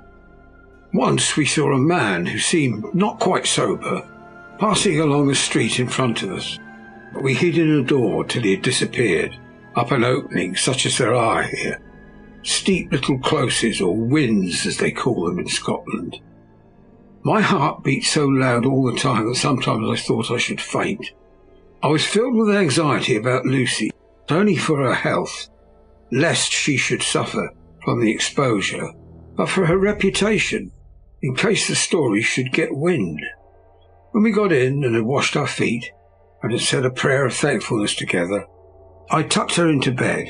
Before falling asleep, she asked, even implored me, not to say a word to anyone, even her mother, about her sleepwalking adventure. I hesitated at first to promise, but on thinking of the state of her mother's health, and how the knowledge of such a thing would fret her, and thinking too of how such a story might become distorted, nay, infallibly would, in case it should leak out, I thought it wiser to do so. I hope I did right. I have locked the door and the key is tied to my wrist, so perhaps I shall not be again disturbed. Lucy is sleeping soundly. The reflex of the dawn is high and far over the sea. Same day, noon. All goes well. Lucy slept till I woke her and seemed not to have even changed her side. The adventures of the night does not seem to have harmed her. On the contrary, it has benefited her, for she looks better this morning than she has done for weeks. I was sorry to notice that my clumsiness with the safety pin hurt her. Indeed, it might have been serious, for the skin of her throat was pierced. I must have pinched up a piece of loose skin and transfixed it, for there are two little red points like pinpricks, and on the band of her nightdress was a drop of blood. When I apologised and was concerned about it, she laughed and petted me, and said she did not even feel it. Fortunately, it cannot leave a scar, as it is so tiny. Same day, night.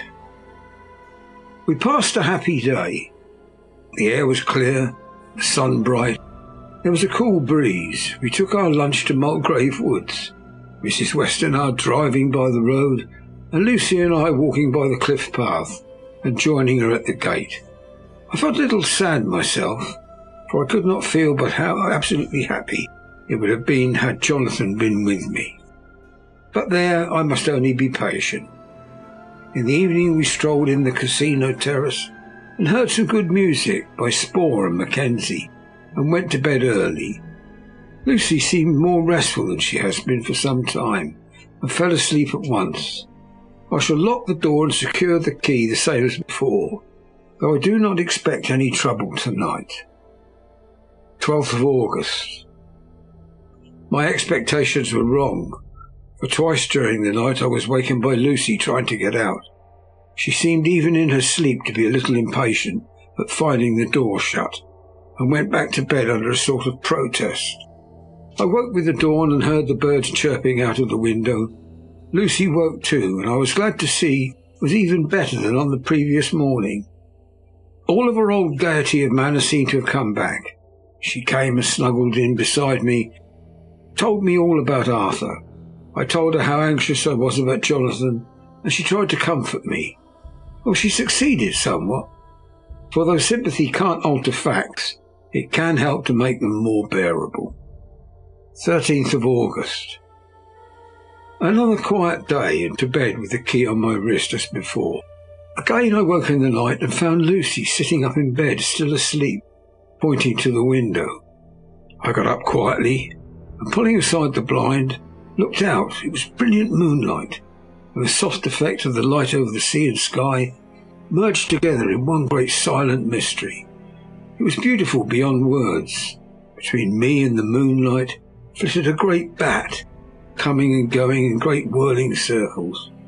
Once or twice it came quite close, but was, I suppose, frightened at seeing me, and flitted away across the harbour towards the Abbey. When I came back from the window, Lucy had lain down again and was sleeping peacefully. She did not stir again all night. 14th of August. On the East Cliff, reading and writing all day, Lucy seems to have become as much in love with the spot as I am, and it is hard to get her away from it when it is time to come home for lunch or tea or dinner. This afternoon she made a funny remark. We were coming home for dinner and just come to the top of the steps up from the West Pier and stopped to look at the view, as we generally do. The setting sun lay low down in the sky, was just dropping behind Kettle Ness. The red light was thrown over the East Cliff and the old abbey seemed to bathe everything in beautiful rosy glow. We were silent for a while, and suddenly Lucy murmured, as if to herself, "His red eyes again. They are just the same." Such an odd expression, coming apropos of nothing, that it quite startled me. I slewed round a little so as to see Lucy, well, without seeming to stare at her, and saw that she was quite in a half-dreamy state, with an odd look on her face that I could not quite make out, so I said nothing but followed her eyes. She appeared to be looking over at our own seat, whereupon was a dark figure seated alone. I was a little startled myself, for it seemed for an instant as if the stranger had great eyes like burning flames, but a second look dispelled the illusion. The red sunlight was shining in the windows of St. Mary's Church beyond the seat, and as the sun clipped there was just sufficient to change the refraction and recollection to make it appear as if the light moved. I called Lucy's attention to the peculiar effect, and she became herself with a start, but she looked sad all the same. It may have been that she was thinking of that terrible night up there. We never referred to it, so I said nothing. We went home to dinner. Lucy had a headache and went away to bed. I saw her asleep and went out for a little stroll myself. I walked along the cliffs to the west and was full of sweet sadness, for I was thinking of Jonathan. When coming home, it was then bright moonlight, so bright that through the front of our part of the crescent was in shadow. Everything could be well seen. I threw a glance up at our window and saw Lucy's head leaning out. I thought that perhaps she was looking out for me, so I opened my handkerchief and waved it. She did not notice or make any movement whatever. Just then the moonlight crept round an angle of the building, and the light fell on the window. There distinctly was Lucy, with her head lying up against the side of the windowsill, and her eyes shut. She was fast asleep, and by her, seated on the windowsill, there was something that looked like a good-sized bird. I was afraid she might get a chill, so I ran upstairs, but as I came into the room, she was moving back to her bed, fast asleep, and breathing heavily. She was holding her hand to her throat, as though to protect it from cold. I did not wake her, but tucked her up warmly. I've taken care that the door is locked and the windows securely fastened. She looks so sweet as she sleeps, but she is paler than is her wont. There is a drawn, haggard look under her eyes which I do not like. I fear she is fretting about something. I wish I could find out what it is. 15th of August. Rose later than usual. Lucy was languid and tired, and slept on after we had been called. We had a happy surprise at breakfast. Arthur's father is better and wants the marriage to come off soon. Lucy is full of quiet joy, and her mother is glad and sorry at once. Later on in the day she told me the cause. She is grieved to lose Lucy as her very own, but she is rejoiced that she is soon to have someone to protect her. Poor dear sweet lady. She confided to me that she has got her death warrant. She has not told Lucy and made me promise secrecy. Her doctor told her that within a few months at most she must die, for her heart is weakening. At any time, even now, a sudden shock would be almost sure to kill her. We were wise to keep from her the affair of the dreadful night of Lucy's sleepwalking. 17th of August. No diary for 2 whole days. I have not had the heart to write. Some sort of shadowy pall seems to be coming over our happiness. No news from Jonathan, and Lucy seems to be growing weaker, whilst her mother's hours are numbering to a close. I do not understand Lucy's fading away as she is doing.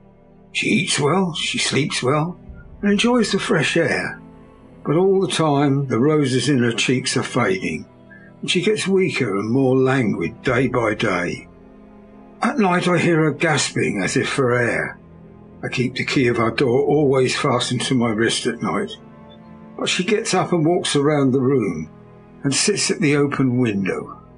Last night I found her leaning out when I woke up, and when I tried to wake her I could not. She was in a faint. When I managed to restore her, she was as weak as water and cried silently between long, painful struggles for breath. When I asked her how she came to be at the window, she shook her head and turned away. I trust her feeling ill may not be from that unlucky prick of the safety pin. I looked at her throat just now as she lay asleep, and the tiny wounds seem not to have healed.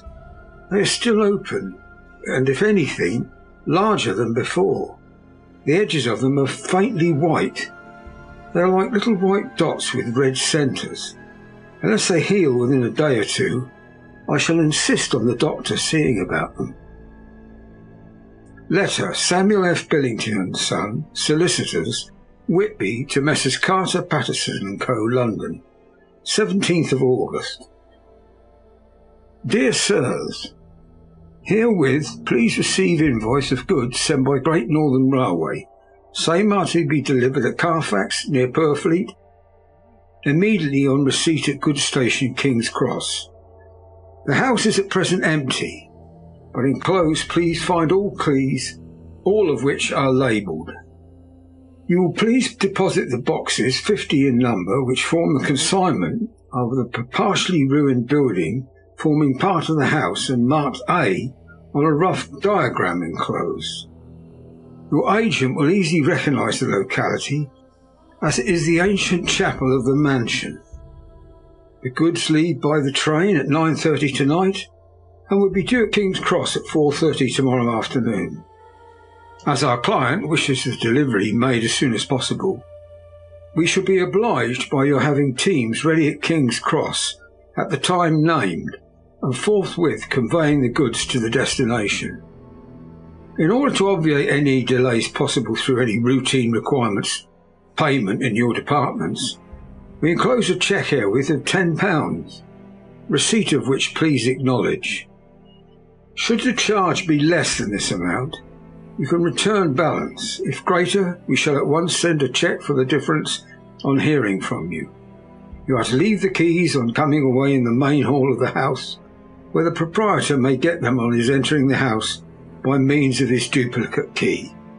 Pray do not take us as exceeding the bounds of business courtesy in pressing you in all ways to use the utmost expedition. We are, dear sirs, faithfully yours, Samuel F. Billington and Son. Letter. Messrs. Carter and Patterson Co., London, to Messrs. Billington and Son, Whitby, 21st of August. Dear Sirs, we beg to acknowledge £10 received and return a cheque for £1 17 shillings and 9pence, amount of overplus as shown in receipted account herewith. Goods are delivered in exact accordance with instructions, and keys left in parcel in main hall as directed.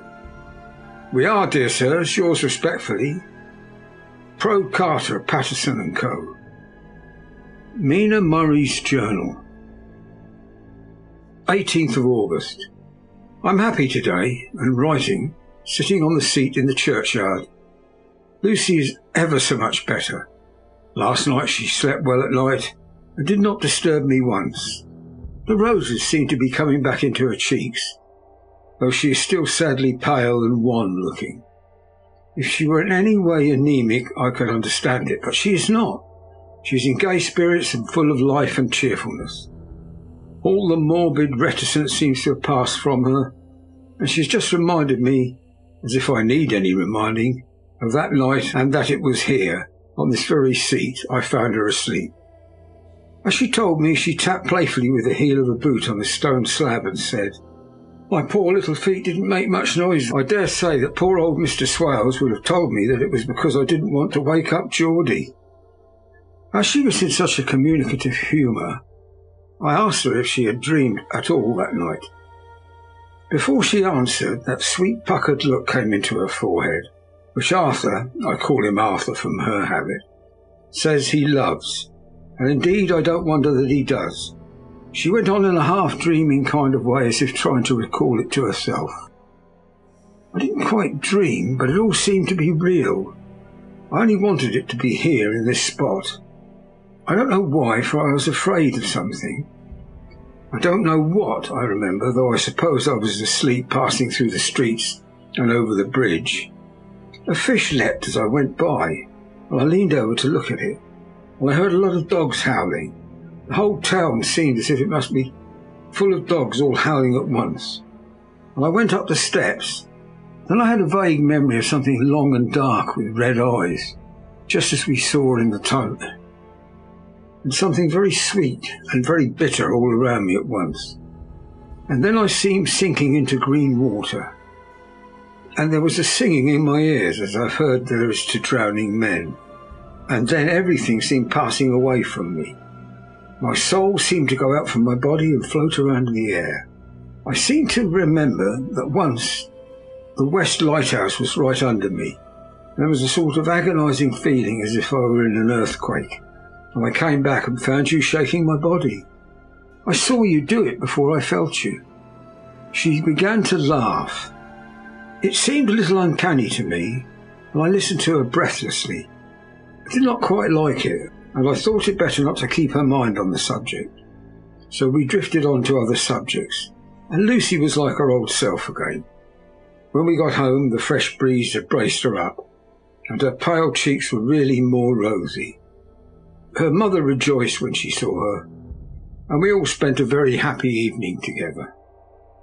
19th August. Joy, joy, joy. Not at all joy at last news of Jonathan.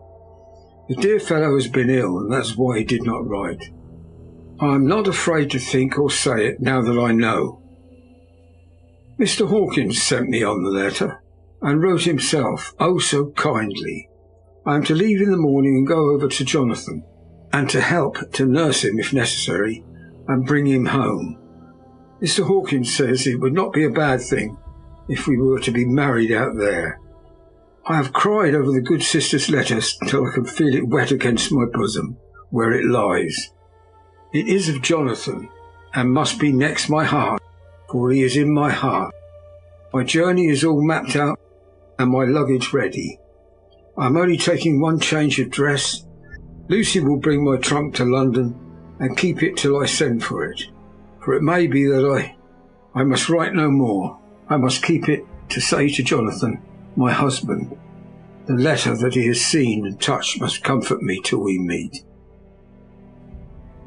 Letter, Sister Agatha, Hospital of St. Joseph and St. Mary, Budapest, to Miss Wilhelmina Murray, 12th of August. Dear Madam, I write by desire of Mr. Jonathan Harker, who is himself not strong enough to write, although progressing well, thanks to God and St. Joseph and St. Mary. He has been under our care for near 6 weeks, suffering from a violent brain fever. He wishes me to convey his love and to say that by this post I write for him to Mr. Peter Hawkins, Exeter, to say with all his dutiful respects that he is sorry for his delay and that all of his work is completed. He will require some few weeks' rest in our sanitarium in the hills, but will then return.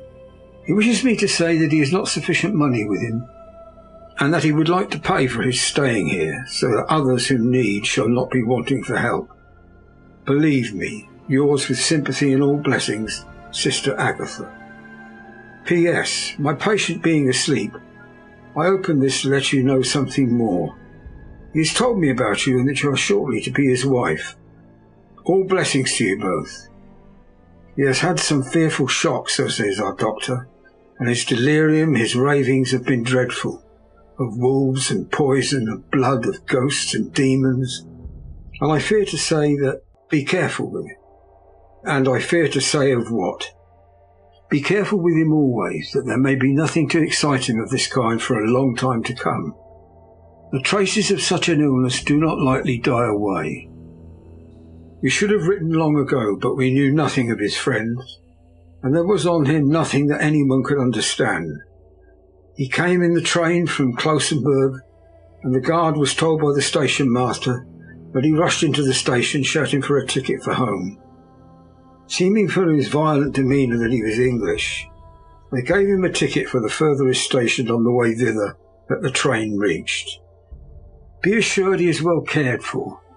He's won all our hearts by his sweetness and gentleness. He's truly getting on well, and I have no doubt will in a few weeks be all himself. But be careful of him for safety's sake. There are, I pray God and St. Joseph and St. Mary, many, many happy years for you both. Dr. Seward's Diary, 19th of August. Strange and sudden change in Renfield last night. About 8 o'clock he began to get excited and sniff about, as a dog does when setting. The attendant was struck by his manner, and knowing my interest in him, encouraged him to talk. He is usually respectful to the attendant, and at times servile. But tonight the man tells me he was quite haughty, would not condescend to talk with him at all. All he would say was, "I don't want to talk to you. You don't count now. The master is at hand." The attendant thinks it's some sudden form of religious mania which has seized him. If so, we must look out for squalls, for a strong man with a homicidal and religious mania at once might be dangerous. The combination is a dreadful one.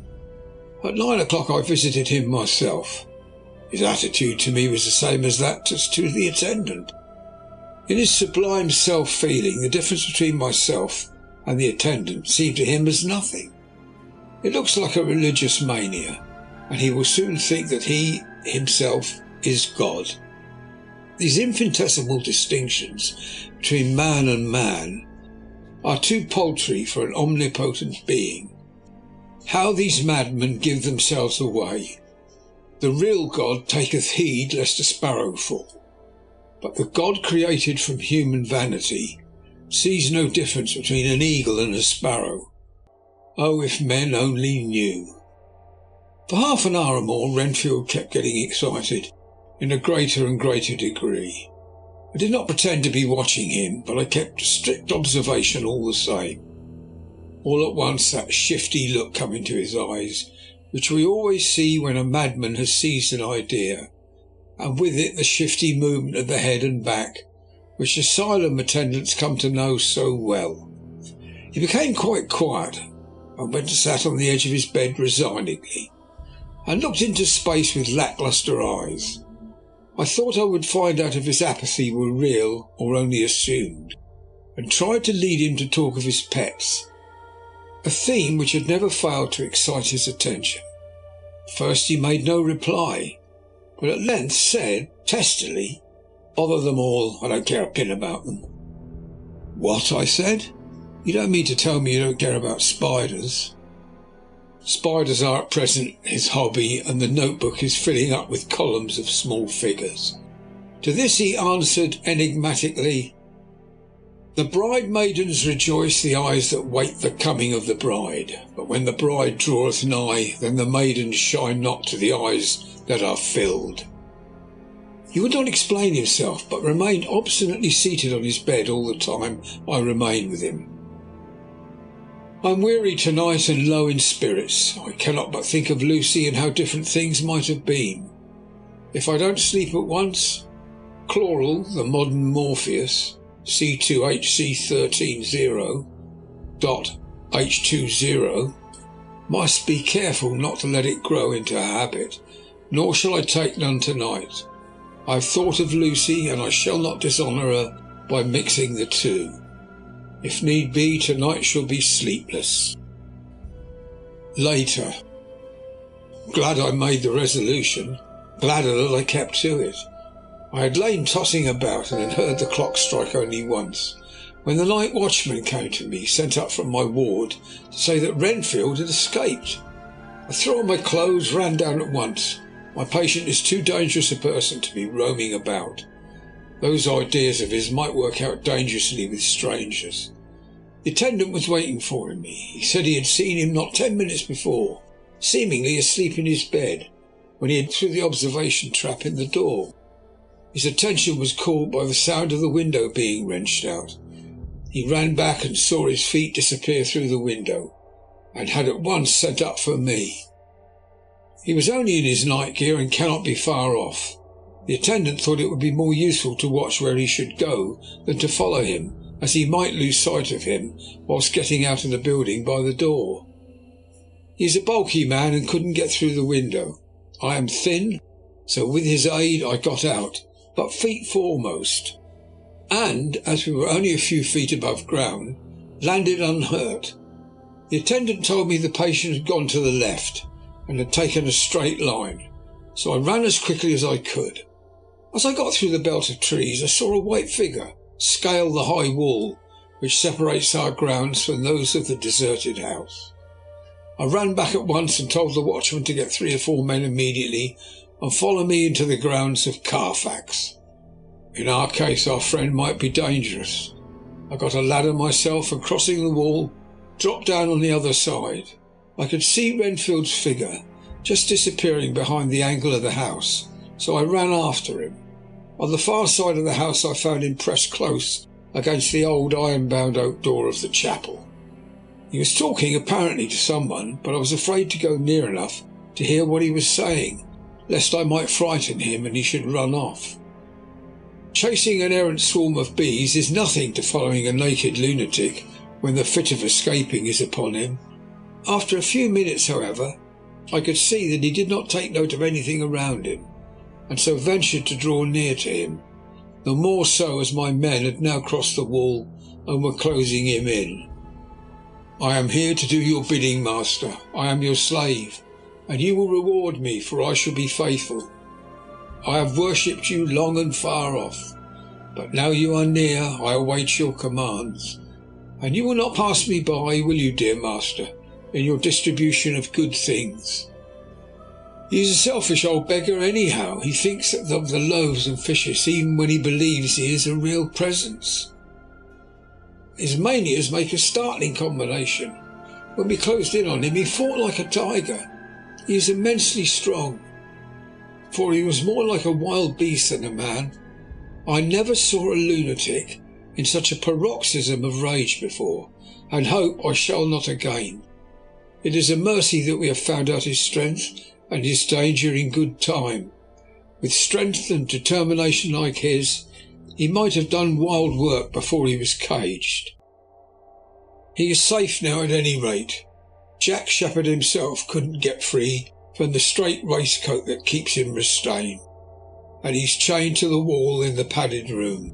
His cries at times are awful, but the silences that follow are more deadly still, for he means murder in every turn and movement. Just now he spoke coherent words for the first time. I shall be patient, master. It is coming, coming, coming. So I took the hint and came too. I was too excited to sleep, but this diary has quieted me, and I feel I shall get some sleep tonight. Chapter 9. A Letter. Mina Harker to Lucy Westenra. Budapest, 24th of August. My dearest Lucy, I know you will be anxious to hear all that has happened since we parted at the railway station at Whitby. Well, my dear, I got to Hull all right and caught the boat to Hamburg and then the train on here. I feel that I can hardly recall anything of the journey except that I knew I was coming to Jonathan, but as I should have to do some nursing, I'd better get all the sleep I could. I found my dear one, oh so thin and pale and weak-looking. All the resolution had gone out of his dear eyes, and that quiet dignity which I told you was in his face has vanished. He's only a wreck of himself. He does not remember anything that has happened to him for a long time past. At least he wants me to believe so, and I shall never ask. He has had some terrible shock, and I fear it might tax his poor brain if he were to try to recall it. Sister Agatha, who is a good creature and a born nurse, tells me that he raved of dreadful things while he was off his head, but she would only cross herself and say she would never tell, that the raving of the sick were the secrets of God, that if a nurse through her vocation should hear them, she should respect her trust. She is a sweet, good soul, and the next day when she saw I was troubled, she opened up on the subject again, and after saying that she should never mention what my poor dear raved about, I can tell you this much, my dear. It was not about anything which he has done wrong himself, and you, as his wife-to-be, have no cause to be concerned. He has not forgotten you or what he owes to you. His fear was of a great and terrible things, which no mortal can treat of. I do believe the dear soul thought I might be jealous, lest my poor dear should have fallen in love with any other girl. The idea of my being jealous about Jonathan. And yet, my dear, let me whisper, I felt a thrill of joy through me when I knew that no other woman was a cause of trouble. I am now sitting by his bedside, where I can see his face while he sleeps. He is waking. When he woke, he asked me for his coat, as he wanted to get something from the pocket. I asked Sister Agatha, and she brought all his things. I saw that amongst them was his notebook, and was going to ask him to let me look at it, for I knew then I might find some clue to his trouble. But I supposed he must have seen my wish in my eyes, for he sent me over to the window, saying he wanted to be quite alone for a moment. Then he called me back, and when I came he had his hand over the notebook, and he said to me very solemnly, "Wilhelmina." I knew then that he was in deadly earnest, for he has never called me by that name since he asked me to marry him. You know, my dear, my ideas of the trust between husband and wife. There should be no secret, no concealment. I have had a great shock, and when I try to think of what it is I feel, my head spins round, and I do not know if it was all real or the dreaming of a madman. You know I have had brain fever, and that it is to be mad. The secret is here, and I do not want to know it. I want to take up my life here with our marriage. For, my dear, we have decided to be married as soon as the formalities are complete. Are you willing, Wilhelmina, to share my ignorance? Here is the book. Take it and keep it. Read it if you will. But never let me know, unless indeed some solemn duty should come upon me to go back to the bitter hours, asleep or awake, sane or mad, recorded here. He fell back exhausted, and I put the book under his pillow and kissed him, having asked Sister Agatha to beg the Superior to let our wedding be this afternoon, and I am waiting her reply. She has come and told me that the chaplain of the English Mission Church has been sent for. We are to be married in an hour, or as soon after as Jonathan awakes. Lucy, the time has come and gone. I feel very solemn but very happy. Jonathan woke a little after the hour and was all ready, and he sat up in bed, propped up with pillows. He answered his "I will" firmly and strongly. I could hardly speak. My heart was so full that even those words seemed to choke me. The dear sisters were so kind. Please God, I shall never forget them, nor the grave and sweet responsibilities I have taken upon me. I must tell you of my wedding present. When the chaplain and the sisters had left me alone with my husband, oh, Lucy, it is the first time I have written the words "my husband," left me alone with my husband, I took the book from under his pillow and wrapped it up in white paper, and tied it with a little bit of pale blue ribbon, which was round my neck, and sealed it over the knot with sealing wax. And for my seal I used my wedding ring. Then I kissed it and showed it to my husband, and told him that I would keep it so, and then it would be an outward and visible sign for us all our lives that we trusted each other, that I would never open it unless it were for his own dear sake, or for the sake of some stern duty. Then he took my hand in his, and oh, Lucy, it was the first time he took his wife's hand, and said that it was the dearest thing in all the wide world, and that he would go through all that past again to win it if need be. The poor dear meant to have said a part of the past, but he cannot think of time yet, and I shall not wonder if at first he mixes up not only the month but the year. Well, my dear, what could I say? I could only tell him that I was the happiest woman in all the wide world, and that nothing to give him except myself, my life and my trust, and that with these went my love and duty for all the days of my life. And, my dear, when he kissed me and drew me to him with his poor weak hands, it was like a very solemn pledge between us. Lucy, dear, do you know why I tell you all this? It's not only because it's all sweet to me, but because you have been and are very dear to me. It was my privilege to be your friend and guide when you came to the schoolroom to prepare for the world of life. I want you to see now, and with the eyes of a very happy wife, whither duty has led me, so that in your own married life you too may be happy as I am. My dear, please Almighty God, your life may be all promises, a long day of sunshine with no harsh wind, no forgetting duty, no distrust. I must not wish you no pain, for that can never be, but I do hope that you will always be as happy as I am now. Goodbye, my dear. I shall post this at once, and perhaps write you very soon again. I must stop, for Jonathan is waking. I must attend to my husband. Your ever-loving Mina Harker. Letter to Lucy Westerner from Mina Harker. Whitby, 30th of August. My dearest Mina, oceans of love, millions of kisses. May you soon be in your own home with your husband. I wish you could be coming home soon enough to stay with us here. The strong air would soon restore Jonathan, as it has quite restored me. I have an appetite like a cormorant. I am full of life and sleep well. You'll be glad to know that I have quite given up walking in my sleep. I think I have not stirred out of my bed for a week. That is, when I once got into it at night. Arthur says I am getting fat. By the way, I forgot to tell you that Arthur is here. We have such walks and drives and rides and rowing and tennis and fishing together, and I love him more than ever. He tells me that he loves me more, but I doubt that, for at first he told me that he couldn't love me more than he did. But this is nonsense. There he is calling to me, so no more just at present. From your loving Lucy. P.S. Mother sends her love. She seems better, poor dear. P.P.S. We are to be married on the 28th of September. Dr. Seward's diary, 20th of August. The case of Renfield grows even more interesting. He has now so far quieted that there are spells of cessation from his passion. For the first week after his attack, he was perpetually violent. Then one night as the moon rose he grew quiet, kept murmuring to himself, "Now I can wait, now I can wait." The attendant came to tell me, so I ran down at once to have a look at him.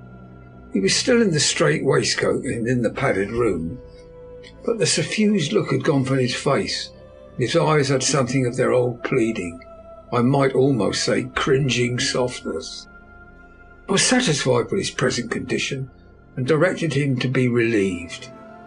The attendants hesitated, but finally carried out my wishes without protest.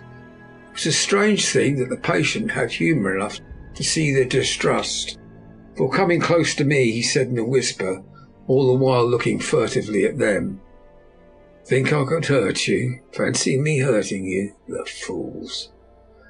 It was soothing somehow to feelings to find myself disassociated, even in the mind of this poor madman, from the others. But all the same I do not follow his thought. Am I to take it that I have anything in common with him, so that we are, as it were, stand together? Or has he to gain from me some good so stupendous that my well-being is needful to him? I must find out later on. Tonight he will not speak. Even the offer of a kitten, or even of a full-grown cat, will not tempt him. He will only say, "I don't take any stock in cats. I have more to think of now. I can wait. I can wait." After a while I left him. The attendant tells me that he was quiet until just before dawn, and that he began to get uneasy, at length violent, until at last he fell into a paroxysm which exhausted him so that he swooned into a sort of coma. 3 nights has the same thing happened, violent all day, then quiet from moonrise to sunrise. Wish I could get some clue to the cause. It would almost seem as if there was some influence which came and went. Happy thought. We shall have tonight place sane wits against mad ones. He escaped before without our help. Tonight he shall escape with it. We shall give him a chance and have the men ready to follow in case they are required. 23rd of August. The unexpected always happens. How well Disraeli knew life. Our bird, when he found the cage open, would not fly. So all our subtle arrangements were for naught.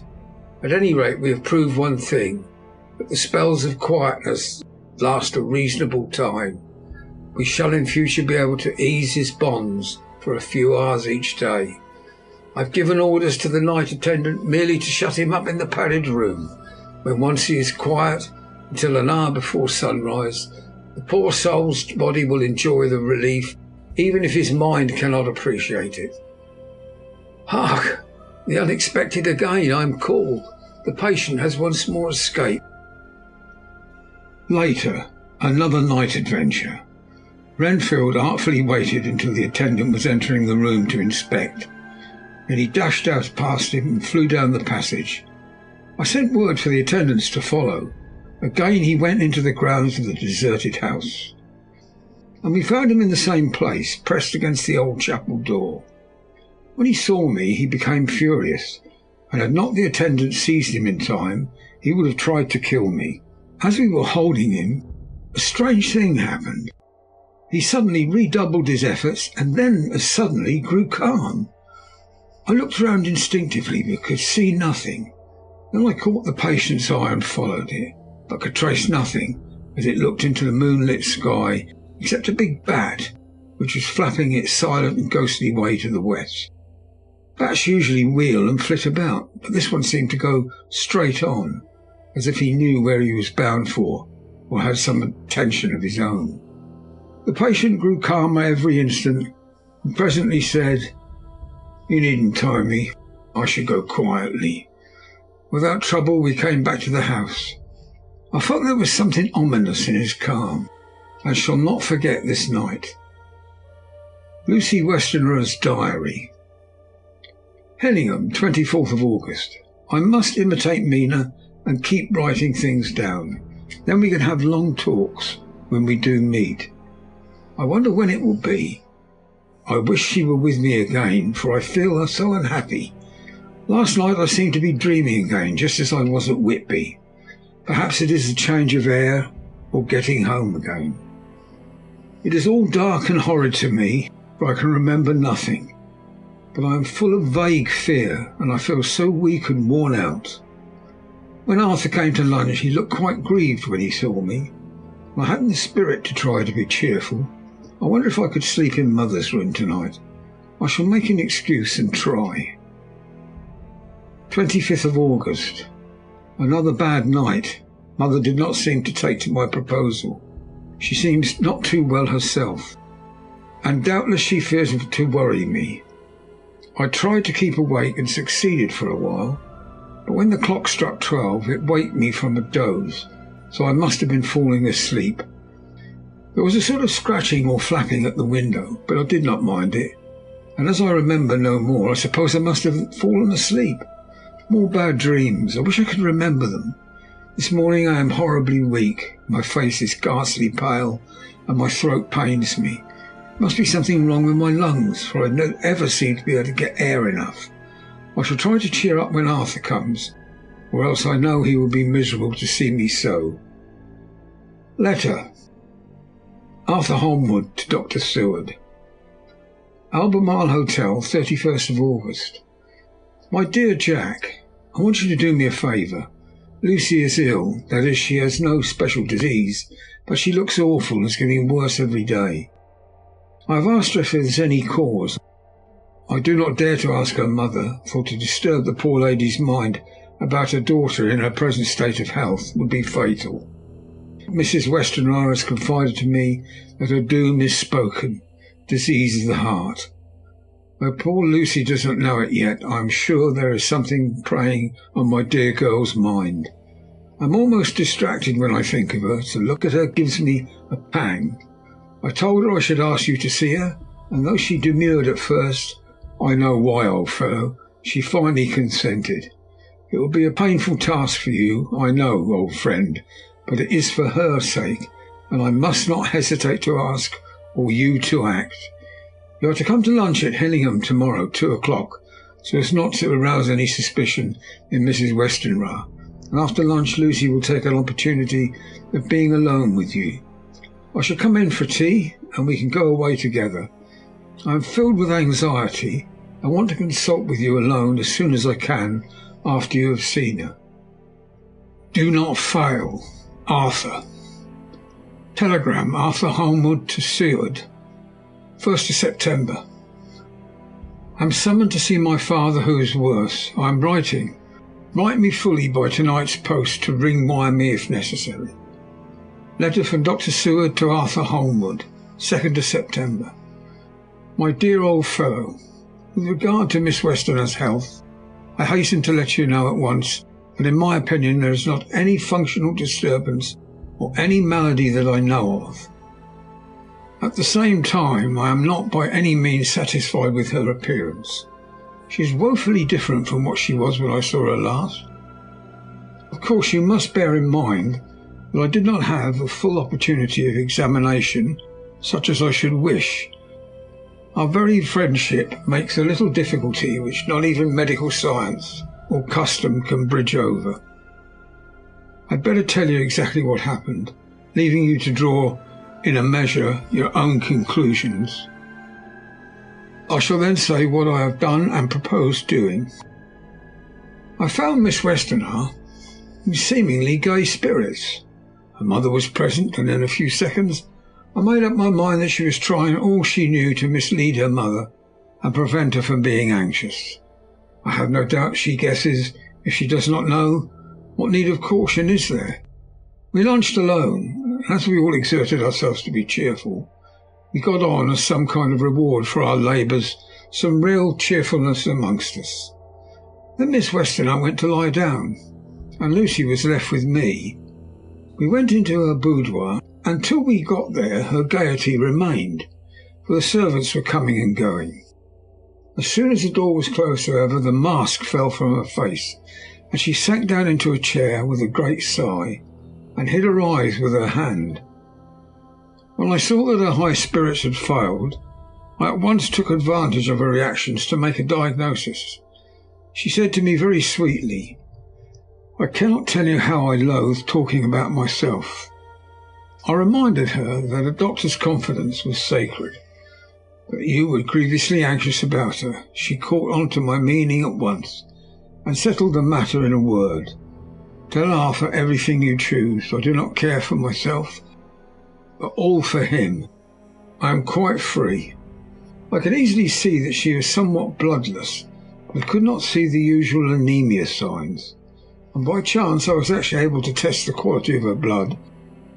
When opening a window which was stiff, a cord gave way, and she cut her hand slightly with broken glass. It was a slight matter in itself, but it gave me an evident chance, so I secured a few drops of her blood and have analysed them.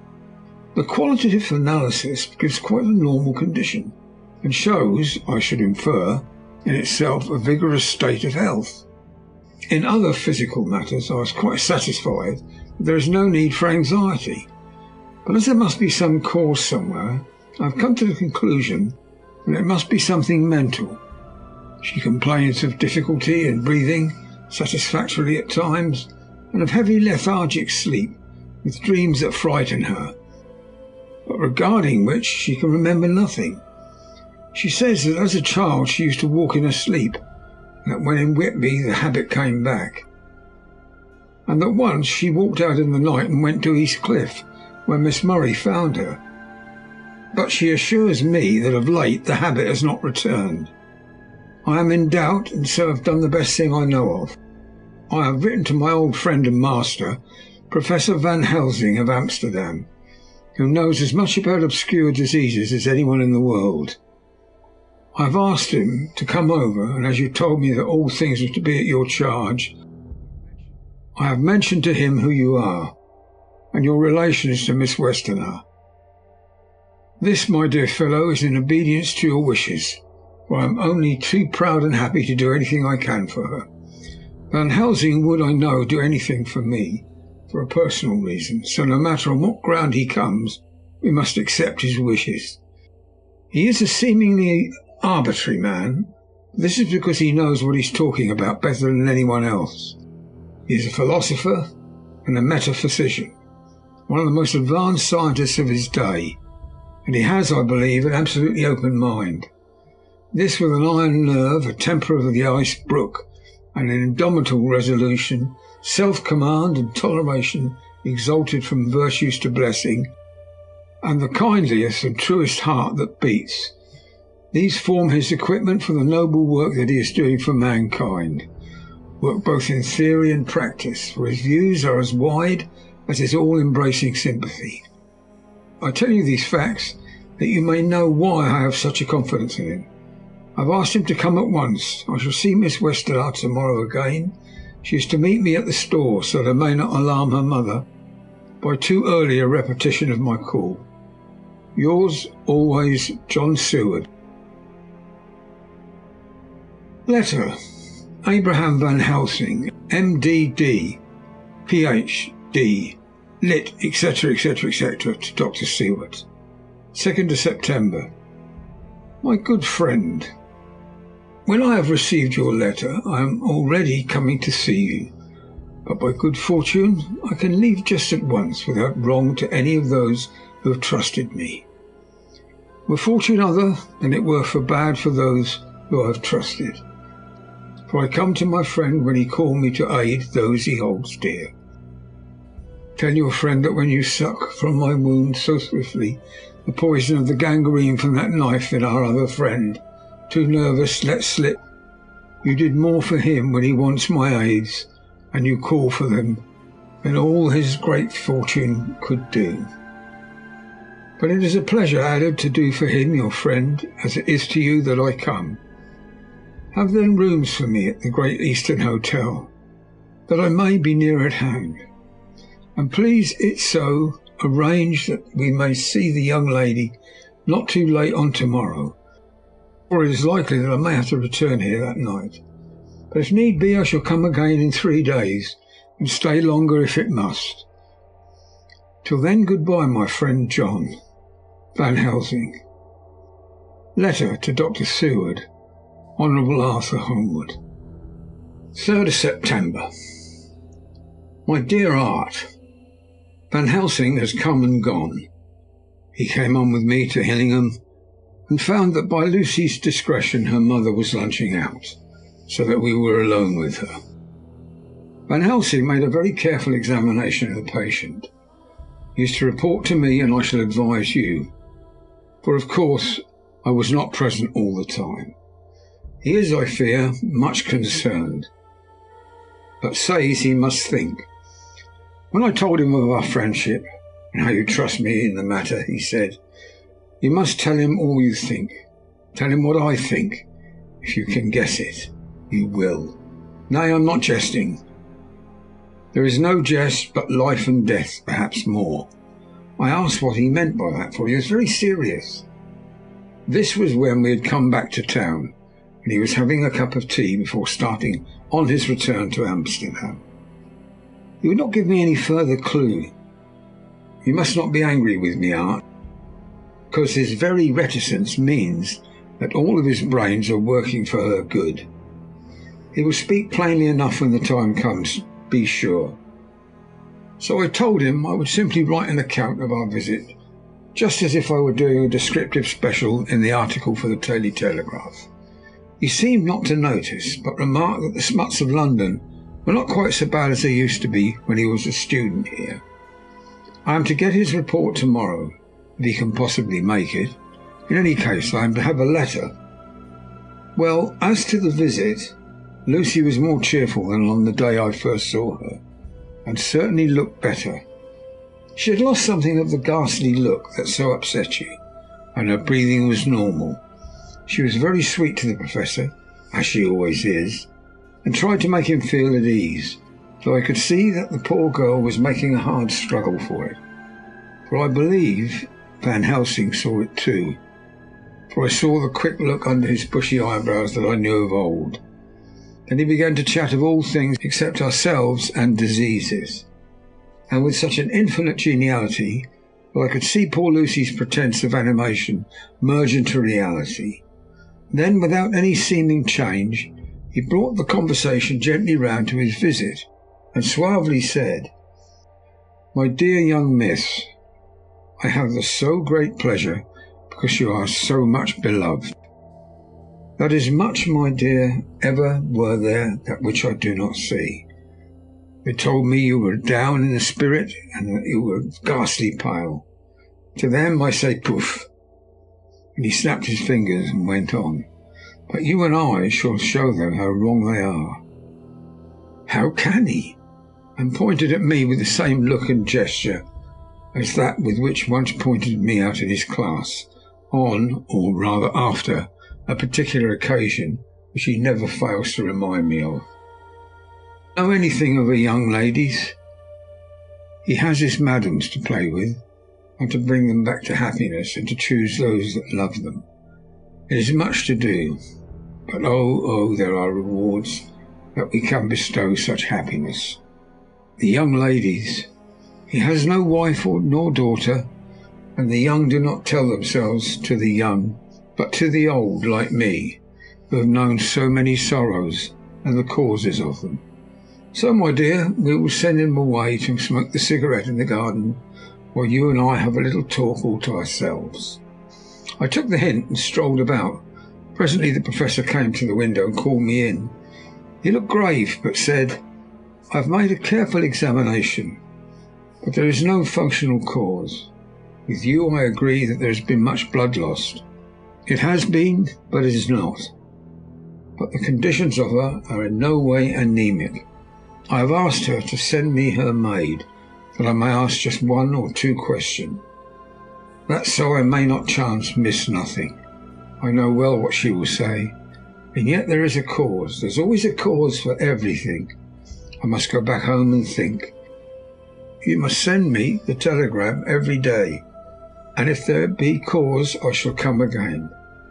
The disease, for not to be all, well, is a disease, interests me, and the sweet young dear, she interests me too.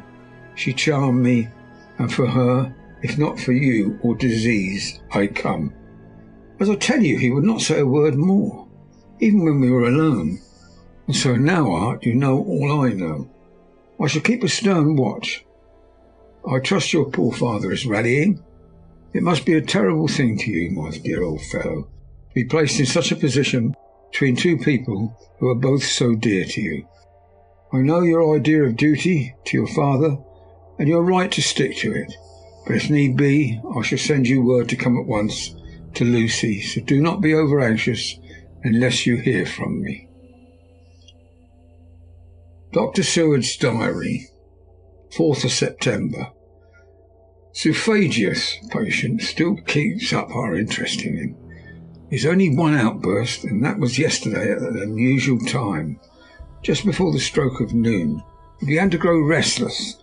The attendant knew the symptoms and at once summoned aid. Fortunately, the men came at a run, and were just in time, for at the stroke of noon he became so violent that it took all their strength to hold him. In about 5 minutes, however, he began to get more and more quiet, and finally sank into a sort of melancholy, in which state he has remained up to now. The attendant tells me that his screams, whilst in the paroxysm, were really appalling. I found my hands full when I got in, attending to some of the other patients who were frightened by him. Indeed, I can understand the effect, for the sounds disturbed even me, though I was some distance away. It is now after the dinner hour of the asylum, and as yet my patient sits in a corner brooding, with a dull, sullen, woebegone look on his face, which seems rather to indicate than to show something directly. I cannot quite understand it. Later, another change in my patient. At 5 o'clock I looked in on him and found him seemingly happy and contented as he used to be. He was catching flies and eating them, and was keeping note of his capture by making nail marks on the edge of the door between the ridges of padding. When he saw me, he came over and apologised for his bad conduct, and asked me in a very humble, cringing way to be led back to his own room and have his notebook again. I thought it well to humour him, so he's back in his room with the window open. He has the sugar of his tea spread out on the windowsill, and is reaping quite a harvest of flies. He is not now eating them, but putting them into a box as of old, and is already examining the corners of his room to find a spider. I tried to get him to talk about the past few days, for any clue to his thoughts would be of immense help to me, but he would not rise. For a moment or two he looked very sad, and said in a sort of far-away voice, as though saying it rather to himself than to me, all over, he has deserted me, no hope for me now, unless I do it for myself." Then suddenly turning to me in a resolute way, he said, "Doctor, won't you be very good to me and let me have a little more sugar? I think it would be good for me." "And the flies?" I said. "Yes, the flies like it too, and I like the flies, therefore I like it. And there are people who know so little as to think that madmen do not argue. I procured him a double supply and left him as happy a man as I suppose any in the world. I wish I could fathom his mind." Midnight. Another change in him. I had been to see Miss Westerner, who I found much better, and had just returned and was standing at our own gate looking at the sunset, when once more I heard him yelling, as his room is on this side of the house. I could hear it better than in the morning. It was a shock to me to turn from the wonderful smoky beauty of a sunset over London, with its lurid lights and inky shadows, and all the marvellous tints that come on foul clouds, as even on foul water, and to realise all the grim sternness of my own cold stone building, with its wealth of breathing misery, and my own desolate heart to endure it all. I reached him just as the sun was going down, and from his window saw the red disk sink. As it sank, he became less and less frenzied, and just as it dipped, he slid from the hands that held him, an inert mass on the floor. It's wonderful, however, what intellectual recuperative power lunatics have, for within a few minutes he stood up quite calmly, looked around him, signalled to the attendants not to hold him, for I was anxious to see what he would do. He went straight over to the window and brushed out the crumbs of sugar. Then he took his fly box and emptied it outside and threw away the box, and he shut the window and, crossing over, sat down on the bed. All this surprised me, so I asked him, "Are you going to keep flies any more?" "No," said he, "I am sick of all that rubbish." He certainly is a wonderfully interesting study. I wish I could get some glimpse of his mind, or of the cause of his sudden passion. Stop, there may be a clue after all. If we can find out why today his paroxysms came on at high noon and at sunset. Can it be that there is a malign influence of the sun, periods which affect certain natures, as at times the moon does others? We shall see. Telegram, Seward, London to Van Helsing, Amsterdam. 4th of September. Patient still better today. Telegram, Seward, London to Van Helsing, Amsterdam. 5th of September. Patient greatly improved, good appetite, sleeps naturally, good spirits, colour coming back. Telegram, Seward, London to Van Helsing, Amsterdam. 6th of September. Terrible change for the worse. Come at once. Do not lose an hour. I hold over telegram to Holmwood till I have seen you. Chapter 10. Letter, Dr. Seward, to the Honourable Arthur Holmwood, 6th of September. My dear Art, my news today is not so good. Lucy this morning had gone back a bit. There is, however, one good thing which has arisen from it. Mrs. Westenra was naturally anxious concerning Lucy, and has consulted me professionally about her.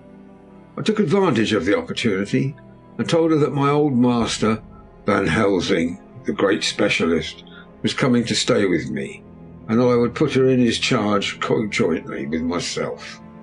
So now we can come and go without alarming her unduly. For a shock to her would mean sudden death, and this, in Lucy's weak condition, might be disastrous to her. We are hedged in with difficulties, all of us, my poor old fellow, but please God we shall come through them all right. If any need, I shall write, so that if you do not hear from me, take it for granted that I am simply waiting for news in haste. Yours ever, John Seward. Dr. Seward's Diary, 7th of September.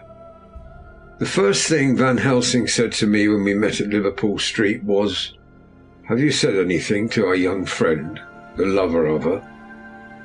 "No," I said. "I waited until I had seen you. As I said in my telegram, I wrote him a letter simply telling him that you were coming, as Miss Westenra was not so well, and that I should let him know if need be." "Right, my friend," he said. "Quite right. Better he not know as yet. Perhaps he shall never know. I pray so. But if he be needed, then he shall know all. And my good friend John, let me caution you. All men are mad in some way or the other, and inasmuch as you deal discreetly with your madmen, so you deal with God's madmen too, the rest of the world. You tell not your madmen what you do, nor why you do it. You tell them not what you think, so you shall keep knowledge in its place, where it may rest, where it may gather its kind around it, and breed. You and I shall keep as yet what we know here, and here." He touched me on the heart and on the forehead, and touched himself the same way too. "I have for myself thoughts at the present. Later I shall unfold to you." "Why not now?" I asked. "It may do some good. We may arrive at some decision." He stopped and looked at me and said, "My friend John, when the corn is grown, even before it is ripened, while the milk of its mother earth is in him, and the sunshine has not yet begun to paint him with his gold, the husbandman, he pull the ear and rub him between his rough hands, and blow away the green chaff, and say to you, 'Look, he's good corn. He will make a good crop when the time comes.'" I did not see the application and told him so. For reply he reached over and took my ear in his hand and pulled it playfully, as he used long ago to do at lectures, and said, "The good husbandman tell you so, then because he knows, but not till then. But you do not find the good husbandman dig up his planted corn to see if he grow. That is for the children who play at husbandry, and not for those who take it as of the work of their life. See you now, friend John. I have sown my corn, and nature has her work to do in making it sprout, if he sprout at all. There's some promise, and I wait till the ear begins to swell." He broke off, for he evidently saw that I understood, and he went on very gravely. "You were always a careful student, and your casebook was ever more full than the rest. You were only student then, now you are master. I trust that good habit have not failed. Remember, my friend, that knowledge is stronger than memory, and we should not trust the weaker. Even if you have not kept the good practice, let me tell you that this case of our dear Miss is one that may be, mind I say may be, of such interest to us and others that all the rest may not make him kick the beam, as your people say. And take good note of it, nothing is too small. I counsel you, put down in record even your doubts and surmises. Hereafter it may be of interest to you to see how true you guess. We learn from failure, not from success." When I described Lucy's symptoms, the same as before, but infinitely more marked, he looked very grave, but said nothing. He took with him a bag in which were many instruments and drugs, the ghastly paraphernalia of our beneficial trade, as he once called it in one of his lectures, the equipment of a professor of the healing craft. When we were shown in, Mrs. Westenra met us. She was alarmed, but not nearly so much as I expected to find her. Nature, in one of her beneficent moods, has ordained that even death has some antidote to its own terrors. Here, in a case where any shock may prove fatal, matters are so ordered that from some cause or other, the things not personal, even the terrible change in her daughter, to whom she is so attached, do not seem to reach her. It's something like why Dame Nature gathers round a foreign body an envelope of some insensitive tissue which can protect from evil that which it would otherwise harm by contact. If this be an ordered selfishness, then we should pause before we condemn anyone for the voice of egoism, for there may be deeper root for its causes than we have knowledge of. I used my knowledge of this phase of spiritual pathology and laid down a rule that she should not be present with Lucy or think of her illness more than was absolutely required. She assented readily, so readily that I saw again the hand of nature fighting for life. Van Helsing and I were shown up to Lucy's room. If I was shocked when I saw her yesterday, I was horrified when I saw her today. She was ghastly, chalkily pale. The red seemed to have gone even from her lips and gums, and the bones of her face stood out prominently. Her breathing was painful to see or hear. Van Helsing's face grew set as marble, and his eyebrows converged till they almost touched over his nose. Lucy lay motionless and did not seem to have the strength to speak. So for a while we were all silent. Then Van Helsing beckoned to me, and we went gently out of the room. The instant we had closed the door, he stepped quickly along the passage to the next door, which was open, and he pulled me quickly in with him and closed the door. "My God," he said, "this is dreadful. There is no time to be lost. She will die for sheer want of blood. To keep the heart's action as it should be, there must be a transfusion of blood at once. Is it you or me?" "I am younger and stronger, Professor. It must be me." "Then get ready at once. I will bring up my bag. I am prepared." I went downstairs with him. As we were going, there was a knock on the hall door. When we reached the hall, the maid had just opened the door, and Arthur was stepping quickly in. He rushed up to me, saying in an eager whisper, "Jack, I was so anxious. I read between the lines of your letter, and have been in agony. Dad was better, so I ran down here to see for myself." "Is not that gentleman Dr. Van Helsing? I am so thankful to you, sir, for coming."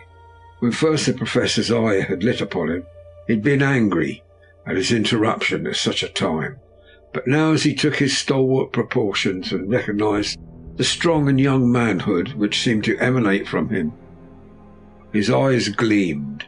Without a pause, he said to him gravely as he held out his hand, "Sir, you have come in time. You are the lover of our dear Miss. She is bad, very, very bad. Nay, my child, do not go on like that," for he suddenly grew pale and sat down in a chair, almost fainting. "You are to help her. You can do more than any that live, and your courage is your best help." "What can I do?" asked Arthur hoarsely. "Tell me, and I shall do it. My life is hers, and I'd give the last drop of my blood in my body for her." The Professor has a strongly humorous side, and I could see from old knowledge detect a trace of its origin in his answer. "My young sir, I do not ask so much as that. Not the last." "What shall I do?" There was fire in his eyes, and his open nostril quivered with intent. Van Helsing slapped him on the shoulder. "Come," he said. "You're a man, and it is a man we want. You're better than me, better than my friend John."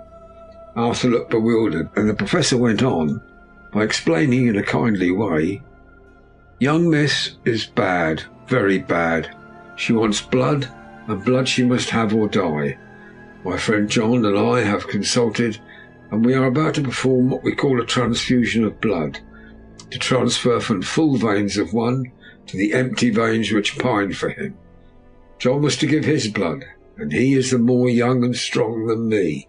Here Arthur took my hand and wrung it hard in silence. "But now you are here, you are more good than us, old or young, who toil much in the world of thought. Our nerves are not so calm, and our blood not so bright than yours."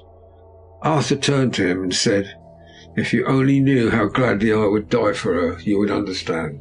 He stopped with a sort of choke in his voice. "Good boy," said Van Helsing. "In the not so far off you will be happy that you have done all for her you love. Come now and be silent. You shall kiss her once before it's done, but then you must go, and you must leave at my sign. Say no word to Madame. You know how it is with her. There must be no shock. Any knowledge of this would be one. Come." We all went up to Lucy's room. Arthur, by direction, remained outside. Lucy turned her head and looked at us, but said nothing. She was not asleep, but she was simply too weak to make the effort. Her eyes spoke to us, that was all. Van Helsing took some things from his bag and laid them on a little table out of sight. Then he mixed a narcotic. Coming over to the bed, he said cheerily, "Now, little miss, here's your medicine. Drink it off like a good child. See, I lift you so that to swallow is easy. Yes?" She had made the effort with success. It astonished me how long it took the drug to act. This in fact marked the extent of her weakness. The time seemed endless until sleep began to flicker in her eyelids. At last, however, the narcotic began to manifest its potency, and she fell into a deep sleep. When the professor was satisfied, he called Arthur into the room and bade him strip off his coat. And he added, "You may take that one little kiss whilst I bring over the table. Friend John helped to me." Though neither of us looked whilst he bent over her, Van Helsing, turning to me, said, "He is so young and strong of blood, so pure, that we need not defibrillate it." Then, with a swiftness but with the absolute method, Van Helsing performed the operation. As the transfusion went on, something like life seemed to come back to poor Lucy's cheeks, and through Arthur's growing pallor, the joy of his face seemed absolutely to shine. After a bit, I began to grow anxious, for the loss of blood was telling on Arthur, strong man as he was. It gave me an idea of what a terrible strain Lucy's system must have undergone. But what weakened Arthur only partially restored her. But the professor's face was set, and he stood watch in hand, and with his eyes fixed now on the patient and now on Arthur, I could hear my own heartbeat. Presently he said in a soft voice, "Do not stir an instant. It is enough. You attend to him. I will look to her." When all was over, I could see how much Arthur was weakened. I dressed the wound and took his arm to bring him away, when Van Helsing spoke without turning round. "The man seems to have eyes in the back of his head. The brave lover, I think, deserve another kiss, which he shall have presently." And as he had now finished his operation, he adjusted the pillow to the patient's head. As he did so, the narrow black velvet band, which she seems always to wear round her throat, buckled with an old diamond's buckle which her lover had given her, was dragged a little up and showed a red mark on her throat. Arthur did not notice it, but I could hear the deep hiss of indrawn breath, which is one of Van Helsing's ways of betraying emotion. He said nothing at the moment, but turned to me, saying, "Now take down our brave young lover, give him of the port wine, and let him lie down a while. He must then go home and rest, sleep much and eat much, that he may be recruited of what he has so given to his love. He must not stay here. Hold a moment. I may take it, sir, that you are anxious of result. Then bring it with you that in all ways the operation is successful. You have saved her life this time, and you can go home and rest easy in mind. All that can be is. I shall tell her all when she is well. She shall love you none the less for what you have done. Goodbye." When Arthur had gone, I went back to the room. Lucy was sleeping gently, but her breathing was stronger. I could see the counterpane moving as her breast heaved by the bedside, and Van Helsing looking at her intently. The velvet band again covered the red mark. I asked the professor in a whisper, "What do you make of that mark on her throat?" "What do you make of it?" "I've not examined it yet," I answered, and then and there proceeded to loose the band just over the external jugular vein. There were two punctures, not large, but not wholesome looking, and there was no sign of disease, but the edges were white and worn looking, as if by some trituration. It at once occurred to me that this wound, or whatever it was, might be the means of that manifest loss of blood. But I abandoned the idea as soon as formed, for such a thing could not be. The whole bed would have drenched to a scarlet with the blood which the girl must have lost, to leave such a pallor as she had before the transfusion. "Well," said Van Helsing. "Well," said I can make nothing of it. The professor stood up. "I must go back to Amsterdam tonight," he said. "There are books and things there which I want. You must remain here all the night, and you must not let your sight pass from her." "Shall I have a nurse?" I asked. "We are the best nurses, you and I. You keep watch all night, see that she is well fed, and that nothing disturbs her. You must not sleep all the night. Later on we can sleep, you and I. I shall be back as soon as possible, and then we may begin." "May begin?" I said. "What on earth do you mean?" "We shall see," he answered as he hurried out. He came back a moment later and put his head inside the door and said with a warning finger held up, "Remember, she is your charge. If you leave her and harm befall, you shall not sleep easy hereafter." Dr. Seward's diary continued. 8th of September. I sat up all night with Lucy. The opiate worked itself off towards dusk, and she waked naturally. She looked a different being from what she had been before the operation. Her spirits even were good, and she was filled with a happy vivacity, but I could see evidences of what the absolute prostration which she had undergone. When I told Mrs. Westerner that Dr. Van Helsing had directed that I should sit up with her, she almost pooh-poohed the idea, pointing out her daughter's renewed strength and excellent spirits. I was firm, however, and made preparations for my long vigil. When her maid had prepared her for the night, I came in, having in the meantime had supper, and took a seat by the bedside. She did not in any way make objection, but looked at me gratefully whenever I caught her eye. After a long spell she seemed sinking off to sleep, but with an effort seemed to pull herself together and shook it off. This was repeated several times, with greater effort and with shorter pauses as time moved on. It was apparent that she did not want to sleep, so I tackled the subject at once. "You do not want to go to sleep?" "No, I am afraid." "Afraid to go to sleep? Why so? It is the boon we all crave for." "Ah, not if you were like me. If sleep was to you a presage of horror." "A presage of horror? What on earth do you mean?" I don't know, and it's what is so terrible. All this weakness comes to me in sleep, until I dread the very thought. But, my dear girl, you may sleep tonight. I am here watching you, and I can promise that nothing will happen." "Oh, I can trust you." I seized the opportunity and said, "I promise you that if I see any evidence of bad dreams, I will wake you at once." "You will?" "Oh, will you really?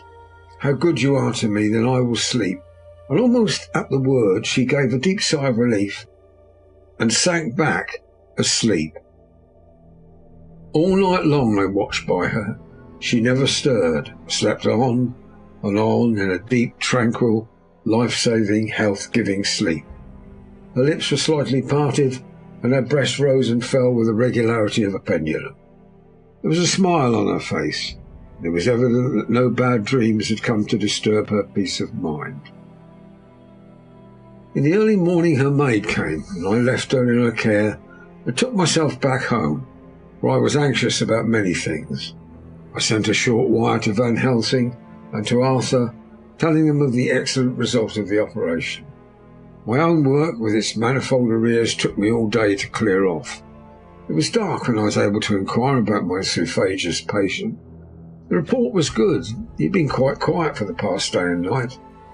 A telegram came from Van Helsing at Amsterdam, whilst I was at dinner, suggesting that I should be at Hillingham tonight, as it might be well to be at hand, and stating that he was leaving by night mail and would join me early in the morning. 9th of September.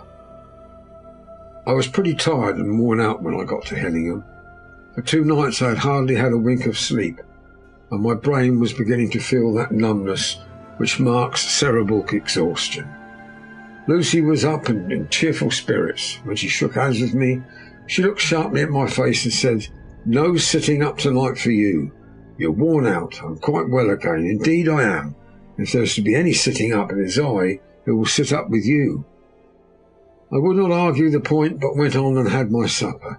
Lucy came with me, and enlivened by her charming presence, I made an excellent meal and had a couple of glasses of the more than excellent port. Then Lucy took me upstairs and showed me a room next to her own, where a cosy fire was burning. "Now," she said, "you must stay here. I shall leave this door open and my door too. You can lie on the sofa, for I know that nothing would induce any of you doctors to go to bed whilst there's a patient above the horizon. If I want anything, I shall call out, and you can come to me at once." I could not but acquiesce, for I was dog-tired, and could not have sat up had I tried. So on her renewing her promise to call me if she should want anything, I lay on the sofa and forgot all about everything. Lucy Westenra's diary, 9th of September. I feel so happy tonight. I've been so miserably weak that to be able to think and move about is like feeling sunshine after a long spell of east wind out of a steel sky. Somehow Arthur feels very close to me. I seem to feel his presence warm about me. I suppose it is that sickness and weakness are selfish things, and turn our inner eyes and our sympathy on ourselves, whilst health and strength give love rein. And, in thought and feeling, he can wander where he wills. I know where my thoughts are, if only Arthur knew. My dear, dear, your ears must tingle as you sleep, as mine do waking. Oh, the blissful rest of last night, how I slept, with that dear good Dr. Seward watching me. And tonight I shall not fear to sleep, since he is close at hand and within call. Thank everybody for being so good to me. Thank God. Good night, Arthur. Dr. Seward's diary, 10th of September. I was conscious of the professor's hand on my head. Started awakening all in a second. That is one of the things that we learn in an asylum, at any rate. "And how is our patient?" "Well, when I left her, or rather when she left me," I answered. "Come, let us see," he said, and together we went into the room. The blind was down, and I went over to raise it gently, whilst Van Helsing stepped with his soft cat-like tread over to the bed. As I raised the blind and the morning sunlight flooded in the room, I heard the professor's low hiss of inspiration, and knowing its rarity, a deadly fear shot through my heart. As I passed over, he moved back, and his exclamation of horror, "Gott in Himmel," needed no enforcement from his agonized face. He raised his hand and pointed to the bed, and his iron face was drawn an ashen white. I felt my knees begin to tremble. There on the bed, seemingly in a swoon, lay poor Lucy, more horribly white and wan-looking than ever. Even the lips were white, and the gums seemed to have shrunken back from the teeth, as we sometimes see in a corpse after a prolonged illness. Van Helsing raised his foot to stamp in anger, but the instinct of his life and all the long years of habit stood to him, and he put it down again softly. "Quick," he said, "bring the brandy." I flew to the dining room and returned with the decanter. He wetted the poor white lips with it, and together we rubbed the palms and wrist and heart. He felt her heart, and after a few moments of agonizing suspense said, "It's not too late. It beats, though but feebly. All our work is undone. We must begin again. There is no young Arthur here now. I have to call upon yourself this time, friend John." As he spoke, he was dipping into his bag and producing the instruments for the transfusion. I had taken up my coat and rolled up my shirt sleeve. There was no possibility of an opiate at present, and no need of one, and so, without a moment's delay, we began the operation. After a time, it did not seem a short time either, for the draining away of one's blood, no matter how willingly it be given, is a terrible feeling. Van Helsing held up a warning finger. "Do not stir," he said, "but I fear with growing strength she may wake, and that would make danger, oh, so much danger. But I shall precaution take. I shall give hypodermic injection of morphia." He proceeded then swiftly and deftly to carry out his intent. The effect on Lucy was not bad, for the faint seemed to merge subtly into the narcotic sleep. It was with a feeling of personal pride that I could see a faint tinge of colour steal back into the pallid cheeks and lips. No man knows, till he experiences it, what it is to feel his own lifeblood drawn away into the veins of a woman he loves. The professor watched me critically. That will do, he said. Already, I remonstrated. It took a great deal more for an art, to which he smiled, a sad sort of smile, as he replied. He is a lover, her fiancé. You have much work to do. For her, for others, and the present will suffice. When we stopped the operation, he attended to Lucy, whilst I applied digital pressure to my own incision. I lay down whilst I waited his leisure to attend to me, for I felt faint and a little sick. By and by he bound up my wound and sent me downstairs to get a glass of wine for myself. As I was leaving the room, he came after me and half whispered, Mind, nothing must be said of this. If our young lover should turn up unexpected as before, no word to him. It would at once frighten him and enjealous him too. There must be none. So, when I came back, he looked at me carefully and said, You are not much the worse. Go into the room and lie on your sofa and rest a while. Then have much breakfast and come to me. I followed out his orders, for I knew how right and wise they were. I had done my part, and now my next duty was to keep up my strength. I felt very weak, and in the weakness lost something of the amazement at what had occurred. I fell asleep on the sofa, however, wondering over and over how Lucy had made such a retrograde movement, and how she could have been drained of so much blood with no sign anywhere to show for it.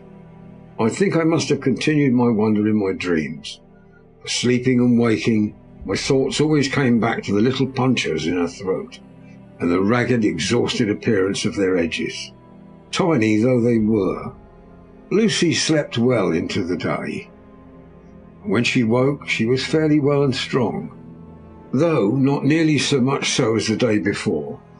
When Van Helsing had seen her, he went out for a walk, leaving me in charge with the strict injunctions that I was not to leave her for a moment. I could hear his voice in the hall asking the way to the nearest telegraph office. Lucy chatted with me freely and seemed quite unconscious that anything had happened. I tried to keep her amused and interested. When her mother came to see her, she did not seem to notice any change whatever, but said to me gratefully, We owe you so much, Dr. Seward, for all you have done, but you really must now take care not to overwork yourself. You're looking pale yourself. You want a wife to nurse and look after you a bit, that you do. As she spoke, Lucy turned crimson. Though it was only momentarily, for her poor wasted veins could not stand for long such an unwanted drain to the head, the reaction came in the excessive pallor as she turned her imploring eyes upon me. I smiled and nodded and laid my finger on my lips. With a sigh she sank back amid her pillows. Van Helsing returned in a couple of hours and presently said to me, Now you go home and eat much and drink enough. Make yourself strong. I stay here tonight. I shall sit up with little Miss myself. You and I must watch the case, and we must have none other to know. I have grave reasons. Do not ask them. Think what you will. Do not fear to think even the most not probable. Good night. In the hall, two of the maids came to me and asked if they, or either of them, might not sit up with Miss Lucy. They implored me to let them, and when I said it was Dr. Van Helsing's wish that neither he nor I should sit up, they asked me quite piteously to intercede with the foreign gentleman. I was much touched by their kindness. Perhaps it is because I am weak at present, and perhaps it was on Lucy's account that their devotion was manifested over and over again. I have seen similar instances of women's kindness. I got back here in time for a late dinner, went my rounds, all well, and set this down whilst waiting for sleep. It is coming. 11th of September. This afternoon I went over to Hillingham, found Van Helsing in excellent spirits, and Lucy much better. Shortly after I had arrived, a big parcel from aboard came from the Professor. He opened it with much impressment, assumed, of course, and showed a great bundle of white flowers. These are for you, Miss Lucy. For me? Oh, Dr. Van Helsing. Yes, my dear, but not for you to play with. These are medicines. Here Lucy made a wry face. Nay, but sure they're not to take in a decoction or in nauseous form, so you need not snub that so charming nose. Or I shall point out to my friend Arthur what woes he may have to endure and seeing so much beauty that he so loves so much distort.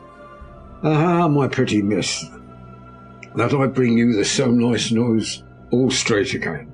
This is medicinal, but you do not know how. I put him in your window, and make a pretty wreath, and hang him round your neck, so that you sleep well. Oh yes, like the lotus flower, make your trouble forgotten. It smells so like the waters of Lethe, and of that fountain of youth that the conquistadors sought for in the Floridas, and find him all too late. While he was speaking, Lucy had been examining the flowers and smelling them. Now she threw them down, saying with half laughter and half disgust, "Oh, Professor, I believe you are only putting up a joke on me. Why, these flowers are only common garlic."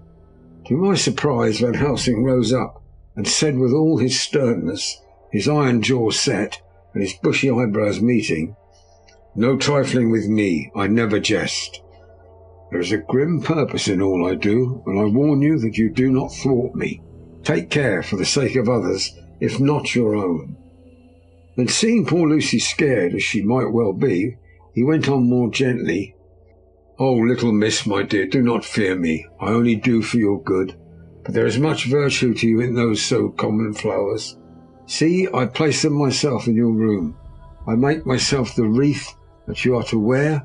But hush, no telling to others what makes so inquisitive questions. You must obey, and silence is a part of obedience, and obedience is to bring you strong and well into loving arms that wait for you. Now sit still a while. Come with me, friend John, and you shall help me deck the room with my garlic, which is all the way from Haarlem, where my friend Vanderpool raised herb in his glass houses all the year. I had to telegraph yesterday, or there would not have been here." We went into the room, taking the flowers with us. The Professor's actions were certainly odd, and not to be found in any pharmacopoeia that I had ever heard of. First he fastened up the windows and latched them securely. Next, taking a handful of the flowers, he rubbed them all over the sashes, as though to ensure that every whiff of air that might get in would be laden with the garlic smell. Then, with the wisp, he rubbed all over the jamb of the door, above, below, and each side, and rounded the fireplace to do the same way.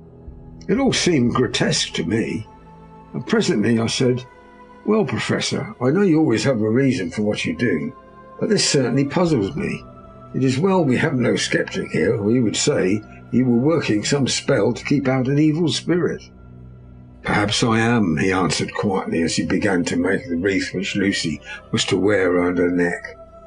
We then waited whilst Lucy made her toilet for the night, and when she was in bed he came back to himself, fixed the wreath of garlic around her neck.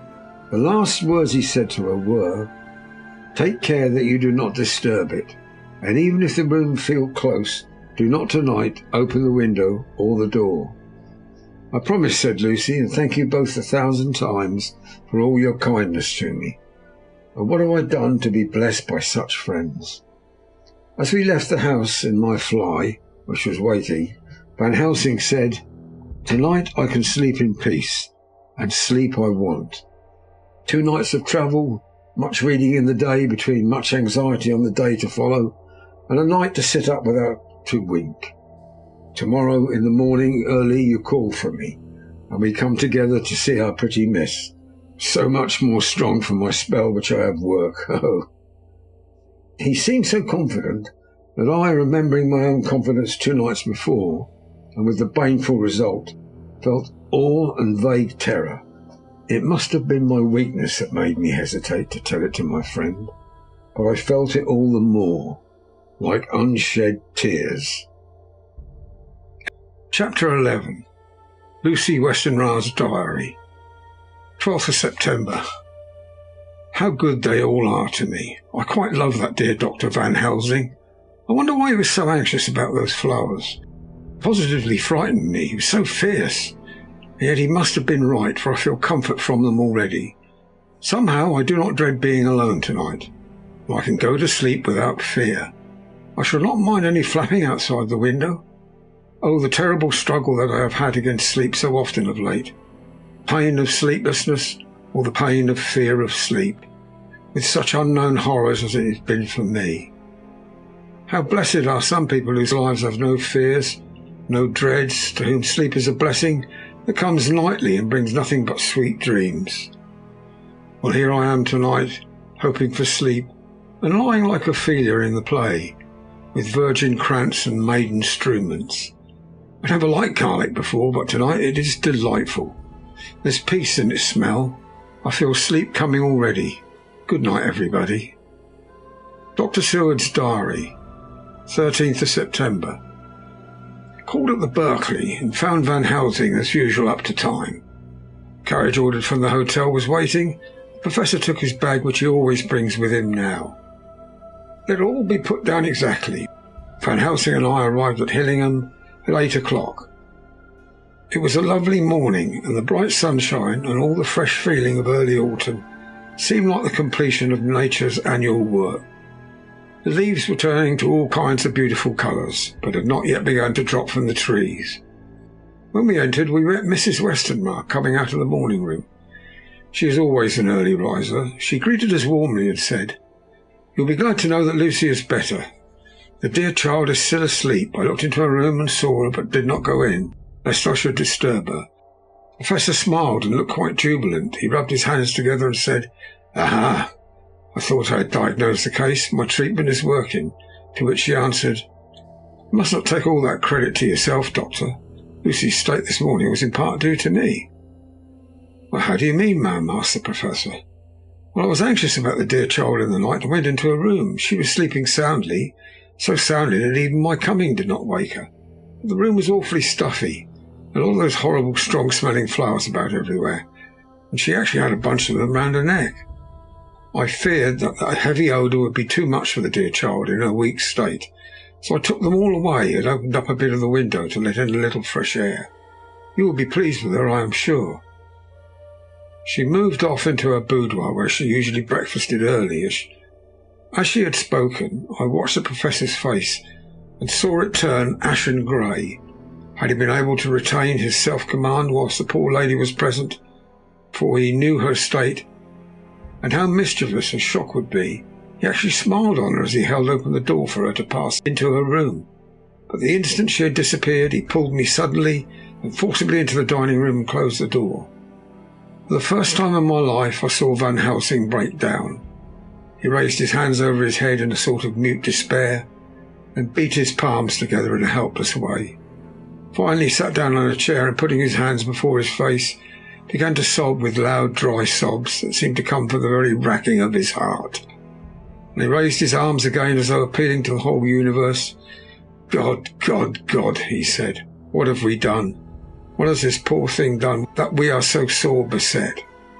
Is there fate amongst us still, sent down from the pagan world of old, that such things must be, and in such a way? The poor mother, all unknowing, and for all the best, she does such thing as lose her daughter, body and soul, and we must not tell her. We must not even warn her, or she die, and then both die.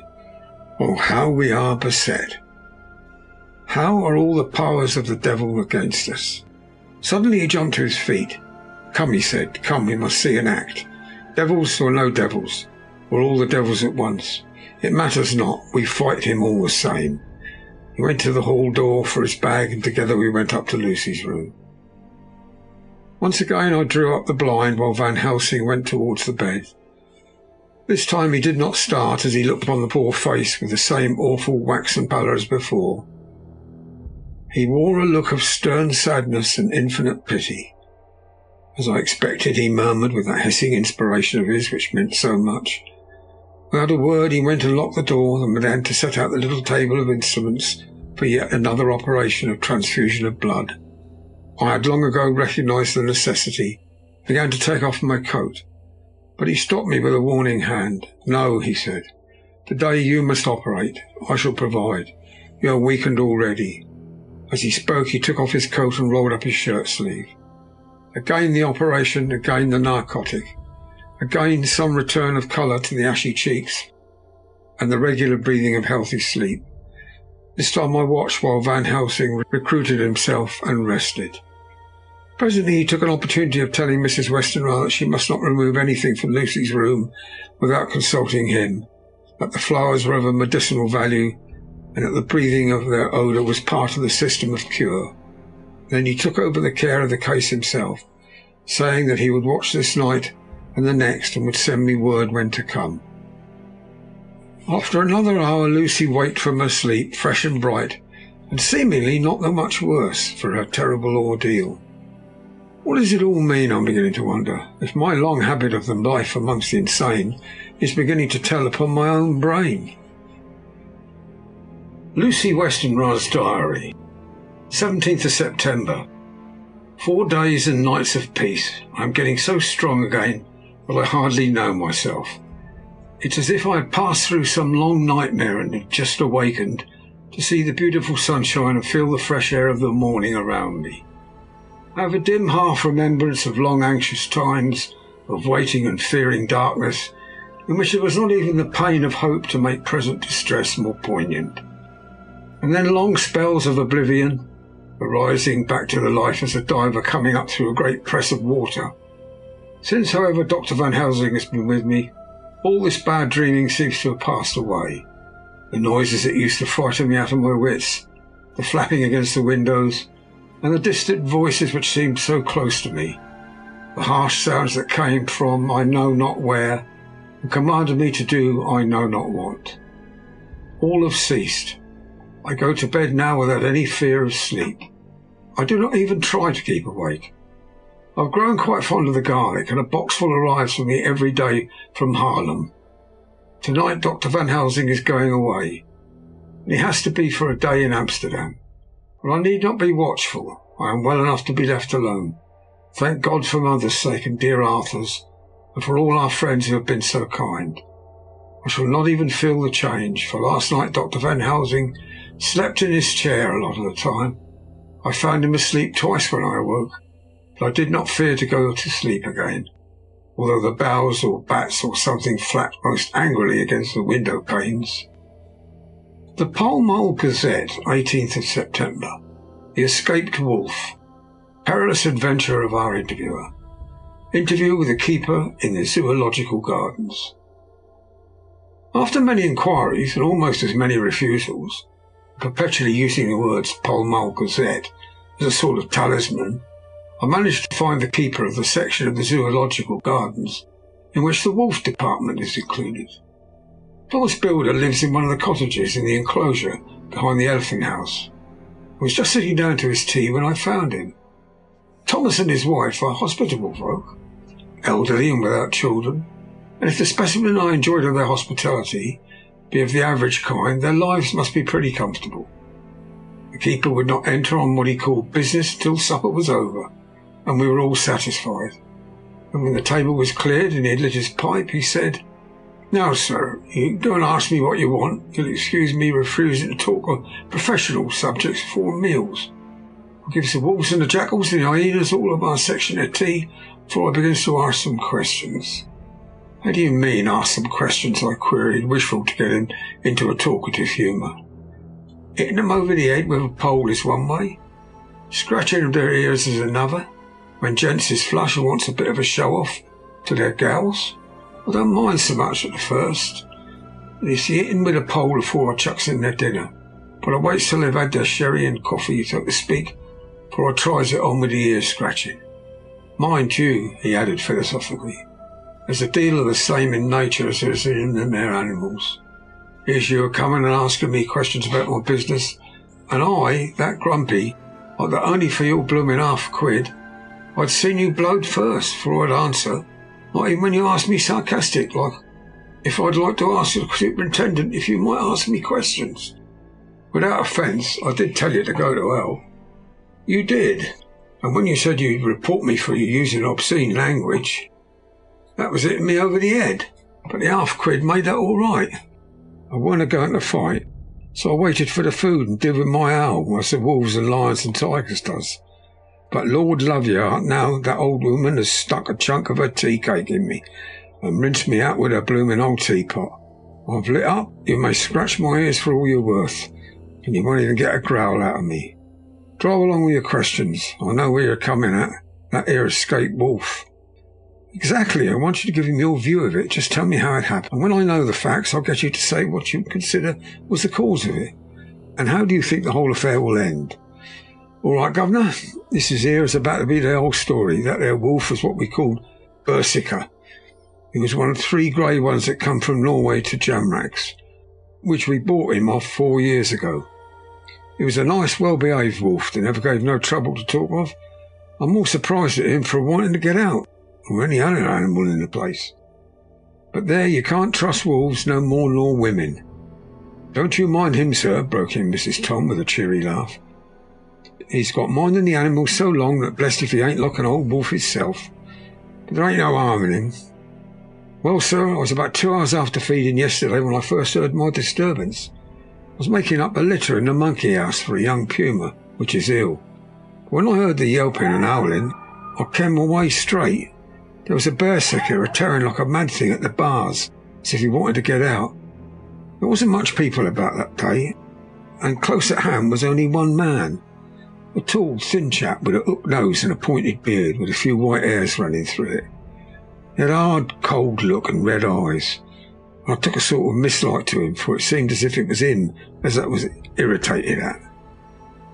He had white kid gloves on his hands, and he had pointed at the animals to me and says, "Keeper, these wolves seem to be upset at something." "Maybe it's you," says I, for I did not like the airs he gave himself. He didn't get angry, as I hoped he would, but he smiled, a kind of insolent smile, with a mouthful of white sharp teeth. "Oh no, they wouldn't like me," he says. "Oh yes, they would," says I, in an imitation of him. "They always likes a bone or two to clean their teeth with about tea time, which you has a bagful." Well, it was an odd thing, but when the animals sees us talking, they lay down, and when I went over to Berserker, he let me stroke his ears, same as ever. That there man come over, and blessed if he didn't put his hand and stroke the old wolf's ears too. "Take care," says I, "Berserker is quick." "Never mind," he says, "I'm used to 'em." "Are you in the business yourself?" says I, taking off my hat. For man what trades in wolves, and etc., is a good friend to keepers. "No," says he, "not exactly in the business, but I have made pets of several." With that he lifts his hat as polite as a lord and walks away. Old Berserker kept looking after him till he was out of sight, and went and lay down in a corner and wouldn't come about the whole evening. Well, last night, as soon as the moon was up, the wolves here all began howling. There wasn't nothing for them to howl at, and there was no one near except someone that was evidently a-calling a dog somewhere out the back of the gardens in the Park Road. Once or twice I went out to see that all was all right, and it was. Then the howling stopped just before 12 o'clock. I just took a look around before turning in. Bust me. When I came opposite to old Berserker's cage, I could see the rails broken and twisted about and the cage empty. That's all I know for certain. Did anyone else see anything? One of our gardeners was coming home about that time from a harmony when he sees a big grey dog coming out through the garden edges. At least so he says, but I don't give it for myself. For if he did, he never said a word about it to his missus when he got home. It was only after the escape of the wolf where it was made known. We'd all been up all night a-hunting of the park for Berserker, and he remembered seeing anything. My own belief was that the harmony had got into his head. Now, Mr. Builder, can you account for any way for the escape of the wolf? "Well, sir," he said with a suspicious sort of modesty, "I think I can, but I don't know as how you'd be satisfied with the theory." "Certainly I shall, if a man like you, who knows the animals from experience, can't hazard a good guess at any rate. Who is even to try?" "Well then, sir, I accounts for it this way. It seems to me that here wolf escaped simply because he wanted to get out." From the hearty way that both Thomas and his wife laughed at the joke, I could see that it had done service before, that the whole explanation was simply an elaborate sell. I couldn't cope in badinage with the worthy Thomas, but I thought I knew a surer way to his heart, so I said, "Now, Mr. Builder, we'll consider that first half-sovereign worked off, and this brother of his is waiting to be claimed upon when you told me what you think will happen." "What you are, sir?" he said briskly. "Oh, you excuse me, I know for a chaffing of ye, but the old woman here winked to me, which was as much as telling me to go on. Well, I never, said the old lady. My opinion is this, that here wolf is a hiding somewheres. The gardener what didn't remember said he was at a galloping northward faster than a horse could go, but I don't believe him. For you see, sir, wolves don't gallop no more than dogs does. They're not being built that way. Wolves is fine things in a storybook. I dare say when they get in packs, it does be chivying something. It's more of fear than they is. They can make a devil of a noise and chop it up, whatever it is. But Lord bless you, in real life a wolf is only a low creature, not half so clever or so bold as a good dog, and not half a quarter so much a fight in him. This one ain't been used for fighting, nor even to providing for himself, and more like he's somewhere around the park a hiding and shivering of, if he thinks at all, wondering where he is going to get his next breakfast from. Or maybe he's got down some area as in a coal cellar.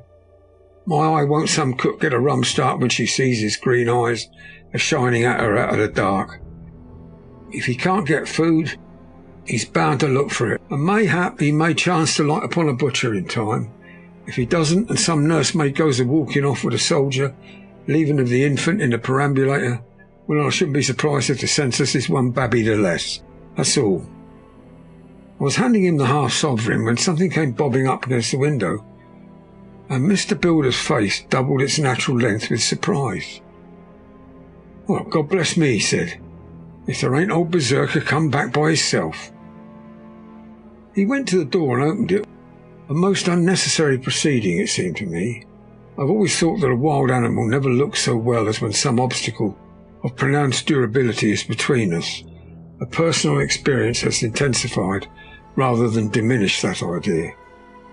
After all, however, there is nothing like custom, for neither Builder nor his wife thought any more of the wolf than I should of a dog. The animal itself was peaceful and well behaved, as that father of all picture of wolves, Red Riding Hood's quondam friend, whilst moving her confidence in masquerade. The whole scene was an unutterable mixture of comedy and pathos. The wicked wolf of that half day had paralysed London and set all the children of a town shivering in their shoes. Was there in a sort of penitent mood, and was received and petted like a sort of vulpine prodigal son. Old Builder examined him all over with the most tender solicitude, and when he had finished with his penitent, said, There, I knew the poor old chap would get into some kind of trouble. Didn't I say it all along? Here his head's all cut and full of broken glass. He's been a-getting over some blooming wall or other. It's a shame that people are allowed to tap their walls with broken bottles. This here's what comes of it. Come on, Berserker. He took the wolf and locked him up in a cage, with a piece of meat that satisfied in quantity at any rate the elementary conditions of the fatted calf, and went off to report. I came off too, to report the only exclusive information that is given today regarding the strange escapade at the zoo. Dr. Seward's diary, 17th of September.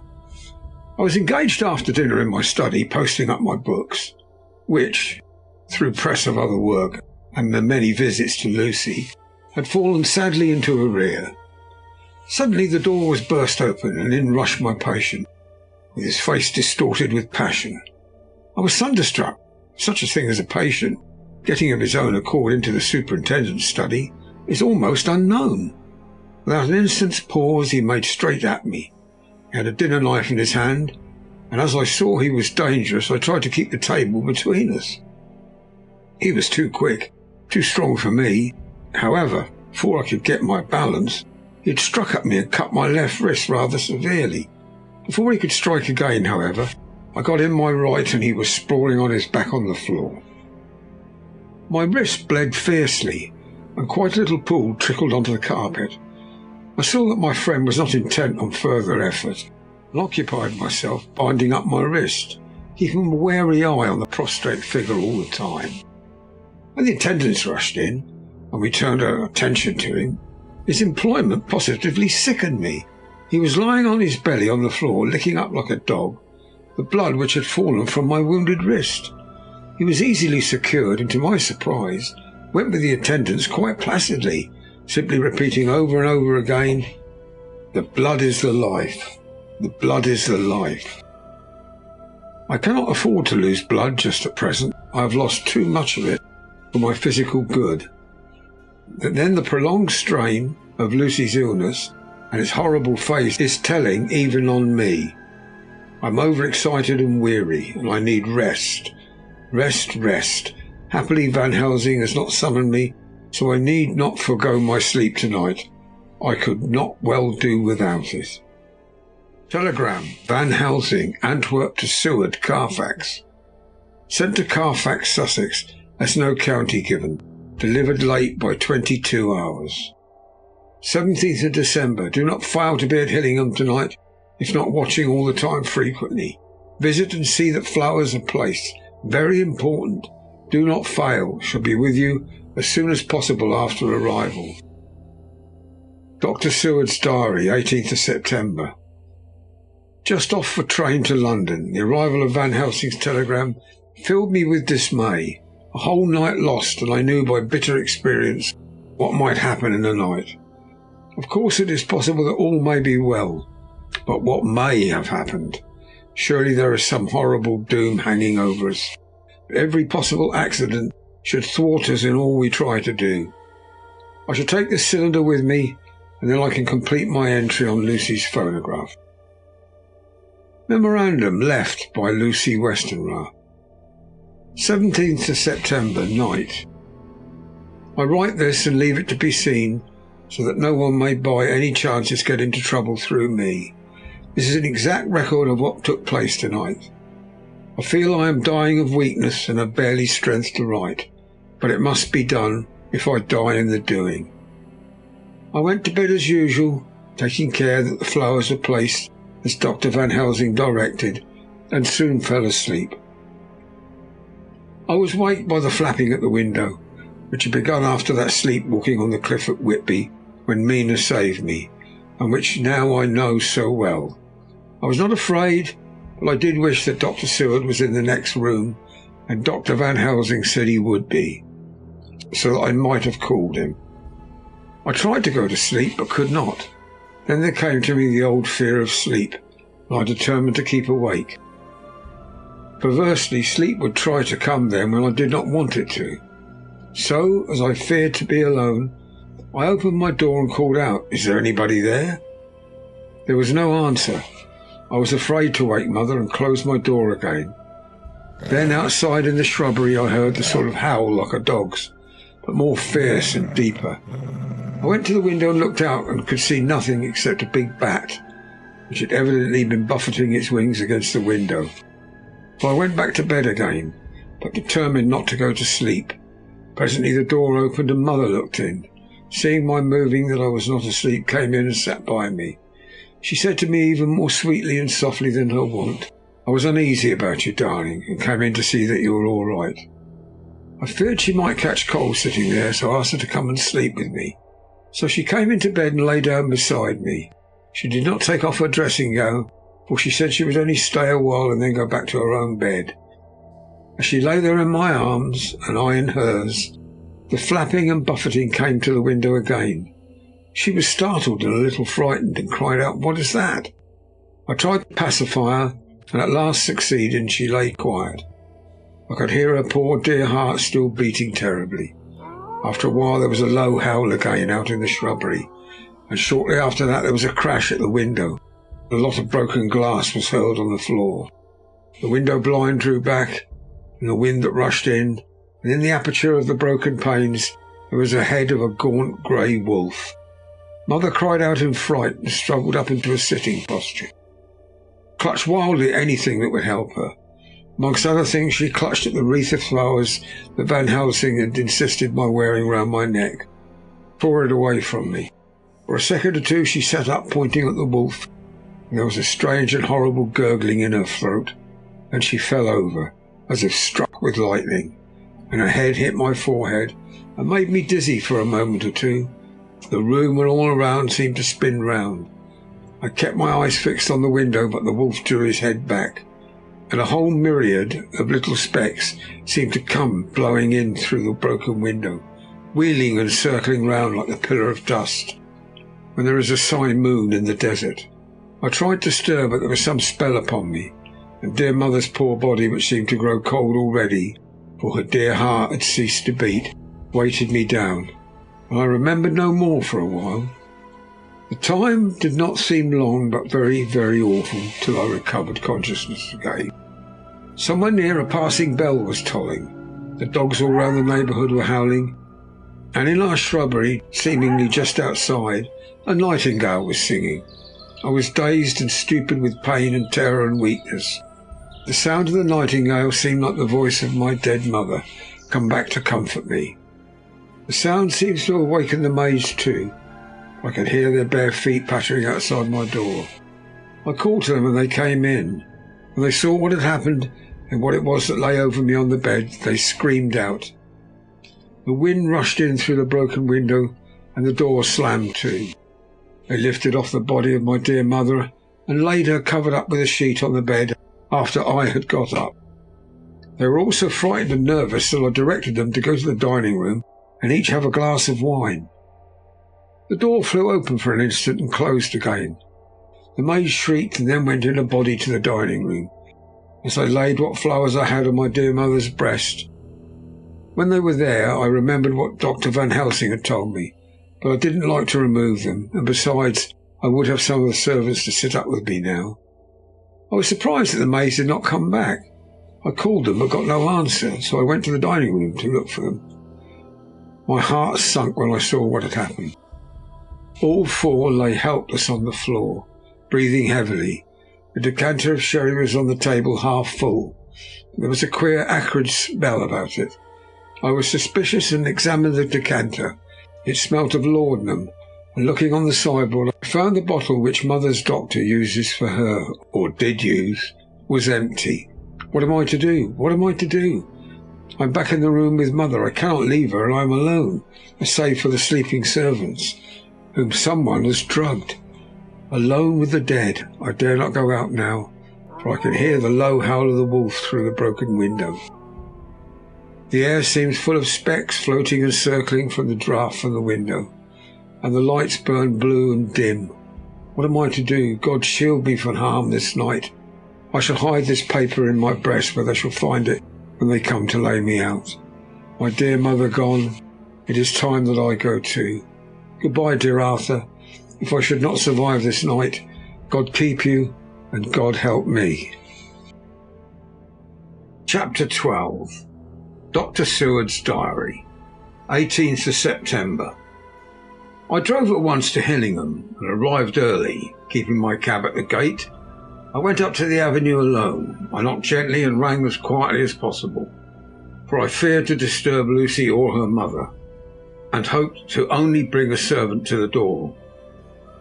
After a while, finding no response, I knocked and rang again. Still no answer. I cursed the laziness of the servants, that they should lie abed at such an hour, for it was now 10 o'clock, and so rang and knocked again, but more impatiently, but still without response.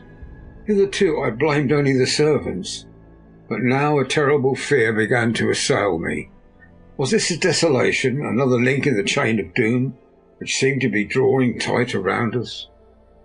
Was it indeed a house of death to which I had come too late? I knew the minutes, even seconds, of delay might mean hours of danger to Lucy, if she had again one of those frightful relapses, and I went round the house to try if I could find by chance an entry anywhere.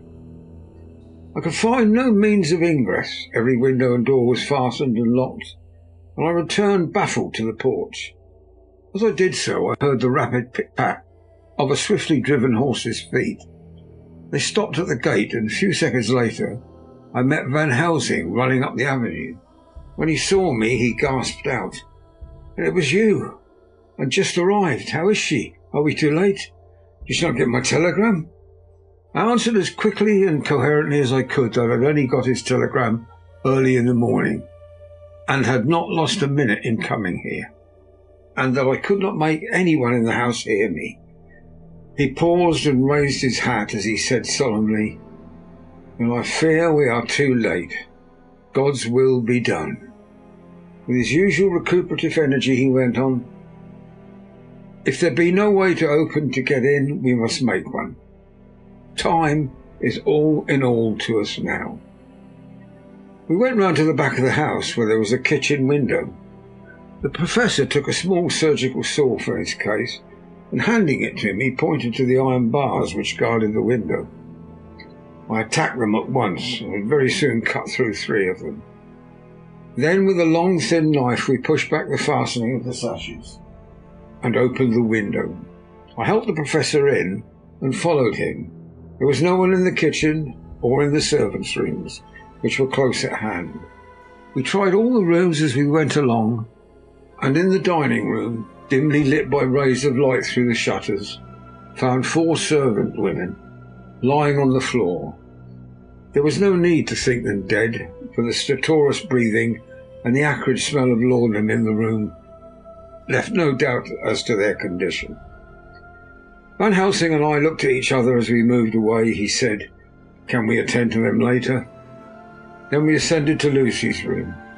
For an instant or two we paused at the door to listen, but there was no sound that we could hear. With white faces and trembling hands, we opened the door gently and entered the room. How shall I describe what we saw? On the bed lay 2 women, Lucy and her mother. The latter lay furthest in, and she was covered with a white sheet, the edge of which had been blown back by the draught through the broken window, showing the drawn white face with a look of terror fixed upon it. By her side lay Lucy, with a face white and still more drawn. The flowers which had been round her neck we found upon her mother's bosom, and her throat was bare, showing the 2 little wounds which we had noticed before, but looking horribly white and mangled. Without a word, the Professor bent over the bed, his head almost touching poor Lucy's breast, and he gave a quick turn of his head, as of one who listens, and leaping to his feet, cried out to me, "It's not yet too late. Quick, quick, bring the brandy." I flew downstairs and returned with it, taking care to smell and taste it, lest it too were drugged like the decanter of sherry which I found on the table. The maids were still breathing, but more restlessly. I fancied that the narcotic was wearing off. I did not stay to make sure, but returned to Van Helsing. He rubbed the brandy, as on other occasions, on her lips, on her gums and her wrists and the palms of her hands. He said to me, "I can do this, all that can be at the present. You go and wake those maids, flick them in the face with a wet towel and flick them hard. Make them get heat and fire and warm bath. The poor soul is nearly as cold as that beside her. She will need to be heated before we can do anything more." I went at once and found little difficulty in waking 3 of the women. The 4th was only a young girl, and the drug had evidently affected her more strongly. So I lifted her off the sofa and let her sleep. The others were dazed at first, but as remembrance came back to them, they cried and sobbed in a hysterical manner. I was stern with them, however, and would not let them talk. I told them that one life was bad enough to lose, that if they delayed they would sacrifice Miss Lucy. So sobbing and crying they went about their way, half clad as they were, and prepared to fire and water. Fortunately the kitchen and boiler fires were still alive. There was no lack of hot water. We got a bath and carried Lucy out as she was and placed her in it. While we were busy chafing her limbs, there was a knock at the hall door. One of the maids ran off, hurried on some more clothes and opened it. Then she returned and whispered to us there was a gentleman who had come with a message from Mr. Holmwood.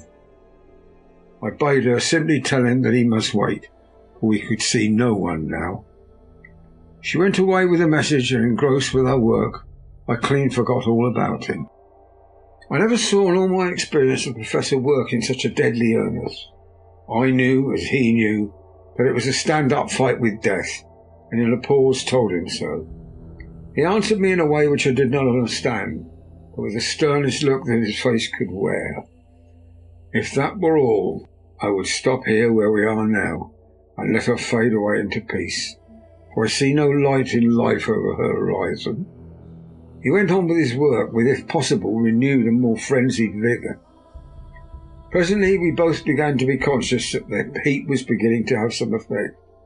Lucy's heart beat a trifle more audibly to the stethoscope, and her lungs had a perceptible movement. Van Helsing's face almost beamed as we lifted her from the bath and rolled her in a hot sheet to dry her. He said to me, "The first gain is ours. Check to the king." He took Lucy into another room, which by now had been prepared, and laid her in bed and forced a few drops of brandy down her throat. I noticed that Van Helsing tied a soft silk handkerchief round her throat. She was still unconscious and was still quite as bad as, if not worse than, we had ever seen her. Van Helsing called in one of the women and told her to stay with her and not to take her eyes off her until we returned, and then beckoned me out of the room. "We must consult as to what is to be done," he said as we descended the stairs. In the hall, he opened the dining room door and we passed in. He closed the door carefully behind him. The shutters had been opened, but the blinds were already drawn with that obedience to the etiquette of death which British women of the lower classes always rigidly observes. The room was therefore dimly dark. It was, however, light enough for our purposes. Van Helsing's sternness was somewhat relieved by a look of perplexity. He was evidently torturing his mind about something. So I waited for an instant and he spoke. "What are we to do now? Where are we to turn for help? We must have another transfusion of blood, and that soon, or the poor girl's life won't be worth an hour's purchase. You're exhausted. I'm exhausted too. I fear to trust these women, even if they would have courage to submit. What are we to do for someone who will open his veins for her? What's the matter with me, anyhow?" The voice came from the sofa across the room, and its tones brought relief and joy to my heart, for they were those of Quincy Morris. Van Helsing startled angrily at the first sound, but his face softened and a glad look came into his eyes. I cried out, "Quincy Morris," and rushed towards him with outstretched hands. "What brought you here?" I cried as our hands met. "I guess art is the cause." He handed me a telegram.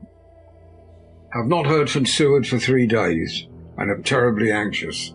Cannot leave. Father still in same condition. Send me word how Lucy is. Do not delay. Homewood." I think I came just in the nick of time. "You know, you only have to tell me what to do." Van Helsing strode forward and took his hand, looking at him straight in the eyes as he said, "A brave man's blood is the best thing on this earth when a woman is in trouble. You're a man and no mistake. Well, the devil may work against us, but for all he's worth, God sends us men when we want them."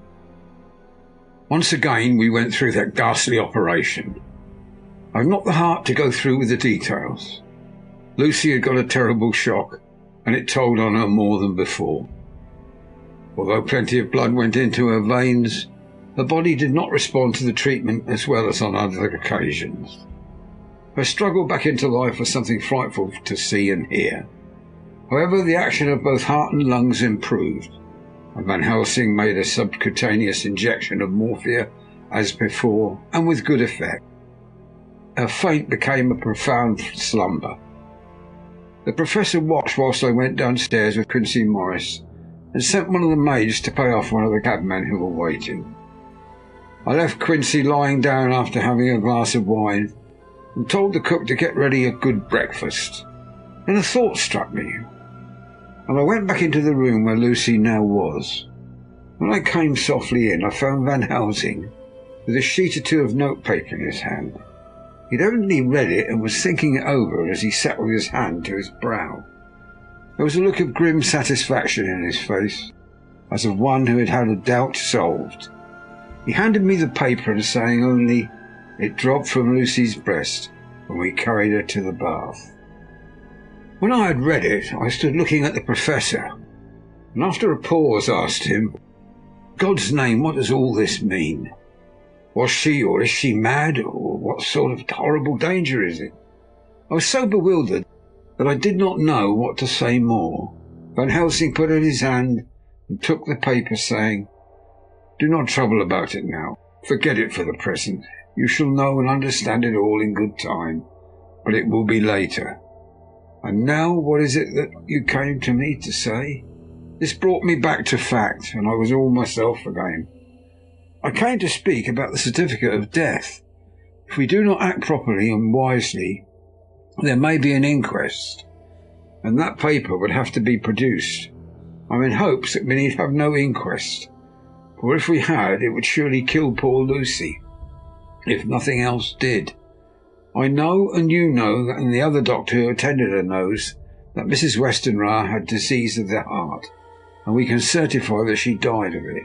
Let us fill up the certificate at once, and I shall take it myself to the registrar and go on to the undertaker. Good. Oh, my friend John, well thought of.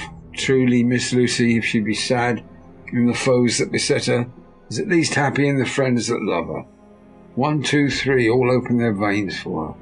Besides, one old man. Ah, yes, I know, friend John, I am not blind. I love you all the more for it. Now go. In the hall I met Quincy Morris with a telegram for Arthur, telling him that Mr. Westenra was dead, and that Lucy also had been ill, but was now getting on better. And that Van Helsing and I were with her. I told him where I was going, and hurried me out, but as I was going, said, "When you come back, Jack, I may have 2 words with you, all to ourselves." I nodded in reply and went out.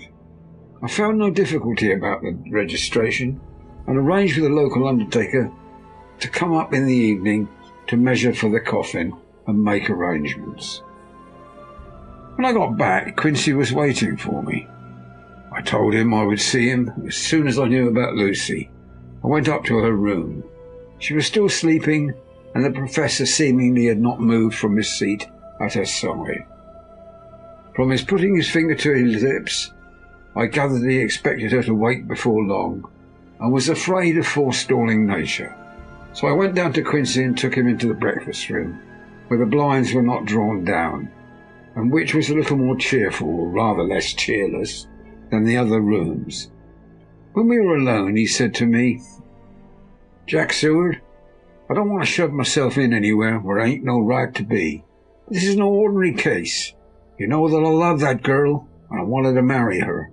But although that's all past and gone, I can't help feeling anxious about her all the same. What is it that's wrong with her? The Dutchman, and a fine old fellow he is, I can see that, said the time you 2 came in the room that you must have another transfusion of blood, and both you and he were exhausted. Now I know well off that you medical men speak in camera, and that a man must not expect to know what they consult about in private.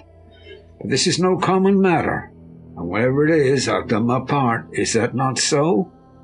"That is so," I said, and he went on. "I take it that both you and Van Helsing have done already what I did today. Is that not so?"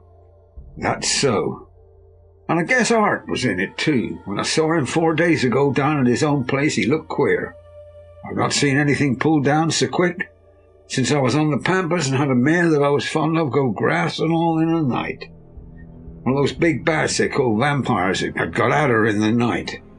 And what with his gorge and all the veins left open, there wasn't enough blood in her to let her stand up.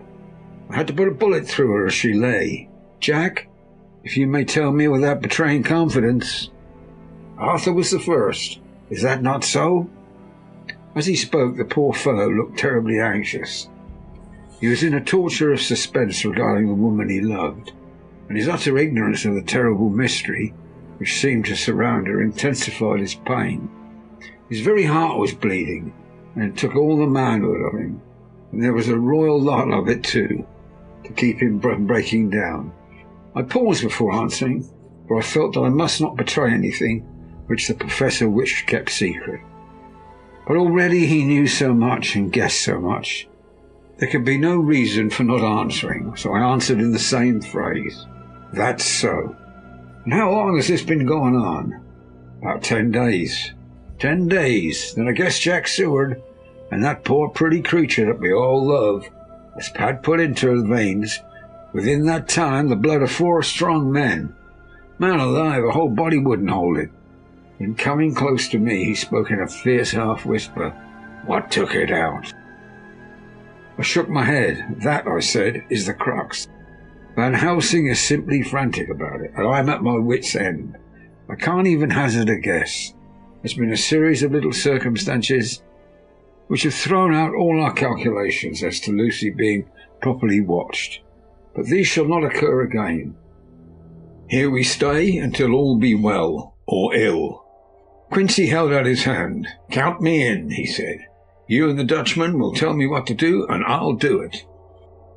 When she woke late in the afternoon, Lucy's first movement was to feel in her breast and, to my surprise, produce a paper which Van Helsing had given me to read. The careful professor had replaced it where it had come from, lest on waking she should be alarmed. Her eye then lit on Van Helsing and on me too, and gladdened. And she gave a look around the room, and seeing where she was, shuddered. She gave a loud cry and put her poor thin hands before her pale face. We both understood what that meant, that she had realised to the full her mother's death. So we tried what we could to comfort her. Doubtless sympathy had eased her somewhat, but she was very low in thought and spirit, and wept silently and weakly for a long time. We told her that either or both of us would now remain with her all the time. That seemed to comfort her. Towards dusk she fell into a doze. Here a very odd thing occurred. While still asleep, she took the paper from her breast and tore it in two. Van Helsing stepped over and took the pieces from her. At the same time, however, she went on with the action of tearing, as though the material was still in her hands.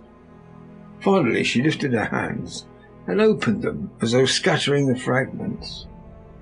Van Helsing seemed surprised, and his brows gathered as if in thought, but he said nothing. 10th of September. All last night she slept fitfully, being always afraid to sleep, and something weaker from when she woke from it. The professor and I took it in turns to watch, and we never left her for a moment unattended. Quincy Morris said nothing about his intention, but I knew that all night long he patrolled round and round the house. When the day came, its searching light showed the ravages in poor Lucy's strength. She was hardly able to turn her head, and the little nourishment which she could take seemed to do her no good. At times she slept. Both Van Helsing and I noticed the difference in her between the sleeping and waking. Whilst asleep she looked stronger, although more haggard, and her breathing was softer. Her open mouth showed the pale gums drawn back from the teeth, which thus looked positively longer and sharper than usual.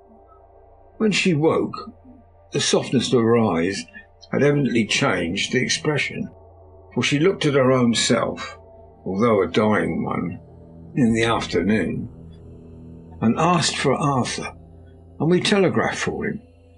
Quincy went off to meet him at the station. When he arrived, it was nearly 6 o'clock, and the sun was setting full and warm, and the red light streamed in through the window and gave more colour to the pale cheeks. When he saw her, Arthur was simply choking with emotion, and none of us could speak. In the hours that had passed, the fits of sleep or the comatose condition that passed for it had grown more frequent, so that the pauses when conversation was possible were shortened. Arthur's presence, however, seemed to act as a stimulant. She rallied a little and spoke to him more brightly than she had done since we arrived. He too pulled himself together and spoke as cheerily as he could, so that the best was made of everything. It was now nearly 1 o'clock, and he and Van Helsing are sitting with her. I am to relieve them in quarter of an hour. I am entering this on Lucy's phonograph. Until 6 o'clock they are to try to rest. I fear that tomorrow will end our watching, for the shock has been too great. The poor child cannot rally. God help us all. Letter Mina Harker to Lucy Westenra, unopened by her. 17th of September. My dearest Lucy, it seems an age since I heard from you, or indeed since I wrote. You will pardon me, I know, for all my faults when you have read all my budget of news. Well, I got my husband back all right. When we arrived at Exeter there was a carriage waiting for us, and in it, though he had an attack of gout, Mr. Hawkins. He took us to his house where there were rooms for us, all nice and comfortable, and we dined together. After dinner, Mr. Hawkins said, "My dears, I want to drink your health and prosperity, and may every blessing attend you both. I know you both from children, and have with love and pride seen you grow up.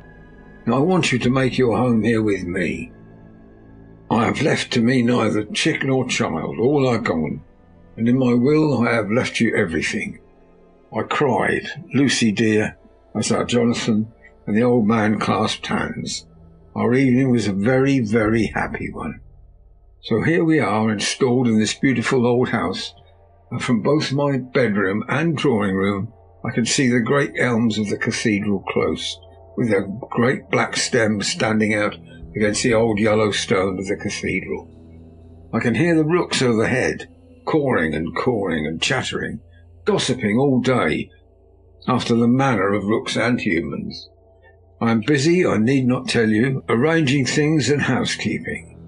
Jonathan and Mr. Hawkins are busy all day, for now that Jonathan is a partner, Mr. Hawkins wants to tell him all about the clients. "How is your dear mother getting on? I wish I could run up to town for a day or two and see you, dear, but I dare not go yet with so much on my shoulders. And Jonathan wants looking after still. He's beginning to put some flesh on his bones again, but he was terribly weakened by the long illness. Even now he sometimes starts out of his sleep in a sudden way and awakes all trembling till I can coax him back to his usual placidity. However, thank God, these occasions grow less frequent as the days go on, and they will in time pass away altogether, I trust. And now I have told you my news, let me ask yours. When are you to be married? And where? And who is to perform the ceremony? And what are you going to wear? And is it going to be a public or a private wedding? Tell me all about it, dear. Tell me all about everything. For there is nothing which interests you which will not be dear to me. Jonathan asks me to send you his respectful duty, but I do not think that is good enough from the junior partner of the important firm Hawkins and Harker. And so, as you love me, and as he loves me, and I love you with all the moods and tenses of the verb, I send you simply his love, instead of goodbye, my dearest Lucy, and all the blessings on you. Yours, Mina Harker. Report from Patrick Hennessy, MD, MRCS, LK, QCPI, etc. To John Seward, MD, 20th of September. My dear Sir, in accordance with your wishes, I enclose a report of the conditions of everything left in my charge. With regard to your patient Renfield, there is more to say. He's had another outbreak which might have had a dreadful ending, but which, as it fortunately happened, was unattended with any unhappy result. This afternoon, a carrier's cart with two men made a call at the empty house whose grounds abut on ours. The house to which you will remember the patient twice ran away. The men stopped at our gate to ask the porter their way. As they were strangers, I was myself looking out of the study window, having a smoke after dinner, and saw one of them come up to the house. As he passed the window of Renfield's room, patient began to rant from within, and called him all the foul names he could lay his tongue to. The man, who seemed a decent fellow enough, contented himself by telling himself to shut up for a foul-mouthed beggar. Whereon our man accused him of robbing him and wanting to murder him, and said that he would hinder him if he were to swing for it. I opened the window and signed the man not to notice, so he contented himself by looking the place over and making up his mind as to what sort of place he'd got into by saying, "Lord bless you, sir, I wouldn't mind what was said to me in a bloomin' madhouse. I pity ye and the governor for having to live in a house with a wild beast like that." Then he asked his way civilly enough, and I told him where the gate of the empty house was. He went away, followed by threats and curses and revilings from our man. I went down to see if I could make out any cause for his anger, since he was usually such a well-behaved man, and except his violent fits, nothing of the kind had ever occurred. I found him, to my astonishment, quite composed, and most genial in his manner. I tried to get him to talk of the incident, but he blandly asked me questions as to what I meant and led me to believe he was completely oblivious to the affair. It was, I am sorry to say, however, only another instance of his cunning, for within half an hour I heard of him again. This time he broke out through the window of his room and was running down the avenue. I called the attendants to follow me and ran after him, for I feared he was intent on some mischief. My fear was justified when I saw the same cart which had passed before coming down the road, having on it some great wooden boxes. The men were wiping their foreheads and were flushed in the face, as if with violent exercise. Before I could get up to him, the patient rushed at them, pulling one of them off the cart, and began to knock his head against the ground. If I had not seized him just at that moment, I believe he would have killed the man there and then. The other fellow jumped down and struck him over the head with the butt end of his heavy whip. It was a terrible blow, but he did not seem to mind, but it seized him also, and struggling with the three of us, pulling us to and fro as if we were kittens. You know I'm no lightweight, and the others were both burly men. At first he was silent in his fighting. As we began to master him, the attendants were putting a straight waistcoat on him. He began to shout, "I'll frustrate them. They shan't rob me. They shan't murder me by inches. I'll fight for my lord and master," and all sorts of similar incoherent ravings. It was with a very considerable difficulty that they got him back to the house and put him in the padded room. One of the attendants, Hardy, had a finger broken. However, I set it all right, and he's going on well. The two carriers were at first loud in their threats of action for damages, and promised to rain all the penalties of the law upon us. The threats were, however, mingled with some sort of indirect apology for the defeat of the children by a feeble madman. They said that if it had not been for the way their strength had been spent in carrying and raising the heavy boxes to the cart, they would have made short work of him. They gave us another reason for their defeat, the extraordinary state of truth to which they had been reduced by the dusty nature of their occupation, and the reprehensible distance from the scene of their labours of any place of public entertainment. I quite understood their drift, and after a stiff glass of grog, or rather more of the same, and with each with a sovereign in hand, made light of the attack and swore they would encounter a worse madman any day for the pleasure of meeting so blooming good a bloke as your correspondent. I took their names and addresses in case they might be needed. They are as follows: James Smollett of Dudding's Rents, King's George's Road, Great Walworth, and Thomas Snelling, Peter Farley's Road, Guide Court, Bethnal Green. They are both in the employment of Harris and Sons, Moving and Shipment Company, Orange Masters Yard, Soho. I shall report to you any matter of interest occurring here, and shall wire you at once if there's anything of importance. Believe me, dear sir, yours faithfully, Patrick Hennessy. Letter, Mina Harker, to Lucy Westenra. Unopened by her. 18th of September. My dearest Lucy, such a sad blow has fallen us. Mr. Hawkins has died very suddenly. Some may think it not so sad for us, but we had both come to so love him that it really seems as though we had lost a father. I never knew either father or mother, so that the dear old man's death is a real blow to me. Jonathan is greatly distressed. It is not only that he feels sorrow, deep sorrow, for the dear good man who has befriended him all his life, and now at the end has treated him like his own son, and left him a fortune, which people of our modest bringing up is wealth beyond the dreams of avarice.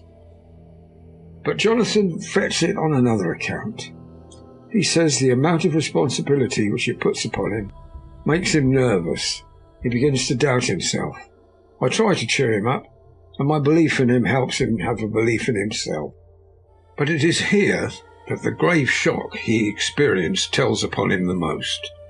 Oh, it's too hard that sweet, simple, noble, strong nature such as his, a nature which enabled him, our dear good friend's aid, to rise from clerk to master in a few years, should be so injured that the very essence of its strength has gone. Forgive me, dear, if I worry you with my troubles in the midst of your own happiness. But, Lucy, dear, I must tell someone, for the strain of keeping up a brave and cheerful appearance to Jonathan tries me. I have no one here I can confide in. I dread coming up to London, as we must do the day after tomorrow. For poor Mr. Hawkins left in his will that he was to be buried in the grave with his father.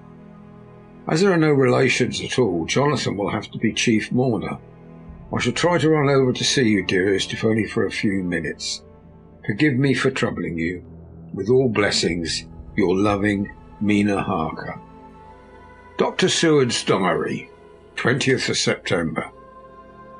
Only resolution and habit can let me make an entry tonight. I'm too miserable, too low-spirited, too sick of the world and all in it, including life itself, that I would not care if I heard this moment the flapping of the wings of the angel of death, and he has been flapping those wings for some purpose of late. Lucy's mother, Arthur's father, and now let me get on with my work. I duly relieved Van Helsing in his watch over Lucy, and wanted Arthur to go to rest also, but he refused at first. It was only when I told him that we should want him to help us during the day, that we must not all break down for want of rest, lest Lucy should suffer, and he agreed to. Van Helsing was very kind to him. Come, my child, he said. Come with me, you are sick and weak, and you have had much sorrow and much mental pain, as well as that tax on your strength that we know of.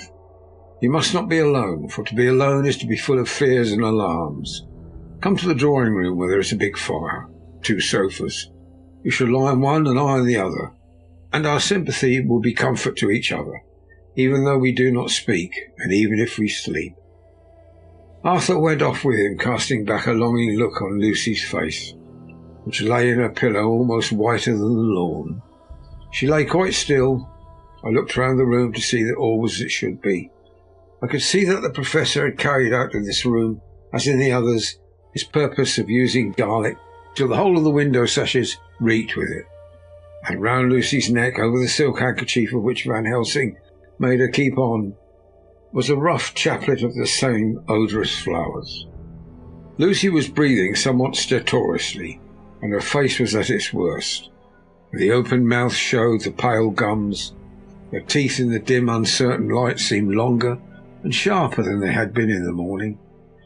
In particular, by some trick of the light, the canine teeth looked longer and sharper than the rest. I sat down by her, and presently she moved uneasily. At the same moment there came a sort of dull flapping, or buffeting at the window. I went over to it softly and peeped out by the corner of the blind. There was a full moonlight, and I could see that the noise was made by a great bat, which wheeled round, doubtless attracted by the light, although so dim, and every now and then struck the window with its wings. When I came back to my seat, I found that Lucy had moved slightly and had torn away the garlic flowers from her throat. I replaced them as well as I could and sat watching her. Presently she woke, and I gave her food as Van Helsing had prescribed. She took but a little, and that languidly. There did not seem to be with her now the unconscious struggle for life and strength that had hitherto marked her illness. It struck me as curious that the moment she became conscious, she pressed the garlic flowers close to her. It was certainly odd that whenever she got into that lethargic state, with the stertorous breathing, she took the flowers from her, but that when she waked, she clutched them close. There was no possibility of making any mistake about this, for in the long hours that followed, she had many spells of sleeping and waking, and repeated both actions many times. At 6 o'clock, Van Helsing came in to relieve me. Arthur had then fallen into a doze, and he had mercifully let him sleep on. When he saw Lucy's face, I could hear the hissing indraw of his breath. He said to me in a sharp whisper, "Draw up the blind, I want light." And he bent down, and with his face almost touching Lucy's, examined her carefully. He removed the flowers and lifted the silk handkerchief from her throat. As he did so, he started back, and I could hear his ejaculation, "Mein Gott," as it was some smothered in his throat. I bent over and looked too, and as I noticed, some queer chill came over me. The wounds on the throat had absolutely disappeared. For a full 5 minutes Van Helsing stood looking at her, with his face at its sternest. And he turned to me and said calmly, "She is dying. It will not be long now. It will be much difference, mark me, whether she dies conscious or in her sleep. Wake that poor boy and let him come and see the last. He trusts us, and we have promised him." I went to the dining room and waked him. He was dazed for a moment, but when he saw the sunlight streaming in through the edges of the shutters, he thought he was late and expressed his fear. I assured him that Lucy was still asleep, but told him as gently as I could that both Van Helsing and I feared that the end was near. He covered his face with his hands, slid down on his knees by the sofa, where he remained perhaps a minute with his head buried, praying, while his shoulders shook with grief. I took him by the hand and raised him up. "Come," I said, "my dear old fellow, summon all your fortitude. It will be best and easiest for her." When we came into Lucy's room, I could see that Van Helsing had, with his usual forethought, been putting matters straight and making everything look as pleasing as possible. He'd even brushed Lucy's hair, so that it lay on the pillow in its usual sunny ripples. When we came into the room, she opened her eyes, and seeing him, whispered softly, "Arthur, oh my love, I'm so glad you've come. Kiss me." Arthur bent eagerly over to kiss her. That instant, Van Helsing, who, like me, had been startled by her voice, swooped upon him and, catching him by the neck with both hands, dragged him back with a fury of strength which I never thought he could have possessed, and actually hurled him almost across the room. "Not for your life," he said, "not for your living soul and hers." And he stood between them like a lion at bay. Arthur was so taken aback that he did not for a moment know what to do or say, and before any impulse of violence could seize him, he realised the place and the occasion and stood silent, waiting. I kept my eyes fixed on Lucy, as did Van Helsing, and we saw a spasm of rage flit like a shadow over her face. The sharp teeth champed together, then her eyes closed and she breathed heavily. Very shortly after, she opened her eyes in all their softness, and putting out her poor pale hand, took Van Helsing's great brown one. Drawing it to her, she kissed it.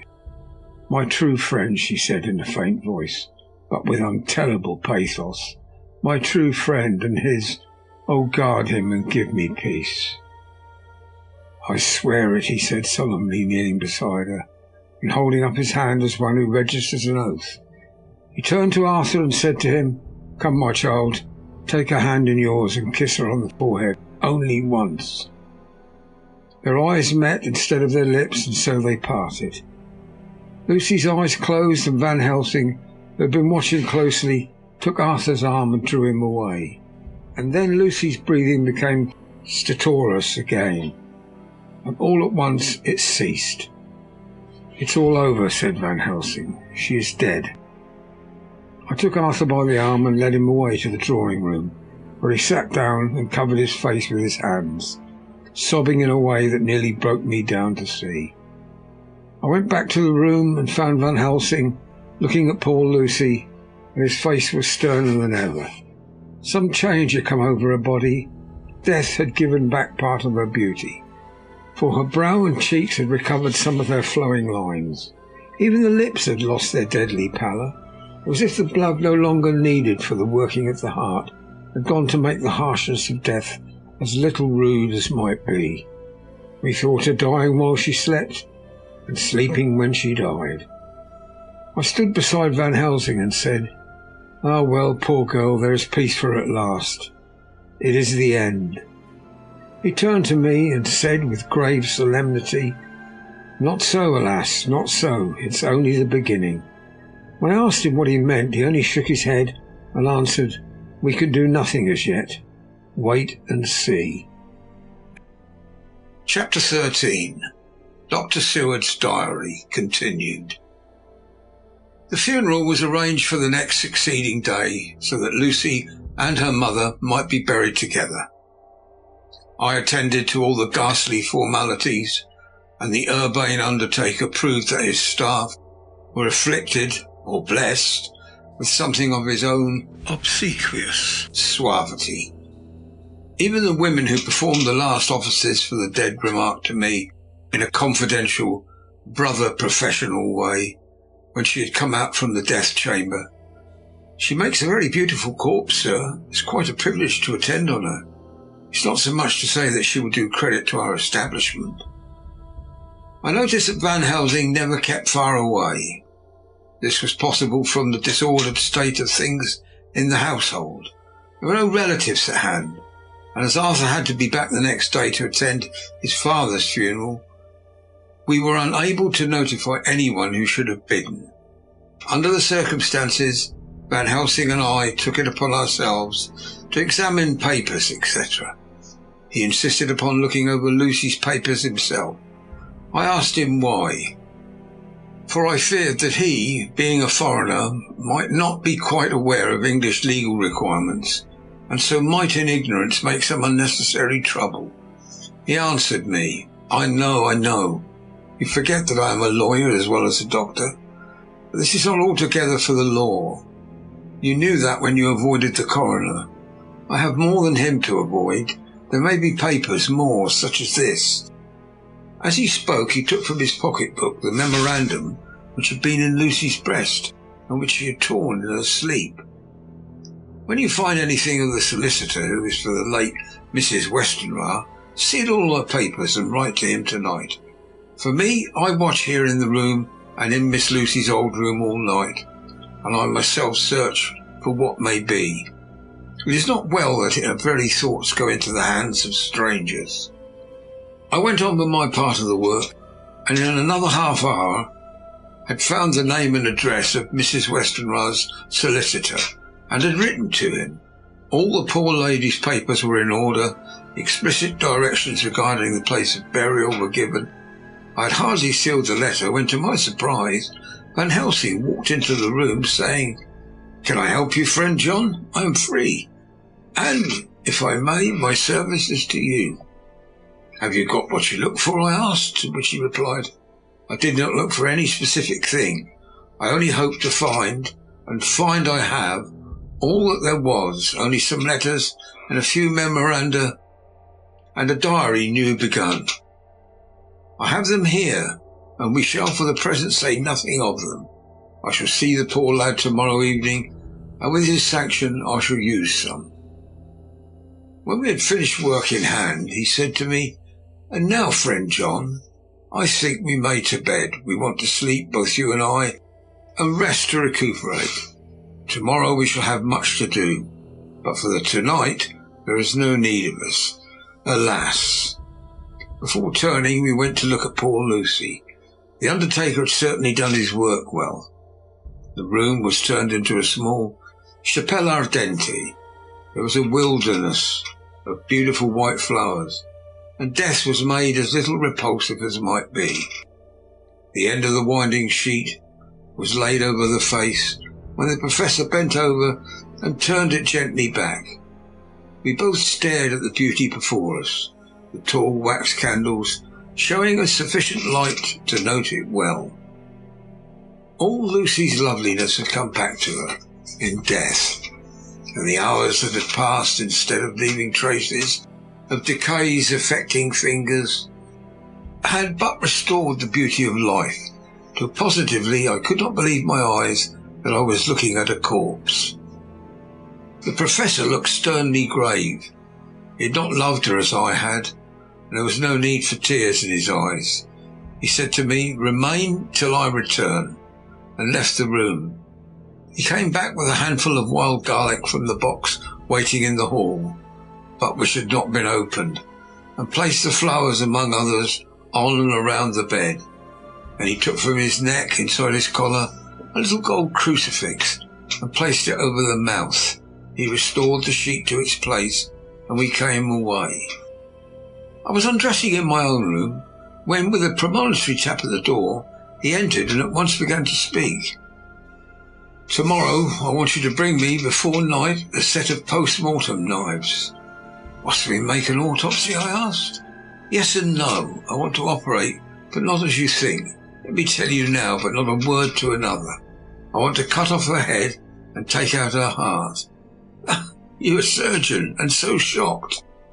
You, whom I have seen with no tremble of hand or heart, do operations of life and death that make the rest shudder. Oh, but I must not forget, my dear friend John, that you loved her, and I have not forgotten it, for it is I that shall operate, and you must only help. I would like to do it tonight, but for Arthur I must not. He will be free after his father's funeral tomorrow, and he will want to see her, to see it. And then, when she is coffined, ready for the next day, you and I shall come when all sleep. We shall do the operation and then replace all, so that none know save we alone. But why do it at all? The girl is dead. Why mutilate her poor body without need? And if there's no necessity for a post-mortem, and nothing to gain by it, no good to her, to us, to science, to human knowledge, why do it? Without such it is monstrous.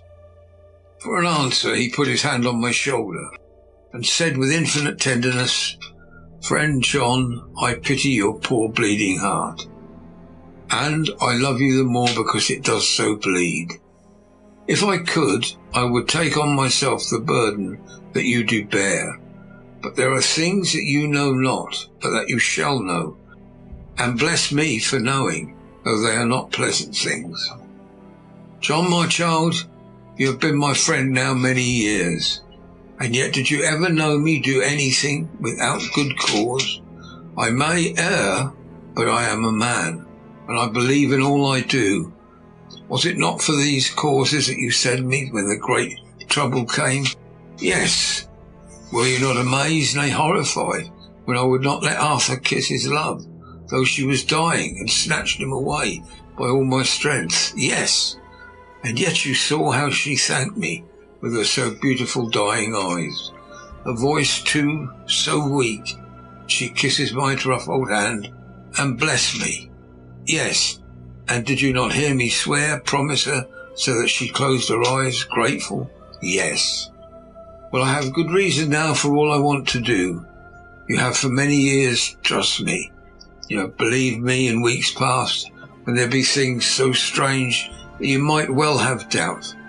Believe me yet a little, friend John, if you trust me not, then I must tell what I think, and that is not perhaps well.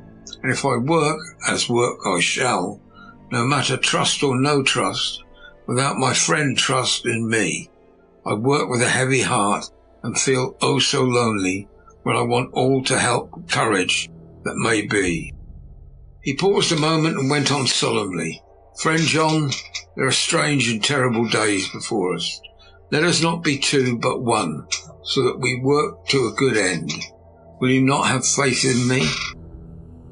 I took his hand and promised him. I held my door open as he went away, and I watched him go into his room and close the door. As I stood without moving, I saw one of the maids pass silently along the passage. She had her back towards me, so did not see me, and go into the room where Lucy lay. The sight touched me. Devotion is so rare, and we are so grateful to those who show it, unasked to those we love. Here was the poor girl putting aside the terrors which she naturally had of death, to go watch alone by the bier of a mistress whom she loved, so that the poor clay might not be lonely till laid to eternal rest. I must have slept long and soundly, for it was broad daylight when Van Helsing waked me by coming into my room. He came over to my bedside and said, You need not trouble about the knives, we shall not do it. Why not, I asked, for his solemnity of the night before had greatly impressed me. Because, he said sternly, it is too late, or too early, see. Here he held up the little golden crucifix. This was stolen in the night. How stolen, I asked in wonder, since you have it now? Because I get it back from the worthless wretch who stole it, from the woman who robbed the dead and living. Her punishment will surely come, but not through me. She knew not altogether what she did, and thus unknowing, she only stole. Now we must wait. He went away on the word, leaving me with a new mystery to think of, a new puzzle to grapple with. The forenoon was a dreary time, but at noon the solicitor came, Mr. Marquand, of Holman Sons, Marquand and Lidderdale. He was very genial and very appreciative of what we had done, and took off our hand all the cares as to details. During lunch he told us that Mrs. Westenra had for some time expected sudden death from her heart, and had put her affairs in absolute order. He informed us that with the exception of a certain entailed property of Lucy's father's, which now, in default of direct issue, went back to a distant branch of the family, the whole estate, real and personal, was left absolutely to Arthur Holmwood. When he had told us so much, he went on. Frankly, we did our best to prevent such a testamentary disposition, and pointed out certain contingencies that might leave her daughter either penniless or not so free as she should be to act regarding a matrimonial alliance. Indeed, we pressed the matter so far we almost came to a collision, for she asked us if we were or were not prepared to carry out her wishes. Of course, we then had no alternative but to accept. We were right in principle, and 99 times out of 100 we should have proved it by the logic of events, the accuracy of our judgment. Frankly, however, I must admit that in this case, any other form of disposition would have rendered impossible the carrying out of her wishes. But by her predeceasing her daughter, the latter would have come into possession of the property. And even if had she only survived her mother by 5 minutes, her property would, in case there were no will, and a will was a practical impossibility in such a case, have been treated at her decease as under intestacy, in which case Lord Goldmoney, though so dear a friend, would have had no claim in the world, and the inheritors being remote, would not be likely to abandon their just rights for sentimental reasons regarding an entire stranger. I assure you, my dear sirs, I am rejoiced at the result, perfectly rejoiced. He was a good fellow, but his rejoicing at the one little part in which he was officially interested of so great a tragedy was an object lesson in the limitations of sympathetic understanding. He did not remain long. He said he would look in later in the day and see Lord Godalming. His coming, however, had been a certain comfort to us, since it assured us that we should not have to dread hostile criticism as to any of our acts. Arthur was expected at 5 o'clock, so a little before that time we visited the death chamber. It was so in very truth, for now both mother and daughter lay in it. The undertaker, true to his craft, had made the best display he could of his goods, and there was a mortuary air about the place that lowered our spirits at once. Van Helsing ordered the former arrangement to be adhered to, explaining that as Lord Godalming was coming very soon, it would be less harrowing to his feelings to see all that was left of his fiancée quite alone. The undertaker seemed shocked at his own stupidity, and exerted himself to restore things to the condition in which we left them the night before, so that when Arthur came, such shock to his feelings as we could avoid was saved. Poor fellow, he looked desperately sad and broken. Even his stalwart manhood seemed to have shrunk somewhat under the strain of his much-tried emotions. He had, I knew, been very genuinely and devotedly attached to his father, and to lose him at such a time was a bitter blow to him. With me he was as warm as ever, and Van Helsing he was sweetly courteous, but I could not help seeing there was some constraint with him. The Professor noticed it too, and mentioned me to bring him upstairs. I did so, and left him at the door of the room, as I felt he would like to be quite alone with her. But he took my arm and led me in, saying huskily, "You loved her too, old fellow. She told me all about it, and there was no friend had a closer place in her heart than you. I don't know how to thank you for all you have done for her. I can't think yet." Here he suddenly broke down and threw his arms round my shoulders and laid his head on my breast, crying, "Oh, Jack, Jack, what shall I do? The whole of life seems to have gone from me all at once. There's nothing in the wide world for me to live for." I comforted him as well as I could. In such cases, men do not need much expression. A grip on the hand, the tightening of an arm over the shoulder, a sob in unison are expressions of sympathy, dear to a man's heart. I stood still and silent till his sobs died away, and then I said softly to him, "Come and look at her." Together we moved over to the bed, and I lifted the lawn from her face. God, how beautiful she was! Every hour seemed to be enhancing her loveliness.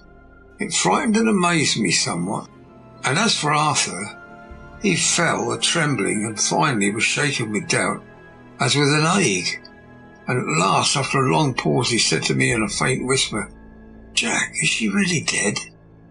I assured him sadly that it was so, and went on to suggest, for I felt that such a horrible doubt should not have life for a moment longer than I could help, that it often happened that after death faces become softened and even resolved to their youthful beauty. This was especially so when death had been preceded by any acute or prolonged suffering. It seemed to quite do away with any doubt, and after kneeling beside the couch for a while and looking at her lovingly and long, he turned aside.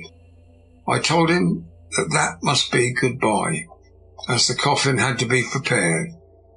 So he went back and took her dead hand in his and kissed it, and bent over and kissed her forehead. He came away, fondly looking back over his shoulder at her as he came. I left him in the drawing-room and told Van Helsing that he had said goodbye, so the latter went to the kitchen to tell the undertaker's men to proceed with the preparations and to screw up the coffin. When he came out of the room again, I told him of Arthur's question, and he replied, "I'm not surprised. Just now I doubted for a moment myself." We all dined together, and I could see that poor Art was trying to make the best of things.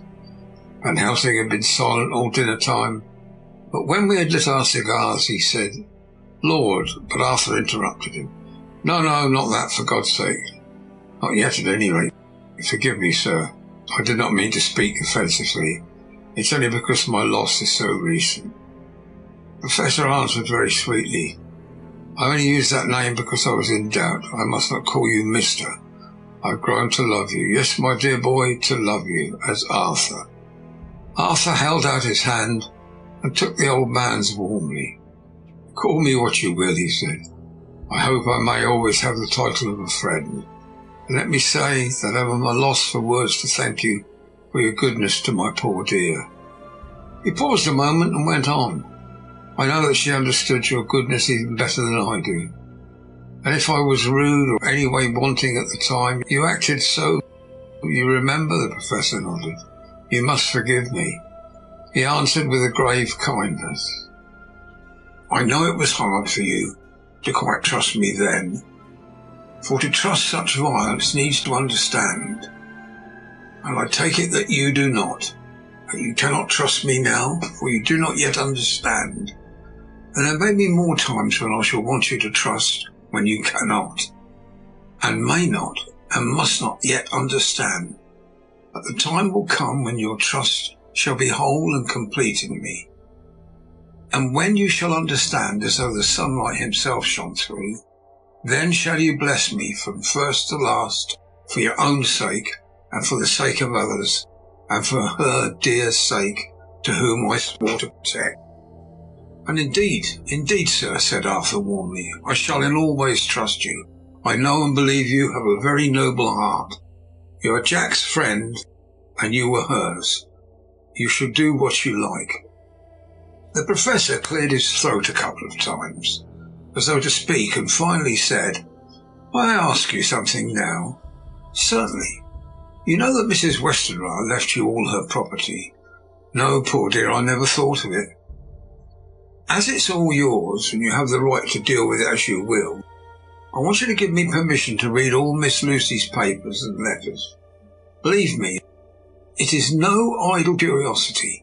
I have a motive of which, be sure, she would have approved. I have them all here. I took them before we knew that all was yours, so that no strange hand might touch them, and no strange eye look through the words into her soul. I shall keep them, if I may, even though you may not see them yet, but I shall keep them safe. No word shall be lost, and in the good time I shall give them back to you. It's not a hard thing I ask, but you'll do it, will you not, for Lucy's sake?" Arthur spoke out heartily like his old self. "Dr. Van Helsing, you may do what you will. I feel that in saying this, I'm doing what my dear one would have approved. I shall not trouble you with questions till the time comes." The old professor stood up as he said solemnly, "And you are right. There will be pain for us all. But it will not be all pain, nor will this pain be the last. We, and you too, you most of all, my dear boy, will have to pass through the bitter water before we reach the sweet. But we must be brave of heart and unselfish, and do our duty, and all will be well." I slept on the sofa in Arthur's room that night. Van Helsing did not go to bed at all.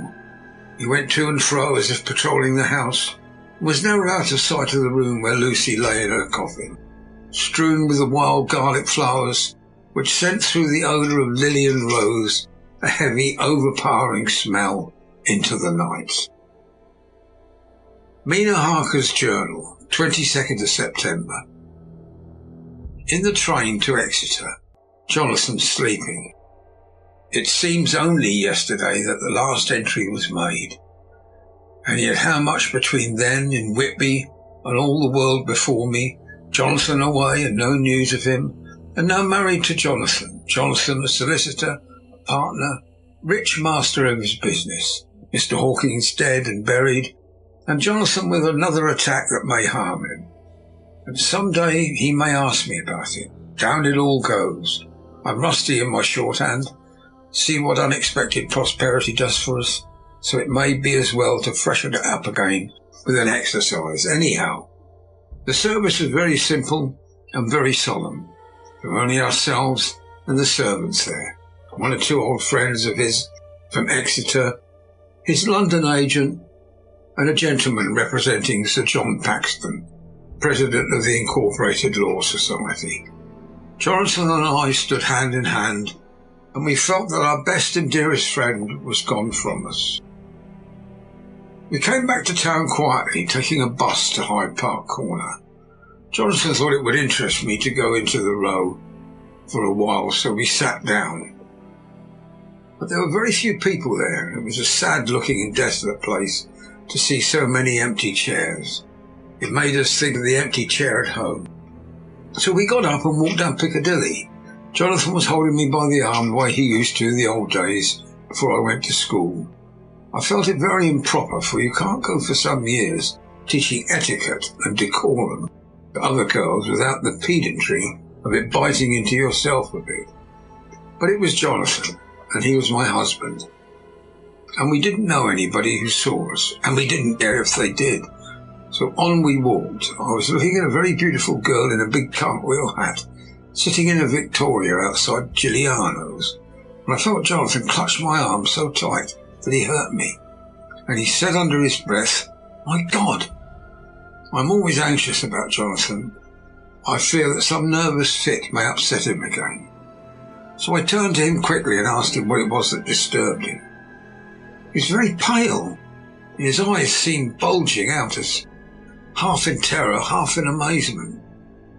He gazed at a tall, thin man with a beaky nose and a black moustache and a pointed beard, who was also observing the pretty girl.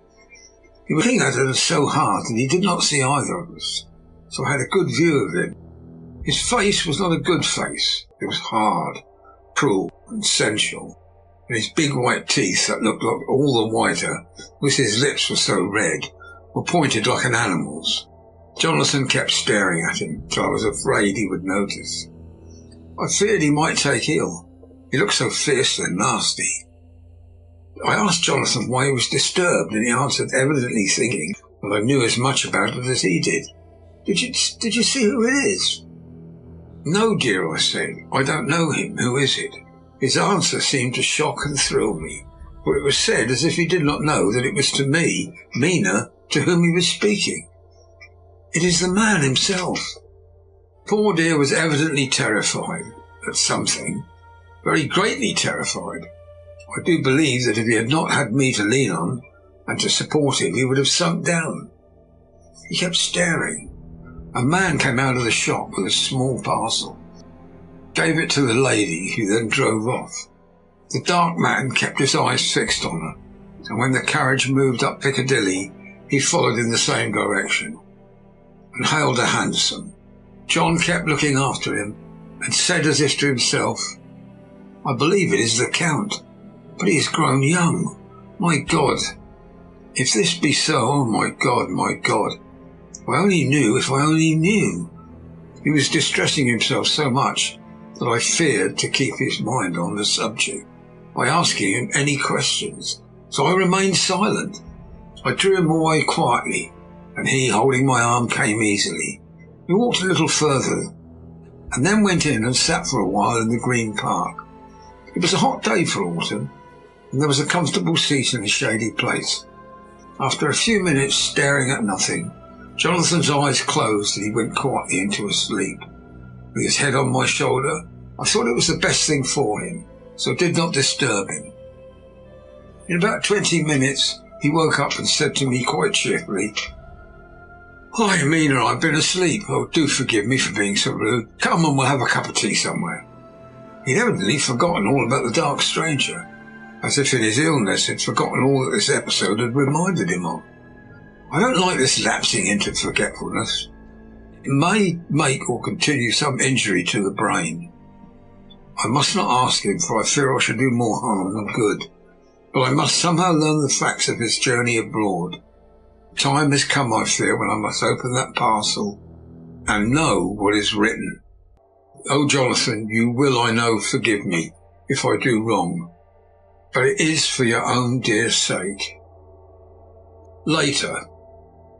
A sad homecoming in every way, the house empty, and the dear soul who was so good to us. Jonathan was still pale and dizzy, under a slight relapse of his malady, and now a telegram from Van Helsing, whoever he may be. You will be grieved to hear that Mrs. Westenra died 5 days ago, and that Lucy died the day before yesterday. They were both buried today. Oh, what a wealth of sorrow in a few words. Poor Mrs. Westenra, poor Lucy, gone, never to return to us, and poor Arthur, to have lost such sweetness out of his life. God help us all to bear our troubles. Dr. Seward's diary, 22nd of September. It's all over. Arthur has gone back to the ring, has taken Quincy Morris with him. What a fine fellow is Quincy. I believe in my heart of hearts that he suffered as much about Lucy's death as any of them. But he bore himself, though, like a moral Viking.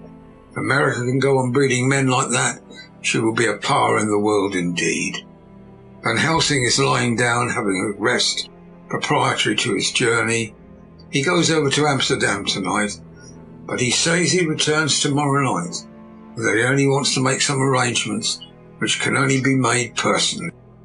He's to stop with me then if he can, he says. He has work to do in London, which may take him some time. Poor old fellow, I fear that even the strain of the past week has broken down even his iron strength. All the time of the burial he was, I could see, putting some terrible restraint on himself. When it was all over, and we were standing beside Arthur, who, poor fellow, was speaking of his part in the operation where his blood had been transfused to his Lucy veins, I could see Van Helsing's face grow white and purple by turns. Arthur was saying that he felt since then as if they two had been really married, and that she was his wife in the sight of God. None of us said a word of the other operations, and none of us ever shall. Arthur and Quincy went away together to the station, and Van Helsing and I came on here. The moment we were alone in the carriage, he gave way to a regular fit of hysterics. He has denied to me since that it was hysterics, and insisted it was only his sense of humour asserting itself under very terrible conditions. He laughed till he cried. I had to draw down the blinds lest anyone should see us and misjudge. And then he cried till he laughed again, and laughed and cried together, just as a woman does. I tried to be stern with him, as one is to a woman under the circumstances, but it had no effect. Men and women are so different in manifestations of nervous strength or weakness. Then, when his face grew grave and stern again, I asked him why his mirth, and why at such a time. His reply was in a way characteristic of it, for it was logical, forceful, and mysterious. He said, "You don't comprehend, friend John. Do not think that I am not sad, though I laugh. See, I have cried even when the laugh did choke me. But no more think I am all sorry when I cry, for the laugh he come just the same. Keep it always with you, that laughter, who knock at your door and say, 'May I come in?' It is not the true laughter. No, he is a king, and he come when and how he like. He ask no person, he choose no time of suitability. He say, 'I am here. Behold in example.' I grieve my heart out for that so sweet young girl. I give my blood for her, though I am old and worn. I give my time, my skill, my sleep. I let my other sufferers want so that she may have all. And yet I can laugh at her very grave. Laugh when the clay from the spade of the sexton drop upon her coffin and say thud, thud to my heart till it sent back the blood from my cheek. My heart bleed for that poor boy, that dear boy. So of the age of mine own boy, had I seen so blessed that he live, with his hair and eyes the same. There you know now why I love him so. And yet when he say things that touch my husband's heart to the quick, and make my father heart yearn to him as to no other man, not even to you, friend John, for we are more level in experiences than father and son. Not even at such moment, King laugh, he come to me and shout, bellow in my ear, here I am, till the blood come dance back and bring some of the sunshine that he carried with him to my cheek. Friend John, it is a strange world and a sad world, a world full of miseries and woes and troubles. And yet when King Laugh come, he make them all chance to the tune he play. Bleeding hearts and dry bones of the churchyard, and tears that burn as they fall, all dance together to the music that he make with that smileless mouth of him. And believe me, friend John, that he is good to come and kind. We men and women are like ropes drawn tight with strain that pull us in different ways. Then tears come, and like the rain on the ropes, they brace us up until perhaps the strain become too great and we break. But King Laugh, he come again like the sunshine, and he ease off the strain again, and we bear to go on with our labour, what it may be. I did not like to wound him by pretending not to see his idea, but as I did not yet understand the cause of his laughter, I asked him. As he answered me, his face grew stern, and he said in a quite different tone, "It was the grim irony of it all. This so lovely lady garlanded with flowers that looked so fair as life, till by one hand we wondered if she were truly dead. She laid in that so fine marble house, in that lonely churchyard, where rest so many of her kin, laid there with the mother who loved her, and whom she loved, and that sacred bell going toll, toll, toll, so sad and slow, and those holy men with their white garments of the angel, pretending to read books, and yet all the time their eyes never on the page, and all of us with a bowed head, and all for what? She is dead. So, is it not?" "Well, for the life of me, Professor," I said, I can't see anything to laugh about in all that. Why, your explanation makes it even a harder puzzle than before. Even if the burial service was comic, what about poor Art and his trouble? Why, his heart was simply breaking. Just so, said he not that transfusion of his blood into her brains had made her truly his bride? Yes, and it was a sweet and comforting idea for him. Quite so, but there was a difficulty, friend John. If so, what about the others? Oh, so this with sweet maid is a polyandrist, and me with my poor wife dead to me, but alive by church's law, as though no wits were all gone. Even I, who am a faithful husband to this now no wife, am a bigamist. I don't see where the joke comes from in there either, I said, and I did not feel particularly pleased with him for saying such things. He laid his hand upon my arm and said, "Friend John, forgive me if I pain. I showed not my feelings to others when it would wound, but only to you, my old friend, whom I can trust. If you could have looked into my very heart then, when I want to laugh, if you could have done so when the laugh arrived, if you could do so now, when King Laugh have packed up his crown, and all that is to him, for he go far, far away from me long, and for a long, long time, maybe you would perhaps pity me the most of all." I was touched by the tenderness of his tone, and asked why. "Because I know. And now we are all scattered, and for many a long day loneliness will sit over our roofs with brooding wings. Lucy lies in the tomb of her kin, a lordly death house in a lonely churchyard, far away from teeming London, where the air is fresh and the sun rises over Hampstead Hill, and where wild flowers grow of their own accord. So I can finish this diary, and God only knows if I shall ever begin another.